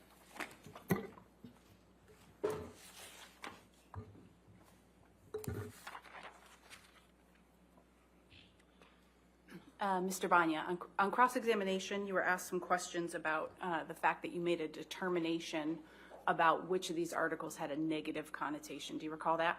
Yes. Is that something that you do in situations other than in your analysis in this case? Yeah. So in non-litigation, when we're building brand monetization strategies, and especially if you're going to work with a celebrity or an athlete, you want to look at what's going on out there, about that personality. Because celebrities and athletes, Q scores can go up and down. You want to analyze the time and see what's going on out in the media. Do I really want my client to license in a celebrity that there's problems out there, or an athlete? So yes, it's important to look at this. And I believe you were asked whether you're offering an opinion in this case about the impact of the op-ed on Mr. Depp's public image. Do you recall that? Yes. And I believe you testified that you are offering an opinion on that. Is that right? Yes. What's that opinion? Well, the opinion is that he's portrayed in a negative connotation after that date. And with respect to the Q scores that you analyzed, Mr. Nadelhoff was asking you about the 3 points in time that you looked at. Why, in your opinion, was it appropriate to look at just those 3 Q scores? Yeah, as I was trying to explain, Q scores do go up and down. We're analyzing a period of time. We want to see what's happening right before an event, during that event, and if there's another event after that event. And that is our area of analysis. So that's why just these 3 sets of Q scores are the appropriate way to analyze this. Thank you. I have nothing further, Your Honor. All right, is this witness subject to recall? He is, Your Honor. All right, sir, do not discuss your testimony with anybody since you are subject to recall, but since you are an expert, you are allowed to stay in the courtroom if you wish, okay? Okay, All right, thank you, Your sir. Honor. All right, you can step down. Okay. All right, your next witness. Your Honor, I believe we're calling Aaron Filati by deposition. Oh, okay. And, Your Honor, there are a few exhibits, there are at least 2 exhibits that I think we have still on the list. Could you put, I'm sorry, could you put your microphone on? We approach, there's 2 exhibits that we have. Okay. All right, well, we're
All right, your next witness then?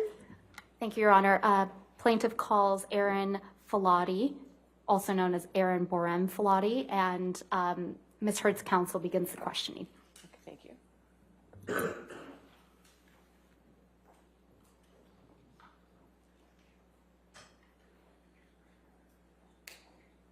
Provide your full name. Aaron Filati. And is Borum your maiden name? Correct. Okay. So Borum was your name, your last name in the 2014 to 2016 timeframe, correct? That's correct. Have you communicated with anybody else from Mr. Depp's counsel other than Ms. Vasquez? Not that I recall. Oh, excuse me, I do. I don't remember his name, I'm so sorry. I feel like I spoke with him. I don't know his last name. Did you speak to or communicate with Adam Waldman? Perhaps. I don't recall his last name. And do you recall when that occurred? That would have been 2019 because I had a newborn at that time. So maybe May, June, July, something like that, 2019. So this is a text exchange between you and Mr. Waldman? It appears so. Okay. And do you recall speaking to Mr. Waldman at all? Yes. And do you recall that when you were communicating with Mr. Waldman was Mr. Depp's attorney? Yes. Ms. Filati, you're a trained nurse, is that correct? That's correct. Do you have any specialties? Well, I haven't been working, like I used to, but previously I was trained in addictions and mental health. And when you say addictions, are there specific type of addictions you were trained in? All, but I primarily worked with chemical dependency. And where did you receive training for addiction and mental health? Different employment places, and then I became a certified registered addictions nurse.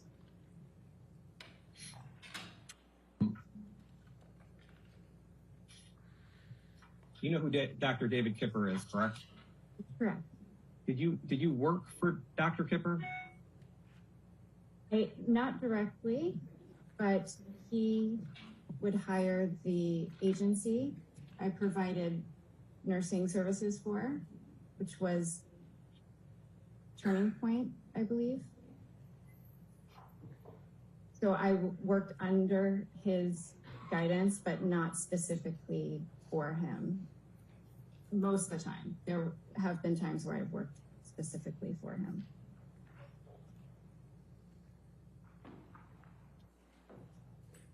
Okay. When did you start working for Turning Point Nursing Services, or whatever the name of that company was? I don't recall. My best guess would be somewhere between 2007 or 8. And when did you start to begin to do any work for Dr. Kipper?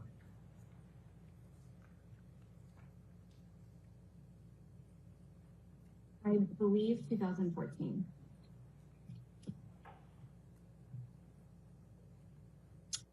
What were the circumstances that started you working for Dr. Kipper in 2014?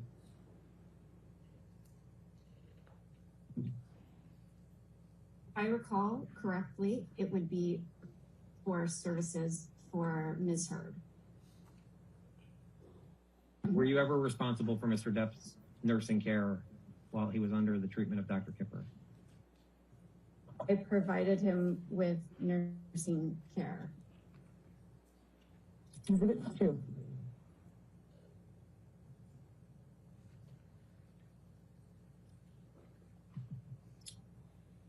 So Ms. Filati, I'm showing you what's been marked as Exhibit 2 to your deposition. And these are AH TPD 16929 through 16959. And is that the paper documents you have, a set of the paper documents you have in front of you? Part of it. The first page. And the first page might have said at the bottom also K182. Yes, I have that. Okay. Do you recognize these as your, what are these? These are my nursing notes kept for Ms. Heard. Yes. And these are notes you created? Yes. Did you create these notes in the ordinary course of business? Yes. Okay. Were you trained in how to prepare these notes? Yes. Would you write these how long after the visit would you write up these notes? Would depend. Sometimes I would keep notes on my phone that I would transfer to the Word document when I was in front of my laptop. And if not possible, I would do it as soon as feasible. And how often would you show these notes to Dr. Kipper? I don't recall. At intervals, but I don't recall. So if you look at the first page of the notes, the first entry is August 27th, 2014, correct? Yes. And you wrote RN has been hired to provide private nursing care for client Amber Heard, right? Correct. Right. And RN refers to you, correct? And RN means registered nurse, correct? Correct. And throughout the notes, and you say this here, Amber Heard would be referred to as client or AH, correct? That's correct. All right. And Johnny Depp would be referred to as JD? That's correct. Would you agree that Mr. Depp and Amber would get into verbal arguments? I recall a general sense of discord in the relationship. And what do you mean by general sense of discord? I just recall there being disagreements, reconciliation, and kind of that repeating pattern. And would you be at times taking care of Amber because of the disagreements between Mr. Depp and Amber? I provided emotional support. I was not present with her often, but was available over the phone, via text, and sometimes in person. Do you recall that in March 2015, Amber went to Australia to be with Mr. Depp? Yes, I remember she went to Australia. As to the dates, I would have to look through documentation to ascertain the exact dates. Okay.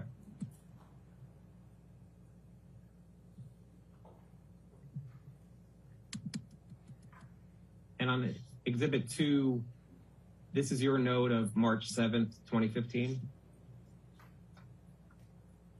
That's correct.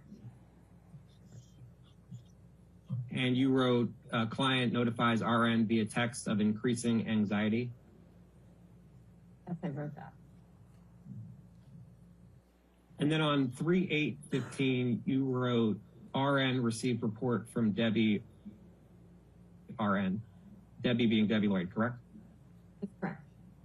Do you recall what the report you received was on March 8th, 2015 from Debbie?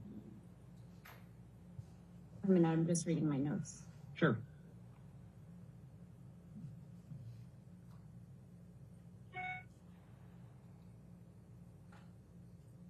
So to answer your question, no, I don't recall specifics of what the report would have been. I assume, based on this note, that would have been a phone call. Okay. And it says, client will be returning to Los Angeles on March 9th, 2015, accompanied by house manager Ben. Do you see that? Yeah. Did you have an understanding as to why Amber was leaving Australia in March of 2015? Yes. I don't know if this is the exact timing, but you know better than I, there was an incident in Australia and they had to be, Ms. Heard and Mr. Depp had to be separated. So Ms. Heard returned to Los Angeles per my nursing notes, and I believe Mr. Depp must have stayed in Australia. What was your understanding as to why Mr. Depp and Amber had to be separated? It's hard to recall specifics because I wasn't there or involved at the time, but became involved again. I remember hearing from other people that there was quite an argument between the two in Australia. Do you have any understanding if anyone was injured during the argument between Amber and Mr. Depp? Physically injured? Physically, yeah. Again, I wasn't present, so I'm only speaking as to what I recall during that time period and what I sort of remember hearing from others. And also, I just remember Mr. Depp's finger was injured. I can't tell you specifically which one, but I remember there was an injury to his finger. Do you have any understanding as to how his finger was injured? No. And then, Aaron, you wrote the next note on March 9th, 2015 that says RN and CT in touch via text and phone calls after client arrived at 1500. Yes, I wrote that. Okay. And 1500, you're using military time, correct? That's correct. So that would be 3 p.m.? Correct. Okay.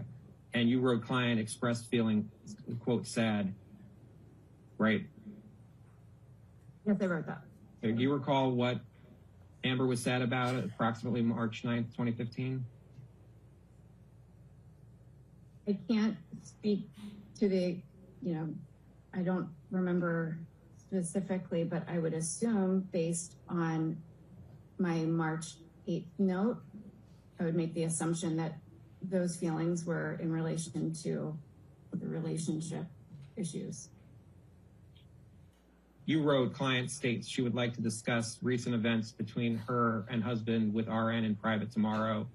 Plans are made for RN to visit client at her home tomorrow. Yes, I wrote that. Do you recall the conversation you had with Amber regarding the events between her and Mr. Depp at around this March 9th, 2015 timeframe? No, I don't recall specifics.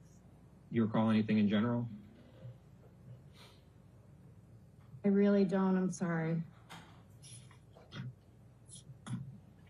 Did Amber express any fear of Mr. Depp at this time? Don't recall. I don't see that in this note, so I can't speak to that. And then the note for March 10th, 2015, you see that note? I do. You can take this down.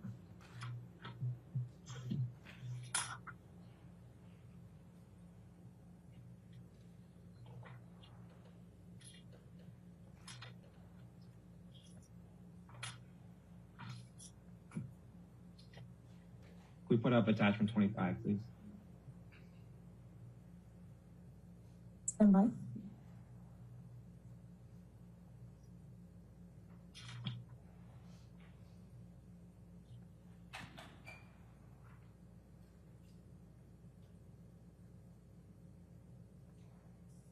Exhibit 4.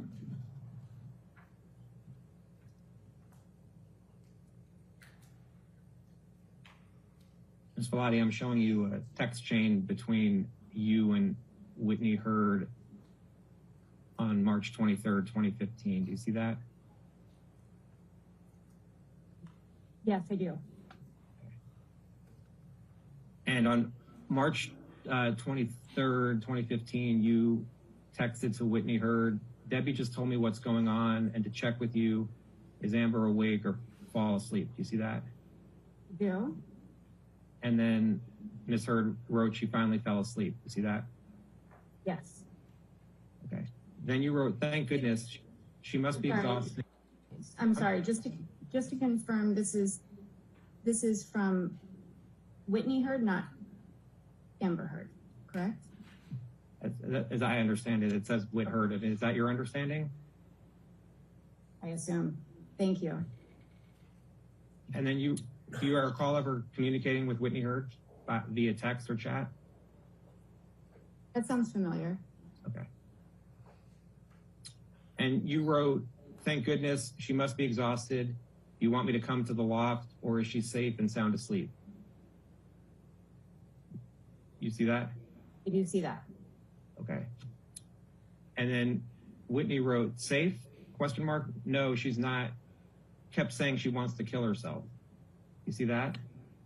See that? Were you ever concerned about Ms. Hurd's safety as it relates to Mr. Depp? So if she made comments to me that she was not safe, I would be concerned about her to ensure that she was safe. Yes. Do you recall Ms. Hurd making comments to you about her safety? I remember a general sense when they, meaning Ms. Hurd and Mr. Depp, would have arguments. She would often have her friends around her for support, but from a general, physical sense, she was always in a safe place. And you mean in a general physical sense, she was always in a safe place? What do you mean by that? Meaning she was always, not always, I should say, often home, often surrounded with friends. She had friends that lived right down the hallway from her, so she was always supported. Was Mr. Depp friends with Marilyn Manson? Yes, I believe. Ms. Velati, I'm showing you what's marked as Exhibit 7, and these are texts that Mr. Depp produced between you and him. And I'm focusing on this text message of October 31st, 2015. You see that? Well, so this text message between you and Whitney is on March 23rd, 2015. You see that? I do. Okay. And if we go back to Exhibit 2, and I'll go back. Oops.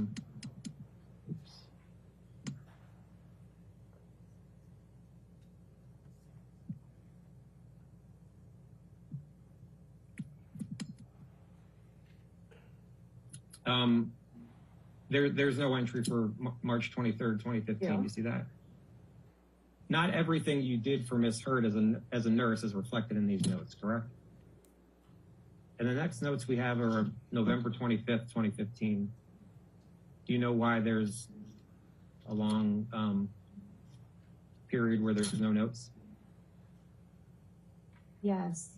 Perhaps I can shed some light for you and everyone on the relationship. When I was first hired to care for Ms. Hurd,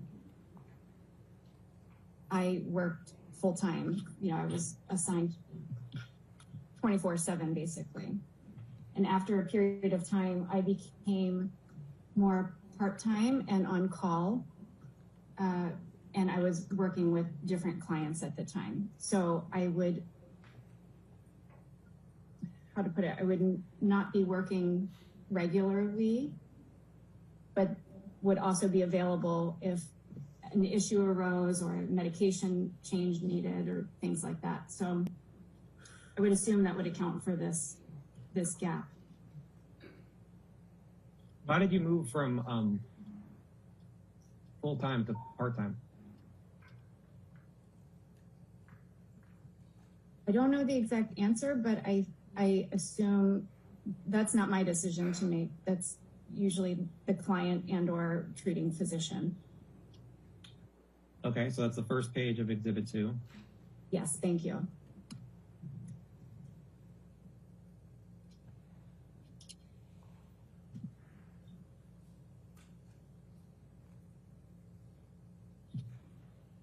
So if you can you go down to, it's about the third paragraph, a little bit, yes.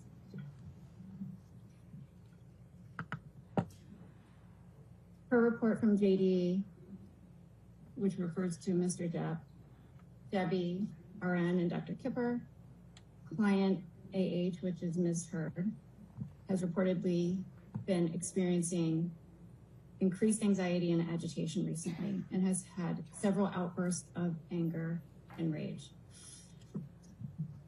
From what I remember, when I was involved in the case, it was to help assist Ms. Heard with some emotional issues, anxiety issues, in attempts to assist, in layman's term, kind of calming things down a bit. Do you recall any examples that you knew of anger and rage showed by Amber? I do recall seeing her very angry. I have to refer to my notes. It was in London, so that would have been 2014. And I believe it was in reference to a violating incident where her phone had been hacked and she was quite upset. I saw her angry at that time, and other times I don't recall. Were you in London with Amber at the time? Yes. And how was Amber showing her anger? I recall loud, kind of elevated voice, yelling, crying, quite upset. Do you recall receiving a call from Amber around December 16th, 2015 regarding this argument between Mr. Depp and Amber? I don't recall a specific phone call. Would you doubt that a phone call occurred if you wrote it down in your notes? If I wrote it, I don't doubt that it occurred. I just don't have memory of it. And now you see the note on December 17th, 2015? Yes. And you wrote RN in contact with client to notify her that she'd be able to deliver medications to her home. RN waited at door for several minutes after knocking. Client greeted RN at door looking disheveled. Hair appeared unbrushed. Client appeared weepy and sad. Posture is slouched. Client told RN about argument with husband. RN offered emotional support but reminded client that RN could not stay as was on duty with another client and was only visiting in order to deliver medication. Per client, she had not had contact with husband since altercation. Client had visible bright red blood appearing at center of lower lip. When RN made client aware that she was actively bleeding on her lip, client stated it was from injury sustained in the, and then it's blank. You see that? And then we can keep going down in the argument between her and her husband, and that it continues to bleed actively. You wrote that? Yes. And then you also wrote clients also states that her head is bruised and that she lost clumps of hair in altercation. You wrote that? I assume so. It's in my notes. Okay. And then you wrote, RN briefly looked at client's scalp but was unable to visualize the hematomas client had described. You wrote that? Yes, I would agree.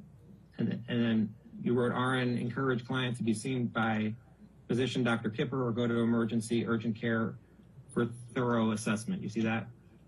I do. And then you wrote client states she will contact Dr. Kipper tomorrow. Client is supported by friends Rocky and IO who will be staying in client's home with her. You wrote that? I agree, yes. Okay. And then on December 18th, 2015, you wrote client states she went to Dr. Kipper's office and was assessed by NP Monroe T as Dr. Kipper was out of the office. You wrote that? Yes, And NP stands for nurse practitioner. that's correct. And you understand Monroe T stood for Monroe Tinker. Yes, You recall if Mr. Depp ever forgot to take any of his medication?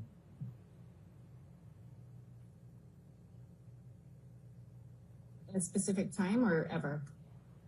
In any time where you were working with him? I would say vaguely, yes. Ms. Bellotti, I'm showing it's been marked as Exhibit 11 to your deposition, which is Bellotti 96 through 106. You see that? Yes, You recall receiving this text message, right? I have a vague memory of this. Do you recall if you spoke to Amber after you received this text message? Or at any time after you received this text message around May 21st, May 22nd, 2016? Are you saying a phone call or just? Yeah. Phone call. I don't really recall. It could have happened, you just don't recall one way or the other? I would agree with that. And you received this picture from Amber? That's correct. What is this picture of? I was just asking if you could scroll down. Well, could you rewind it just a little? Ms. Heard. And does the picture show redness under Miss Heard's eyes? You can answer as a lay person if she has such an opinion. If you have an opinion one way or the other, you can let them know. I'm not an expert, so, I mean, there's color on her face in different areas. I don't know what's what. And you received this first picture of Amber at 12:36 a.m., correct? That's the timestamp there. And you received another picture at 12:36 a.m.? It appears so. And who do you see in that picture? Also Ms. Heard. And you received a third picture of Amber at 12:36 a.m.? Yes, it appears so. And is that third picture of Amber? Yes, that's Ms. Heard. And you received the fourth picture of Amber at 12:36 a.m.? Then yes. And this fourth, I think just so it's clear, the fourth picture is of Amber, correct? That's correct. And you received that at 12:36 a.m.? Yes, that's the timestamp. And these are pictures of Amber's face, correct? Yes, that's a picture of her face and neck.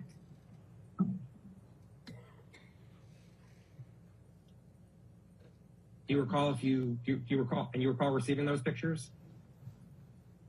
Like I said, I have a vague memory of this, but I don't specifically remember receiving it.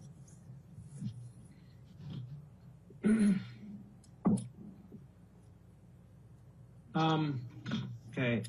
Do you know if you reported these pictures or what Ms. Heard reported to you to Dr. Kipper? I would assume that if any information was presented to me, I would have contacted Dr. Kipper. And do you know how you would have contacted Dr. Kipper? No, I depending on the date, time, I would sometimes call, email, text. Do you recall if you wrote nurse notes for this incident? I don't recall. You want us to look at Exhibit 2? That's the nursing notes? Yeah. Why don't we do that? So there's notes for May 11th, 2016. You see that? Yeah. And then the next notes for May 26th, 2016. Yes. Okay. Do you know why you didn't include notes for May 21st, 2016? I don't know.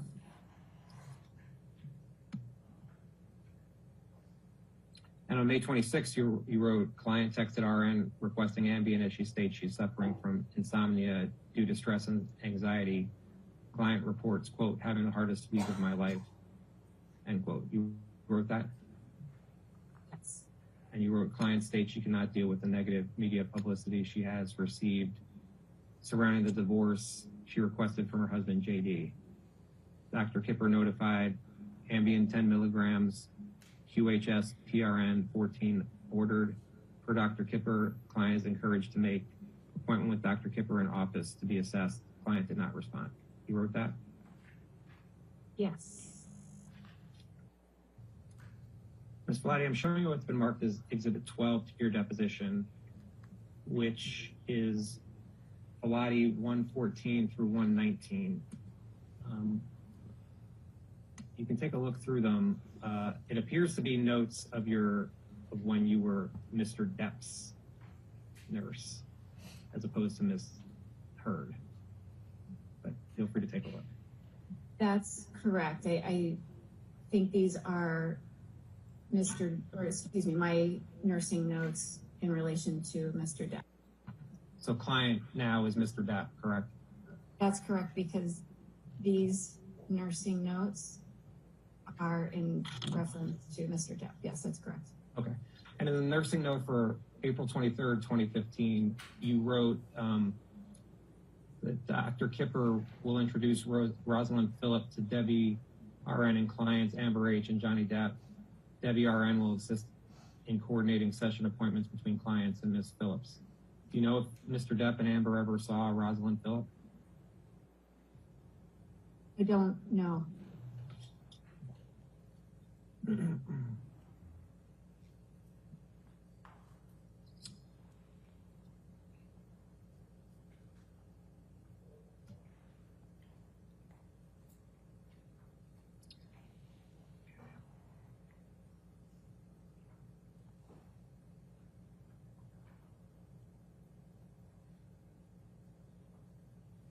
And at Pilates 117, it shows notes for June 7th, 2016, correct? That is correct. You wrote, the following medications were approved per Dr. Kipper to be given to the client, and then there's a list of medications. You wrote these notes, correct? Yes, that's correct. And did you understand that Mr. Depp was taking those medications as of June 7th, 2016? For this nursing note, it appears that he was taking these medications listed.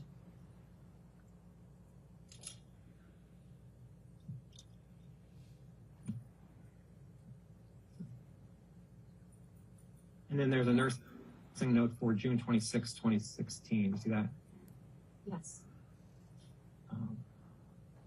And it says, you wrote, client is going through divorce with wife Amber H. and is dealing with the loss of his mother, passed away 1 month ago. Client was provided with the divorce request from wife AH 3 days after mother passed away. Do you see that? Yes. And you wrote that? Yes. So was it your understanding that Amber asked for a divorce?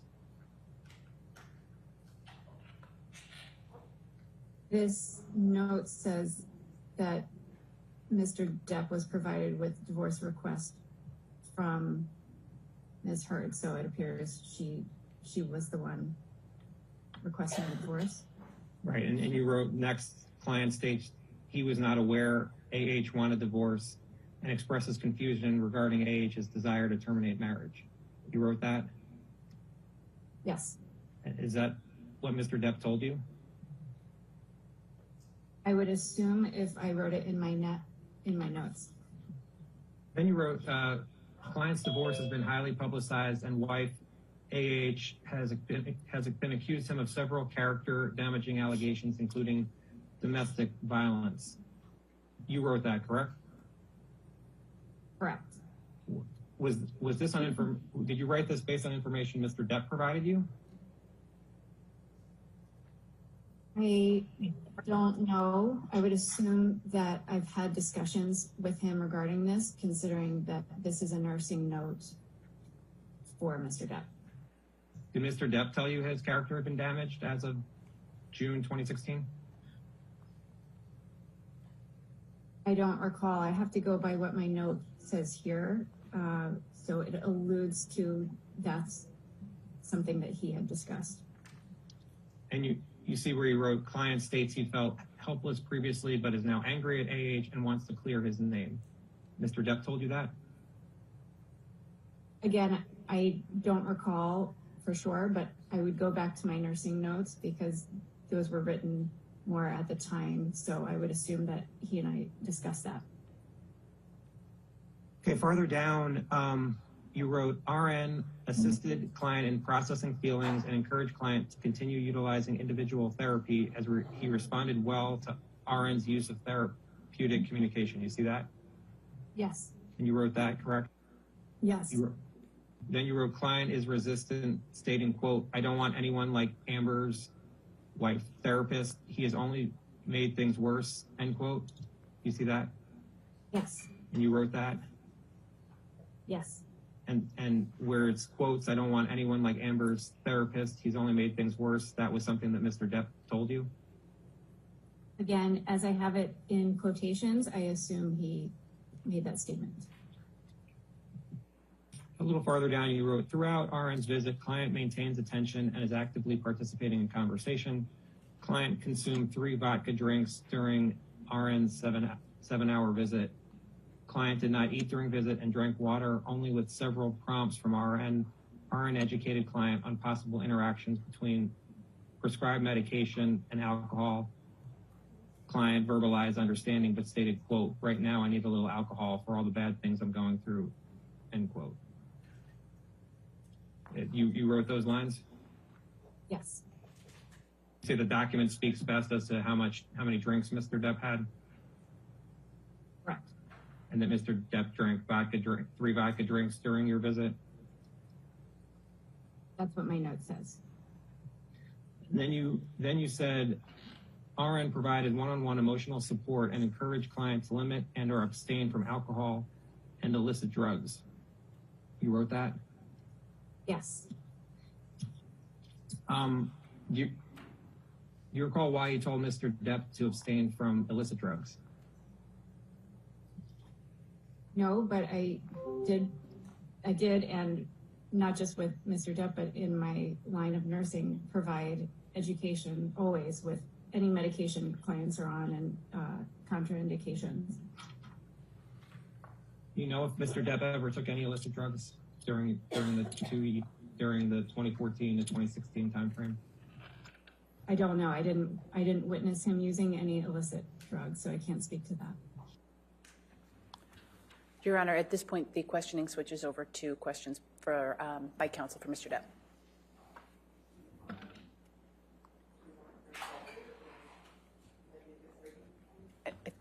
That's all right with us, Your Honor.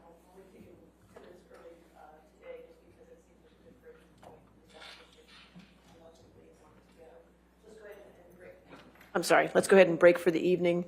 We will see you in the morning. Just do not discuss the case and do not do any outside research, all right? And we'll have the rest of this tomorrow morning, okay? Thank you.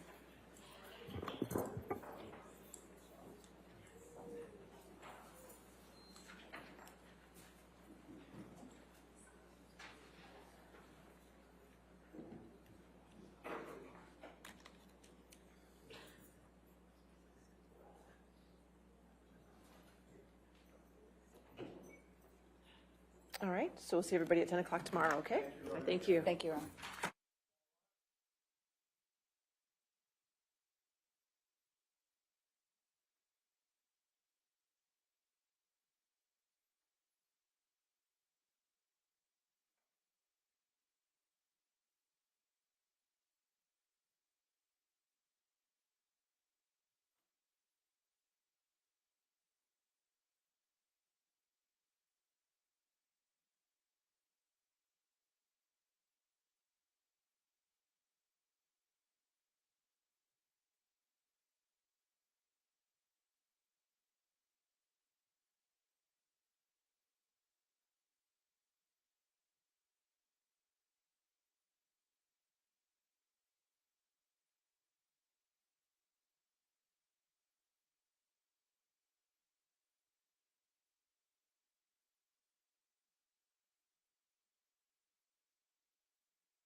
Use it.